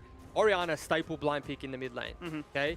Orianna generally is more successful off the back of an aggressive jungler, something that can protect her in the early game, right? Something, because she is quite vulnerable in the early to mid game. Obviously, only having the flash, that's a real bit of mobility, in which I think Pentanet will be smart to punish. But nevertheless, it's a good pick, right? Blind. You have the Na, which is a very safe blind, but again, can be countered by many champions. Obviously, they're kind of soft counters, if you will. So they still function quite well in majority of the drafts. So Direwolf's draft isn't bad by any means. Yeah. But in terms of power picks and S-tier champions, you would have to say that's more in the favor of Pentanet. It just feels like a bit of a head-scratching moment, much like these bans. We've got the Victor and the Kassadin to make Shock's life as easy as possible, getting the very early prioritization towards the Orianna. Ari coming out now. So Pentanet going to try and throw us a spanner. We've seen Ari played by other teams in the region, and now it's creeped on through here to Pentanet with Chaz looking to give us a masterclass on how to play this one. I don't even care if Pentanet win. I really dislike Ari in most in most situations. It's like there's just better things, you know, better things. Yeah, I think I saw Kiyose stream, and the Ari got out traded by a Kassadin pre-6, and I thought, well, that says it all for me. So Ari, like traditionally, long time ago, when Orianna was less prominent, was like a counter pick for Ari. Like it's like a soft counter, right? You're able to use your ult charges to get out of the way of a shockwave. You're able to dodge the Orianna balls, able to get in range to able to land the charm. And so it becomes like a pretty volatile matchup in that sense. But the problem is like the onus again is on Ari, and these matchups all involve timers. And I think League of Legends is a dangerous place when you involve a timer. Now there's some timers that are less vulnerable than others, or less volatile than others, right? But Orianna, for one, is something that you just don't want to go uninterrupted 10 CS per minute, because Ari at normal range is going to get outranged by Orianna. So the only way that you impact the team or impact something is by going in, going forward, doing something. So the onus really does become on you. But Pentanet have shown us time and time again, they are the team to go in. They are the team to do that. They won't shy away. So yeah, they won't shy away. And I think Chaz, from memory, and this is going back a long time ago, was actually a bit of an Ari player. My memory might fail me, but from memory, would have to get confirmation from the man himself. Maybe if he wins, gets the interview. But potentially just a matchup that he really enjoys. And yeah, who knows? Who knows, Skimmy? I'm not one to tell him he's wrong. No, well, that's it. And I suppose it's going to start creeping into this idea that, much like Rusty, why do we continue to see Ari here in the LCO? But that's the conversation on that side of the coin. At least for the Direwolves, there's similarities between what we're seeing here. I mean, this is for the most part, a very similar comp to how the Direwolves faced into the Chiefs. Exact identical bot lane. It was the Aphelios Taric into the Kaiser Alistair. And you talk about timers, and there's probably no more timer punishing than that of a Cosmic Radiance. You need to really be on the money as a Taric to make sure you understand the flow of a team fight and what could happen at any given moment, just given the wind-up of that ult. Taric did fall out of meta, but when Taric comes into meta, it's really into the melee range supports. Taric is very good into champions that he can auto-attack, because obviously when Taric autos, gets the passive up quicker, he's able to use the heals more, and so on, right? But also, Alistair's pattern or trade pattern is just headbutt in and pulverize and sit there, right? And try and get the stun off. And Taric loves that, like, that trade pattern, because he's able to either disengage or stun when the aftershock goes down. And in this case, there's no aftershock on Alistair. So this lane can become quite volatile, even though it's a Taric, because if Decoy ever goes for the full combo, then he best be able to juke Cupcake's stun. So Cupcake is like one of the, you know, traditional Taric players left, I would say, but he always makes it work into these melee on melee matchups, and there's 3 melee champions in which he's able to just whack up a storm on. Yeah, and it's going to feel quite good, quite honestly, right? The fact that you can get 2 of those dazzles out at once, and in these team fights, especially in close quarter combat like this, could actually find a fair bit of value. So we'll keep our eyes tabbed as to how Cupcake performs in this one. But flipping the coin, you know, you do tend to see the Aftershock Alistair. Going for the phase rush here, has Decoy, so no doubt looking to be incredibly mobile, and we might see him acting as a second jungler to find gank angles, find the collapse onto mid, so to speak, to give Chaz the best possible start. Yep, and this is probably what we thought we would see, right? White Panther on Sion. As he's parting away from Pabu, from leashing, he's about to say goodbye. He's never going to see Pabu again. And cast a curse, Pabu's probably going to camp top lane.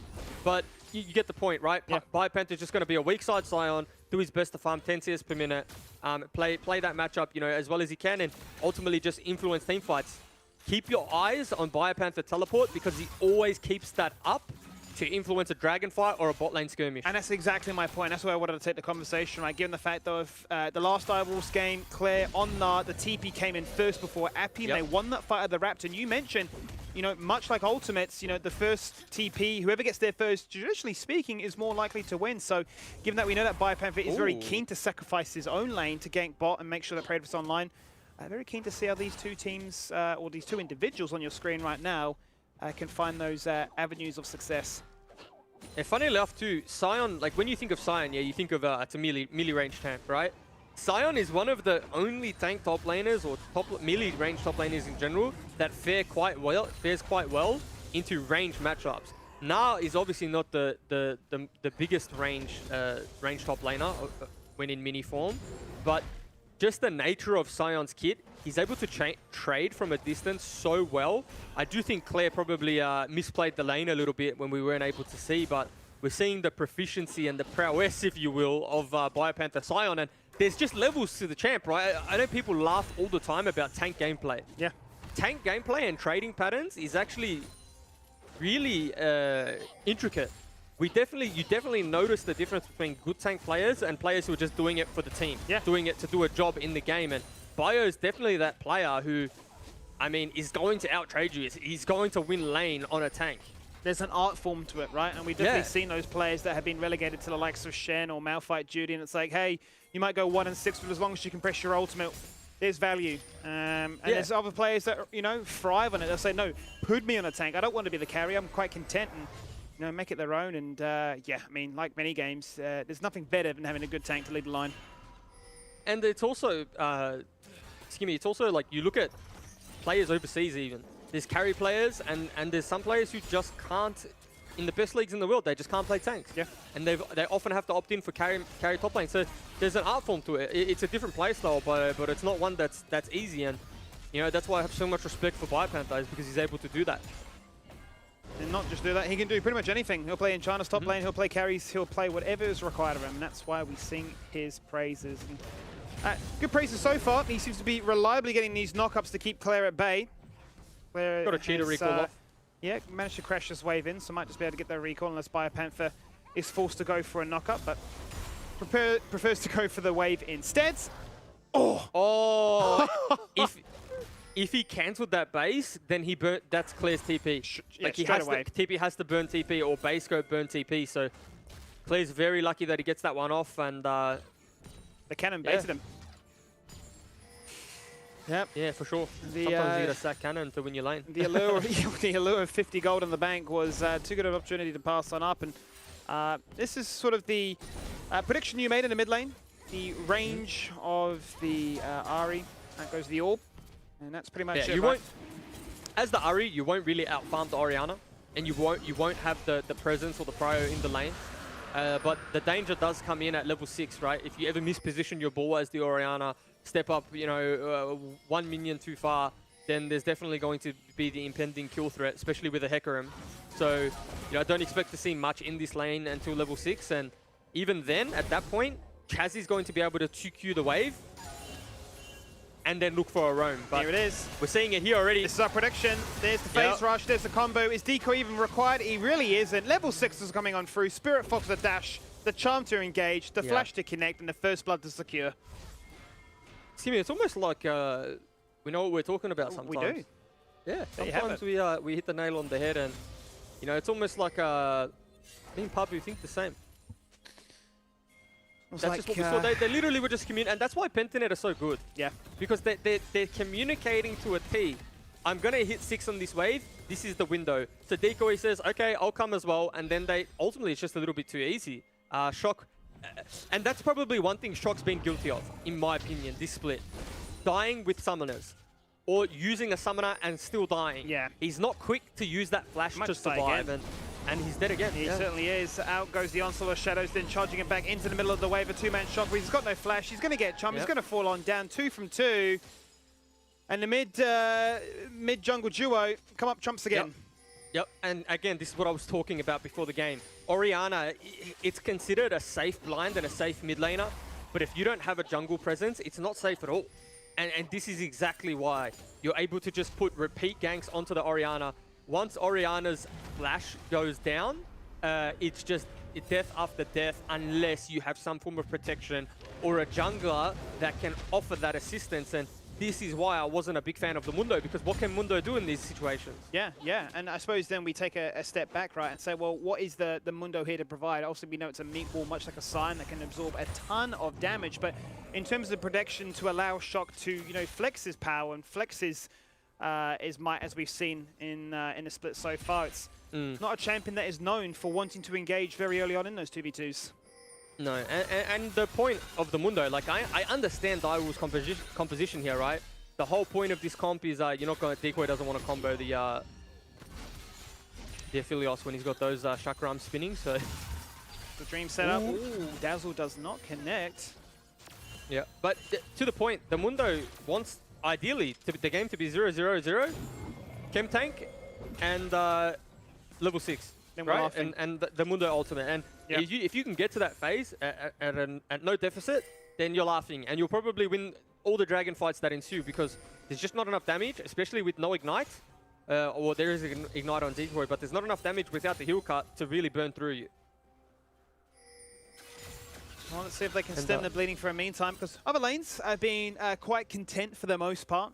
All right, you know, one punishment as soon as level 6 is there, the play happens, the play is punished on repeat. And a bit of a different story here for Shock, who's not known for falling victim to situations like that. So it'll be interesting to see how he bites back, test with that little mental. But then, for the most part, elsewhere, you know, these aren't crazy gold leads to start talking about only 9 minutes into this game. So if the Mundo condition of hitting that really changed the pace of things, because I mean, they've already got the first dragon, so there's definitely been points to highlight already here. And that's one thing Mundo does very well is get... Oh, and he's just dead. He is looking like he's going to get charged on down again. It just doesn't matter if the charm connects or not, because they just have so much raw damage. The shockwave, the animation gets cancelled. It was too far gone by that point, and wow, 0-3 now. And Skimmy, you know what's funny? Shock is one of the safer mid laners in the league. Like when I go into a game, I don't think, okay, Shock's going to be the one that dies to jungle ganks. But this is just how well the Pentanet duo, Pabu in particular, play the mid jungle 2v2. They're just such a hard team to contest, and yeah, we looked at the Ahri pick, and I'll put my hand up and say, and I'll probably still put my hand up and say I like other options as opposed to the Ahri, but yeah, you know, they're showing us why they picked it and why it works. Well, looks like the rest of the team now going to find themselves in a situation where they'll be forced to step up. It's going to take a long time for this Orianna to become relevant. We already know how vulnerable Orianna can be to falling behind and sort of the items required to be and feel impactful in skirmishes as well as the team fight contests. Yeah, I mean, at this point, the Orianna's no threat. No, it's a non-champ. Yeah, I mean, you're a utility bot right at this stage. Yeah. Surely, I mean, you're popping a shockwave and saying, all right, guys, served you on a silver platter. You need to do damage at this point. So, weird circumstances for him to find himself in. Second dragon of the game will spawn, and given the track, or the inside track that Pentanet have had of this river control, it's them that assert vision dominance. Look how much vision they have to understand, okay, are Direwolves going to posture? Are they going to contest? What I want to see now, though, is I want to see them transition this mid lane power or mid lane priority. Might land a charm, or you went for the Duke instead. Yeah, I like that. Yeah, what I want to see, though, is convert these into dragons. Because once you start converting these into dragons, you ultimately put a timer on them. But instead, Abu just gets another free kill. Certainly does. As Claire expires from the Mega, he's going to flash away. Bipov is forced to flash to chase after. Okay. That's not... Yeah, it's not worth it. I think Claire should have kept his flash, but Bipanther's TPing in, like I said. Oh no, Direwolves have made the play to try and start off this dragon. They're going to fall victim to being caught apart. Out goes the Cosmic Radiance. The start won't connect. The exhaust goes out. Predator zoned away. Forced a bit in the flash. Hecarim. Someone has been burnt like you would not believe it right now. 2 members locked in place with the shockwave, but Hecarim may just run down shock again for a 4th time in a row. Chance to pick up the killing blow. Pabu might go down. Them. He's going to fall on down for a shutdown, so there is a light at the end of the tunnel. Okay. And amongst all the chaos where the fight went left, right, and center, it is Direwolves to pick up the second. Yeah, I mean, net worth for sure. Direwolves get the shutdown onto the Orianna. You know, a little bit of a bounty there over. They're going to help with recovering some losses that happened in this game. It was a 1-for-1, and they picked up the second dragon of the game. So all of a sudden, if Direwolves decide to just farm this one out, you know, they lose the next 3 dragons, they've still got 15 minutes to spare. So they're putting themselves in a very good position to, at the very least, stall this one out if they feel they need to. Yeah. Now, have to say, if I'm being hypercritical, probably a little bit of a macro misplay coming out of Pentanet there in 2 departments, right? Either you let Pabu kill Claire for free, and you take that kill there, push the wave in topside, rotate down for the dragon and slow contest, and wait for Pabu to get there, or you just swing down there and use your mid lane priority to get that dragon so you can start stacking those up quickly. And they kind of did both, right? They did both, and ultimately you can't do both in that scenario. Do you think that's a product of them feeling too powerful with the position they find themselves in? Obviously, between mid and jungle, it's the case of we can literally hard force any play we want, and there's nothing that this team will do about it. But it seems to me as if Direwolves said, you know what, step up, be the alpha. We're not going to be too afraid of this one, but they had to be afraid of this. Because he has no summoners, and he doesn't have an ultimate, and he'll get caught on the jungle. The pony's too strong, and Guncrab's just dead as well, Skimmy. Like, I want to be optimistic It's about a it. dive. But Oh, he's just confident. Flash pole combo. Credit with the Void Seeker. Oh, okay. Moonlight Vigil with the exact ideal weapon setup. Okay, Shockwave onto 1. Doesn't change the outcome, however, Juves. There goes the roaming pony, and he takes you down with conviction. He missed his ultimate.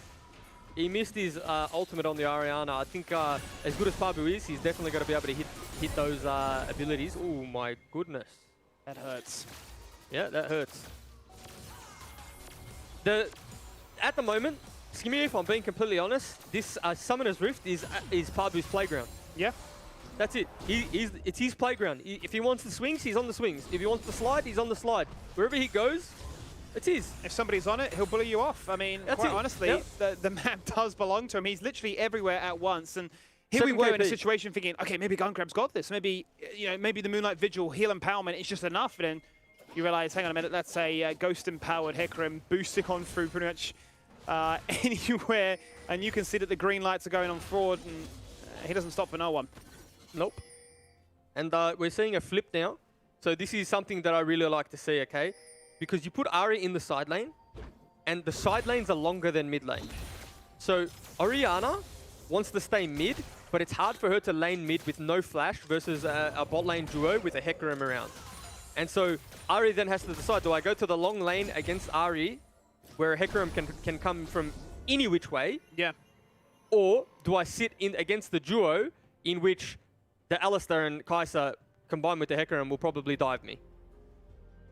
So it's a tough decision for Direwolves to make, and at the moment, it really looks like they've put their duo bot lane. They're happy to keep them there, whilst they Pentanet really trade up on the Rift Herald.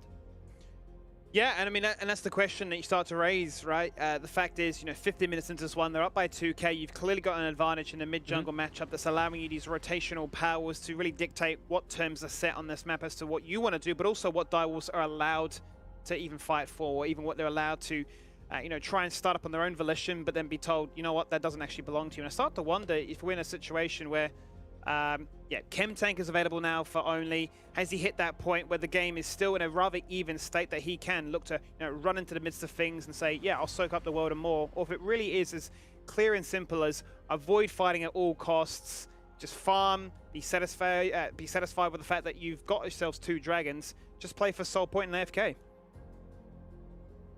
and AFK.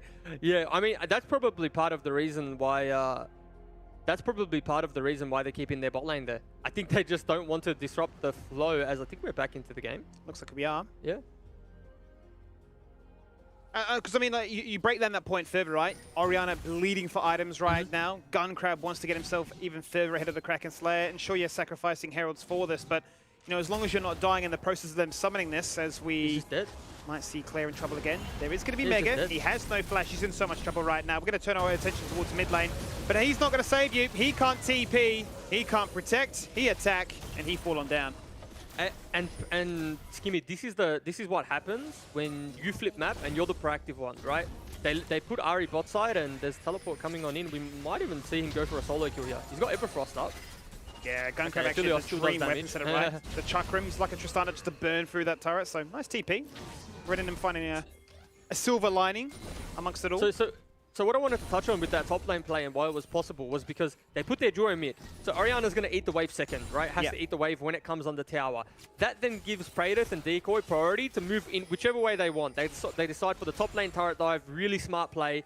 And Kaz might be the one to die next though. Yeah, does have a fair bit of mobility between the flash and the dash. So going to be a very hard target to try and lock on down. And I think you've seen that Direwolves now poke their head in and realize, I just don't think the trade value is worth it. Look at all these lanes, top lane pushing, mid wave crashing, tier 1 exposed. And, you know, with the Herald summoned and 30 seconds to play on this next dragon, I don't think this is a play worth making. And that's mid turret gone too, so all the outers, or not all the outers, sorry, bot lane outer still to be taken, and I think that's where Pentanet will focus next. Look at the CS, by the way, of the junglers. Same CS as their solo laners, or every lane almost. Yeah, it's a game that junglers have really shown the hate. Take note, we are farming up a storm right now. The Charm is going to connect there with Mundo, but we might see our first 5v5. Yeah, but this is a fight I think Direwolves can actually win. Just because the health of Chaz, as well as the mega timing of Na, you know, if they play this fight correctly, obviously keep your eyes on Decoy on the flank. This could be crucial. Look at his knight right now. He has only Hex Flash. I think he's out of vision, looking to try and find terrain to get that movement speed bonus to open up things first and foremost. Has obviously the Unbreakable Will to couple with that. They bait him into a false sense of security. The Dragon has been started down to 50%. Here comes Decoy in the flanking angle right now. Looking to try and do whatever he can clear. He has the Mega, but he can't use his ultimate. It's Kaiser to start things off. Cupcake is gone.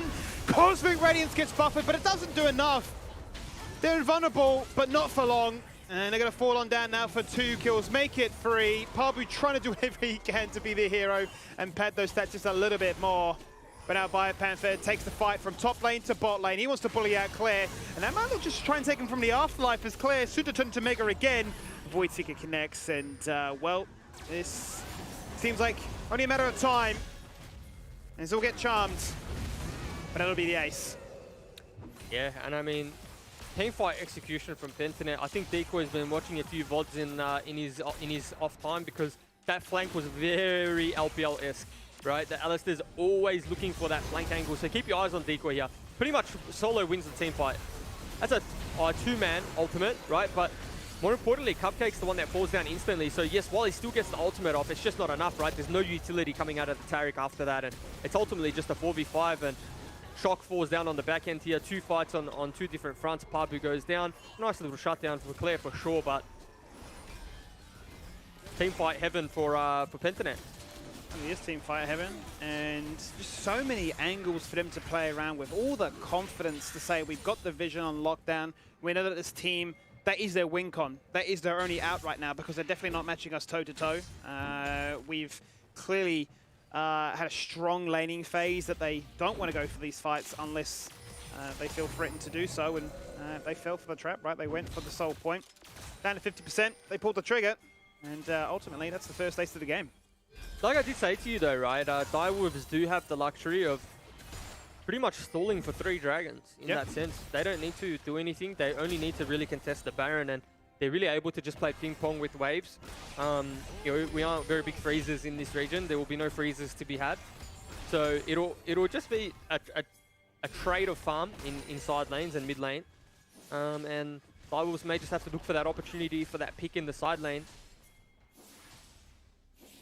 But so it's very hard to pick Chaz. With that all in mind, right, knowing that Direwolves will be wanting to play for that soul point, if we flip the script now in favor of Pentanet, you know, what would really be running through their mind, right? Is there anything flashy or fancy that they need to be really conducting here? Is it more a case of, hey, look, we've got ourselves a gold lead, we're up by 5k, let's just continue to snowball. Maybe as soon as Baron spawns in 20 seconds, we full stack, get a dance to happen, go for a back-to-back ace, and then look to try and start, you know, chipping away at structures that open up wing cons like those inhibitors.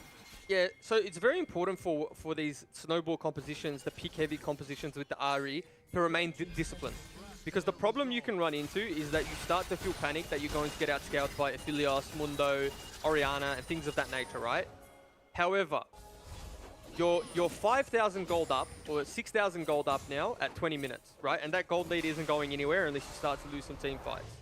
So it's a little bit too early to start Baron buff, but eventually you transition your control towards the Baron, use the RE to then pick whoever's face checking. That'll be the Taric, that'll be the Mundo. Then you can start the Baron up once you get those picks. But look, you see on the way pings from Chaz already. He knows exactly what he's doing. Yeah. You see question mark pins from the Direwolves. Pentanet are very smart and they know how to play and close this one out. But it's going to take some time, right? Because it's on Direwolves to make the mistake. And it is just a game of chicken, right? It's a war of attrition. How many wards do they have? How much do we have to wait? So it'll be basically just starving out the vision. It's a vision denial game.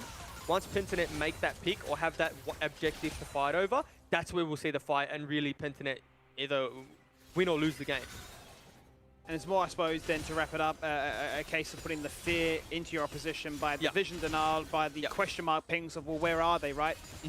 Sort of inevitably forcing that face check to allow the rest of those sequences to take place. So I like it. I mean, they've definitely got the vision control and the map control from the structure is what 3-0 to play to that style, and that's what they're doing so far. Yeah, and if you take stock of pings on the minimap, whenever Hecarim goes out of vision and Kai'Sa goes out of vision, they're consistently pinging on the way or question mark pinging the Baron. So the fear for Direwolves is already there. They already know you can't give Kai'Sa too much free time on the Baron buff because it's going down very fast. Kai'Sa's one of the quickest Baron killers in the game, and watch this. Watch Chaz just play goalkeeper, just poke. He's going to walk away now, and then the face check, as they get closer and closer, is going to be a little harder and harder. Direwolves are trying to do the right thing here, Skimmy. They're trying to go through mid lane, but it's going to take too much time. Look, they've already used the blue trinket. They know it's going down.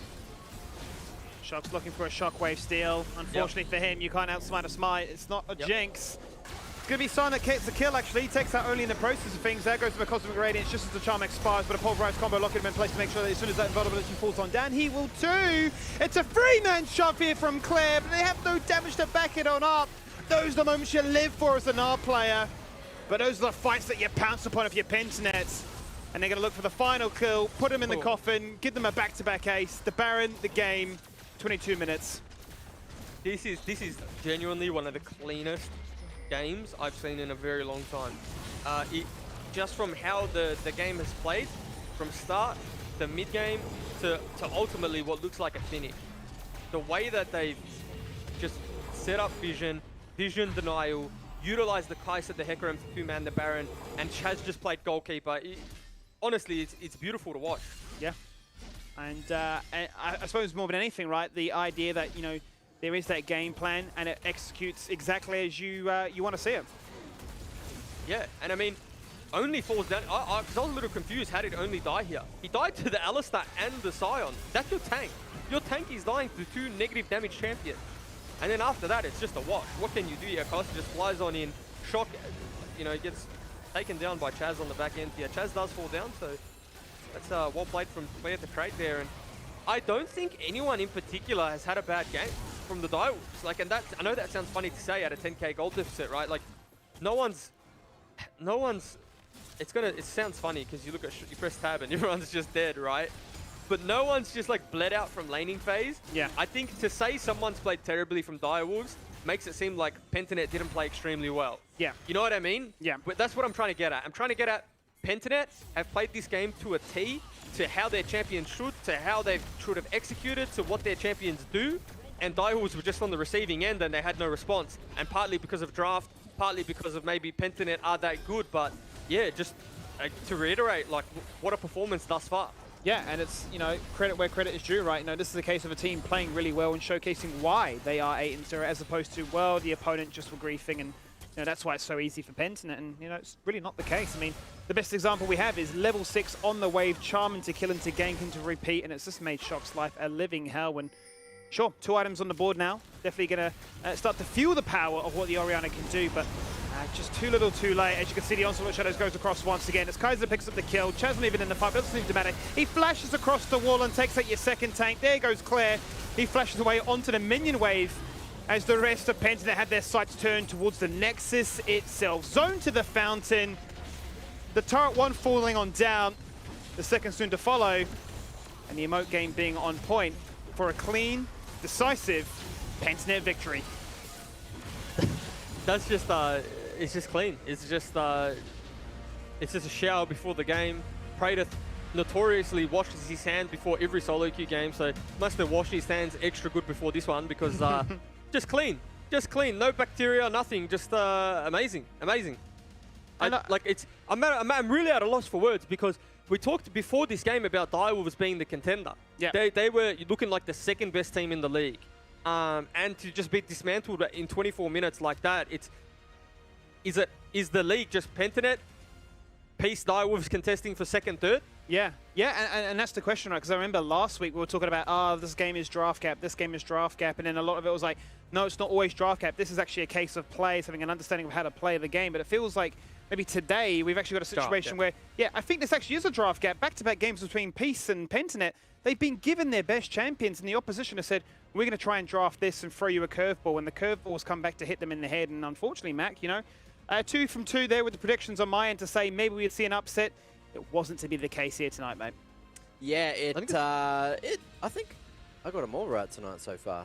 You're okay. Well. So I think I'm on the same train as Jubes and Nat at the moment. Did you copy Nat? Is that why, or? No, I just looked at the games and I was like, I'm just going to pick favorites today rather than go for the upsets. And well, what do you know? That seems to be the secret. No upsets here. But look, so I just wanted to point out Pentanet with the perfect use of the Baron buff. It ran out 3 seconds before the end, so really just squeezing it for all it's worth there. Yeah, and this, I have to laugh at this play. Sorry, Mac. Decoy, Hecarim's coming in from the flank. Decoy just decides to go Macho Man, trying to influence the play on his own. But yeah, so, I'm sorry, Back. What? Could you please repeat that? I got a little bit carried away with the game. I'll be honest with you. Look, Jibs, I'll save you on this one because quite honestly, this is a situation, and I think it's quite fair too, right? The fact that, Direwolves weren't necessarily playing poorly, just a punishment. And this is something I always find quite exciting in games, right? When you see situations where there are gold leads so against one opposition, the negative connotation of, oh, well, this is a blowout, this team's getting stomped, and it's more a case of look how refined this team is that, when they have these champions, when they have this lead, look how they press their advantage, look how they can snowball. Because we've seen situations where teams have had these big leads, a 50-50 flip at a Dragon or a Baron, and suddenly the game's on its head. So I think this is the refinement of Pentanet saying, you give us our best champions, we'll throw in a curveball of our own with the Ari, maybe running it back to a few seasons of old and saying, it doesn't really change the overall outcome. We are still the team to beat. You thought you might have been able to mount an assault. Sure, talk that talk for playoffs, but right now, regular season, no one can touch us. Yeah. But I think, only was right. Playoffs is a different conversation. For sure. You have to have that one when that one comes around. But at the moment, they're just flying it. Mac, let me just touch on that because I feel terrible. But I started at 6 a.m. today and I'm still going, okay? So just cut me some slack. That's all right. Look, you got plenty of slack, mate. It's I think you've been slacking off all afternoon, honestly. But that game, pretty damn good on all things considered. Look, I think it was Pabu just absolutely dominating with the mid ganks as well. You have to feel for Shock. I think he died 4 times before he finally got that trade onto Pabu, thanks to 2 shots from the tower. So just a couple of little bits here and there, just not going Direwolves' way at all. Pentanet playing macro games perfectly. Now let's bring Nat in back from the side lanes, who has one of the 5 champions to have a chat to. Yes, I've selected Pabu to be my post-game interviewee. Thank you so much for joining me, and congratulations on what I would say, and as everyone else has been saying, was a pretty clean victory. I know in the pre-game interview when I was talking to Biopanther, he said, he made a comment about Claire picking the Gnar. So it feels like maybe the draft went how you guys expected. Did it? Walk me through it and tell me how you felt coming out of it. Yeah, we got pretty much like all the champions we wanted. I don't know, we kind of pick like the same kind of champions every game, and then every team just picks the same thing and then they lose. So like I don't really know what's going on in their camps. They're like, we'll just do it better next time, but then they don't do it better next time. So like, it's a bit confusing. No one's trying to like change anything up. Like the curveballs coming out of teams like Legacy are like the hardest ones to deal with. Like we almost lost to like a Katarina comp. Like those kind of things provide much more challenge, and it's like, I don't know, everyone's super predictable, and it's just super easy to play out the games. So that's it. You just want the rest of the games that you guys play to be the most obscure champ picks you've ever seen. Maybe, you know, something like an Amumu. I don't know. It's just an idea for the other teams out there. I mean, look, every team comes in with some composition. Yeah, sorry. That comes in with a composition that can't out teamfight us. So we always just win the team fight, right? So maybe if they do slam the Amumu, maybe someone comes out with a victory. I don't know. All I'm saying is you can be 0-10 on the Mumu and still pull off a pretty good ult. But more about the game that I want to ask you is you guys were so aggressive in that early game. I want to know the thoughts behind why you guys played like that and just the communications to get so many kills down on mid. It's kind of been like big focus point. I don't think passivity is like a playstyle. I think passivity is like being bad. If you don't see the opportunities, it's not because they're not there, it's because you don't have the eye for it. So our focus has been to be using like every opportunity that we get, and so it's just been like, yeah, a big focus point for us. And I don't know, the mid laner kind of made it easy for us. So, you know, usually like I walk mid and then my mid laner has the freedom to push the wave, but instead I walk mid and their mid laner also steps up, so he just dies. Look at that, you know, just taking advantage of whatever these other teams are throwing at you. My last question I do want to ask, though, is, you know, it feels like so many of your games are quite clean wins and quite convincing. So what do you think gives you an advantage over every other team in this league? I think we have a slightly better meta read than a lot of teams. I don't think giving Hecarim with, I don't know, like the Mundo answer. Mundo is fine, but he's much better against champions with a lot less agency inside of the game. Like if you play Mundo versus say Udyr, like Udyr can't blow open your mid laner. Like he kind of just hits camps and team fights the same as you. So that's kind of when you pick Mundo, is when you just want to match team fight and outscale. But it's just every game we have better tools and we're better at using them. So it's like from an objective standpoint, it's usually easier to play out. And then from like our own gameplay, we execute better. So it's kind of just a combination of everything. Just an all-round better team, it feels. Well, look, thank you so much again for joining me, and congrats on still being undefeated. You know, it's a pretty big feat. Thank you. Probably only have one more opponent left that I would say would be a challenge, but I'm looking forward to the rest of the week from you guys. Thank you. Well, there you go. Pabu, a great tradesman who doesn't blame his own tools, thinks that he just had better tools today and paved their way to being undefeated still, 9-0. That's nuts, and a bloody great performance from the mid. Yeah, he raised actually a really interesting point, I think, about identifying opportunities and being aggressive, and like, you know, being passive is such a poor mindset. I think it's actually quite interesting to hear that, because I've seen so many teams fall into the trap of drafting early game compositions, feeling forced to be aggressive, then it doesn't work out, and they're just like, well, the game's over because we're not going to scale, we're not going to do anything come mid-game, and sort of fall into oblivion. So I think that's why we see so commonly these compositions that can scale, because it's like, well, if something goes wrong, you know what, chalk it off, come back to the lane and carry on. So it's always so exciting to see a team that can, one, find the opportunities, but then two, actually act upon it and do so convincingly to allow the games to be as strong as Nat described. Yeah, well, that's really it, isn't it?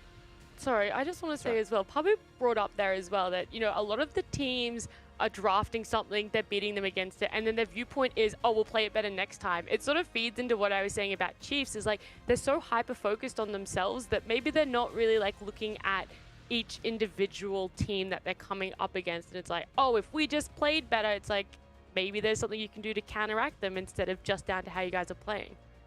Do you want to swat up? That fly's getting yeah, an there's a fly. fly. I have no idea. It's so annoying. It always comes around at this time. Like, look, it's all right. It's coming out of summer now anyway, so hopefully it's just going to go on to greater and greater things. No flies to be flying around. But look, that brings us to not only the swat of the day, but the play of the day, which was swatted away, kind of, because Violet managed to get himself a quadra, but the penta again was stolen. So, you want to give me your thoughts on this one, Juice? Yeah, can I play-by-play it? You sure Go can. for it, mate. Okay, you ready? Wait. So we got Peace contesting the Baron here. The Baron has been started. API lands a thing, and then the thing goes in, and then the stun lands, and then Violet is just hitting the backline. Can't believe it. Absolute wombo combo. The Kai's is hitting 1, hitting 2, hitting 2. 2 goes down, triple kill. 4 goes in. He ults into the Ultra Instinct into the backline. Can't believe it. And Boma's going down. It's going to be a pentakill, and it's absolutely stolen from the scumbag. Perfect. What execution. a closing! Is that alright? I sweated during that. I know, bro. I can tell. I absolutely sweated during that. I Like thought legit, about I started Lucio. sweating. That was a sweat. Look, you gave it a lot. You hit it with the heart and the My soul, head- as well as the voice box there. My head started pulsating as well because normally when I legit pulsating, because normally when I do my play-by-play, I do it in an American accent. Ask Skimmy about that Yeah, one. But hey, that's the real gem. yeah, that's the real deal. Well, look, hopefully we can get some more Jubes by Jubes as the season goes on, because I thoroughly enjoyed that. And it was music to my ears. Something else that's music to my ears is we can have a look at the standings. Now, it's more eyes than ears because we're looking. But that being said, Pentanet still undefeated right at the top there. Peace still trailing by 2. And if Pentanet stay undefeated, they're never going to be able to catch up. Direwolves and Order and Chiefs all in 3rd after today. So it is essentially the race for that 3rd position. Legacy and Gravitas and Mammoth all on the bottom of the ladder. But Legacy are starting to climb the ladder as well. It does rely on those 3 teams tied in 3rd, though, to, I guess, trip over their own feet. So interesting to me, Mac, because you know, we were coming into this one and thinking maybe we've got a situation, right, where the race is on for 2nd position, right? You know, Pentanet very clearly at the top of that throne, looking down at all the peasants below and saying who's going to try and challenge me for this crown, right? But the case is that Peace came in and said, look, enough is enough. Blip on the radar. We're going to come back to the form that got us to where we are, and now we see that maybe it's gone down a level, right? It's the battle for 3rd position. I mean, there's still so much up for debate, right? A game here or there definitely puts that 2nd position in jeopardy, but I feel like the middle of the pack is the most exciting narrative right now. Yeah, and look, I just want to point out quickly before we go too much further into this conversation is Pentanet with 9 wins secures their playoffs position. So even if they don't get another win on the board, 9 is enough. So big congratulations for being the first team to secure a place in the playoffs. Now, anyone else want to be putting their 2 cents worth into anything here in terms of the ladder, Jubes or Nat? Oh, just thank goodness Pentanet locked it in because it was looking real dangerous, like they might not win another game for the rest of the split. So very lucky that they've locked that one in, eh? Just an absolute nail biter whether Pentanet would, make it to playoffs. Just lucky them. Yeah, Well, I hope you don't tough bite- schedule home. Yeah, don't bite your nails too hard, all right? That's never a good thing. It's a terrible habit that my mum told me never to do, but still, it just happens sometimes. It just happens sometimes. But look, from the fans, it's enough from me and my livelihood and where I've come from and my background, etc. I want to hear from you guys at home and what you've been up to, and that is the op.gg screenshots where we give you some coaching tips. And when I say we, I mean Jubes and Skimmy in particular. So, Jubes, shred away. Have a look at this guy, huh? I think I'm like 8 points higher than him, so technically I can still give him advice. I do have a negative win rate though, and he doesn't, so I guess he's that one up on me. Look, it's looking like he's found his groove on the Echo. I would say again, it's going to sound like a broken record because it is early on in the season. Can I guess what you're going to say? Say it. He should quit his job and he should just keep playing League for 16 hours a day. No, well, actually, what I was going to say was that he should play more Moo because if he does do that, then potentially he's going to climb. Hey, That was going to be my second guess. Darn it. 50-50 and I lost. I think he clearly likes the assassin angle, right? He loves to just get in your face about it. High-octane gameplay. Maybe sometimes it works, sometimes it doesn't. You might be the hero. You might be the ultimate grief that goes for the 1v4. Chronosphere's back and goes, hang on a minute. That's not actually working in my favor. I find it interesting, though. 74% win rate on a Diana. Clearly doing something right there. That's very tasty, and I think it's because of the automation for Diana is quite friendly, and especially in like D1 Master Tier Elo, it's like perma push wave and roam, and that playstyle is very efficient because you can punish noobs. And no offense to any noobs out there, of course, but yeah, they can be punished. And Diana's definitely the champion that does that, and can also just get into the wombo combo angle. So yeah. Well, there you go. So hopefully, Calcasey, you enjoy that little bit of coaching. We do have one more quickly to throw up before we close the show for the day. And it's Ronald, my good friend I know Ronald. I know Ronald. Hey, what about the win streak? There's always win streaks, huh? Hey, this guy's the king. Look at the percentage wins on some of these big champions as well. What, like 68% on the Vayne? So he's got hands. He's definitely got the moves like Jagger. 70% on Sivir. No surprise there. I think the Bing Fig Nut lets him down. And might just be because it's a popular champion as the Kaiser. Yeah. Well, that's where I would reassess the Kaiser gameplay. I would say, okay, Kaiser's strong, but sometimes you don't have to play Kaiser. Don't have to be a meta slave, right? Yeah. And I would suggest that you're dying too much on 80 carries. Like, KDA is not everything, but if you're averaging 5 deaths a game, I would suggest like just playing to minimize that, because you always end up doing damage. You always be able to do damage if you're alive, right? It's a misconception that you need to like push limits and get in the backline and do damage. Whereas like if you're just dying less, you're staying alive, by default you're doing more damage because you're on the map for longer. So just try and figure out where you're dying, how you're dying, and why, and see if it's for minion waves, what it's for, and just try and bring those deaths down a little bit. And if it all goes pear-shaped, just blame your genius. support. Now, I have one thing as well that which could help everyone at juice. home who's putting in the op.gg reviews, and that is esports assessment labs. You know, if you want to make sure you can test your reaction time, you want to test your cognitive ability, try to figure out how not to die to minion waves as much, I'm sure esports assessment labs is the place to go. Keep going back, and you can at least monitor how much better you're getting at gaming and your mechanics, etc. as well. It might not help you with your macro decisions, other than, you know, maybe your thought processes will be more laid out in front of you, and you can be, oh, I'm 2 IQ, like Mac Dad on the desk here. But look, that brings us towards the end of today, which means tomorrow is coming up. And what matches are going to be on tomorrow? Well, you might ask, and here is your answer. Order and Chiefs at 6 p.m. 7 p.m. you got Direwolves and Mammoth. 8 p.m. Pentanet and Legacy with a bit of a rematch there. And Peace and Gravitas, the final match of the day. So I'm looking at this one, and I think maybe that initial game is going to be the banger for the day. What are your thoughts on this one, Skibby? I mean, without a doubt, right?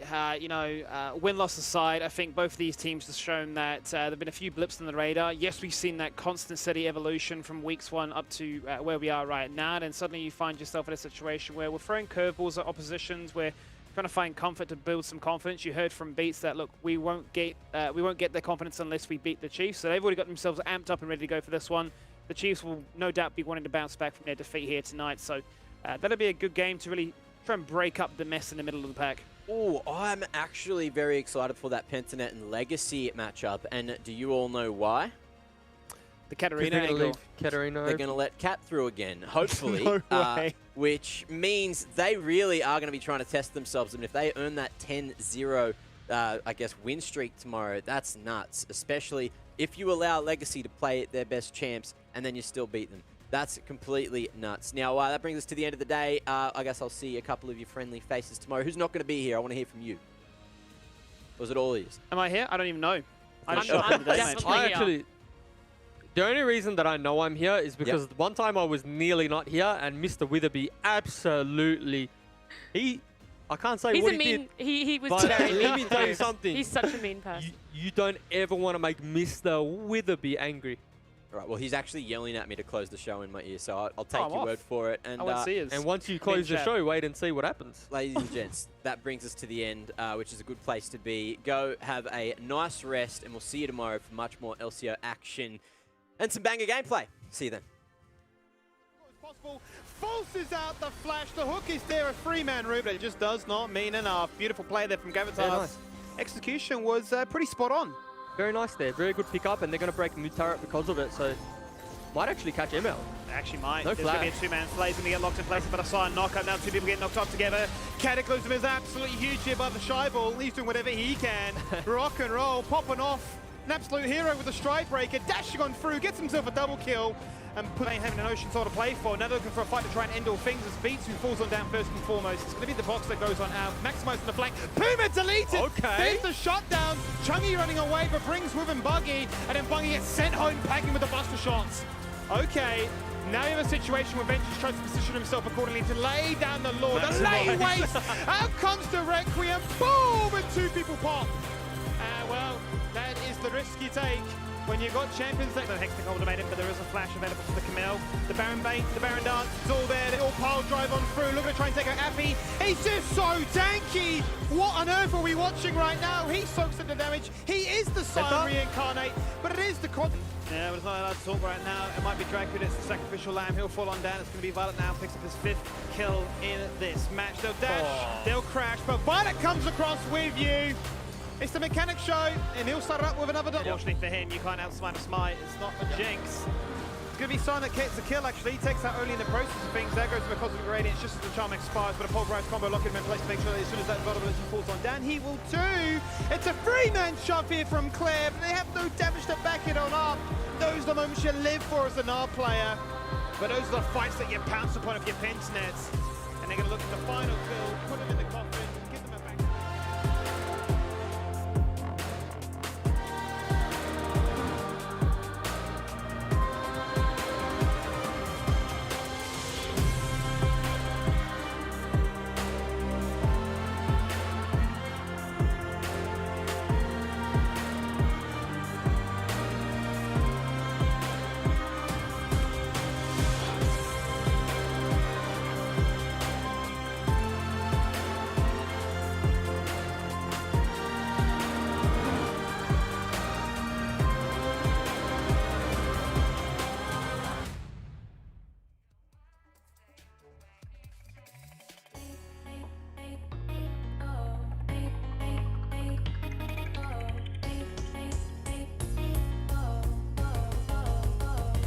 Lay your worries on the floor. Leave your heartache at the door.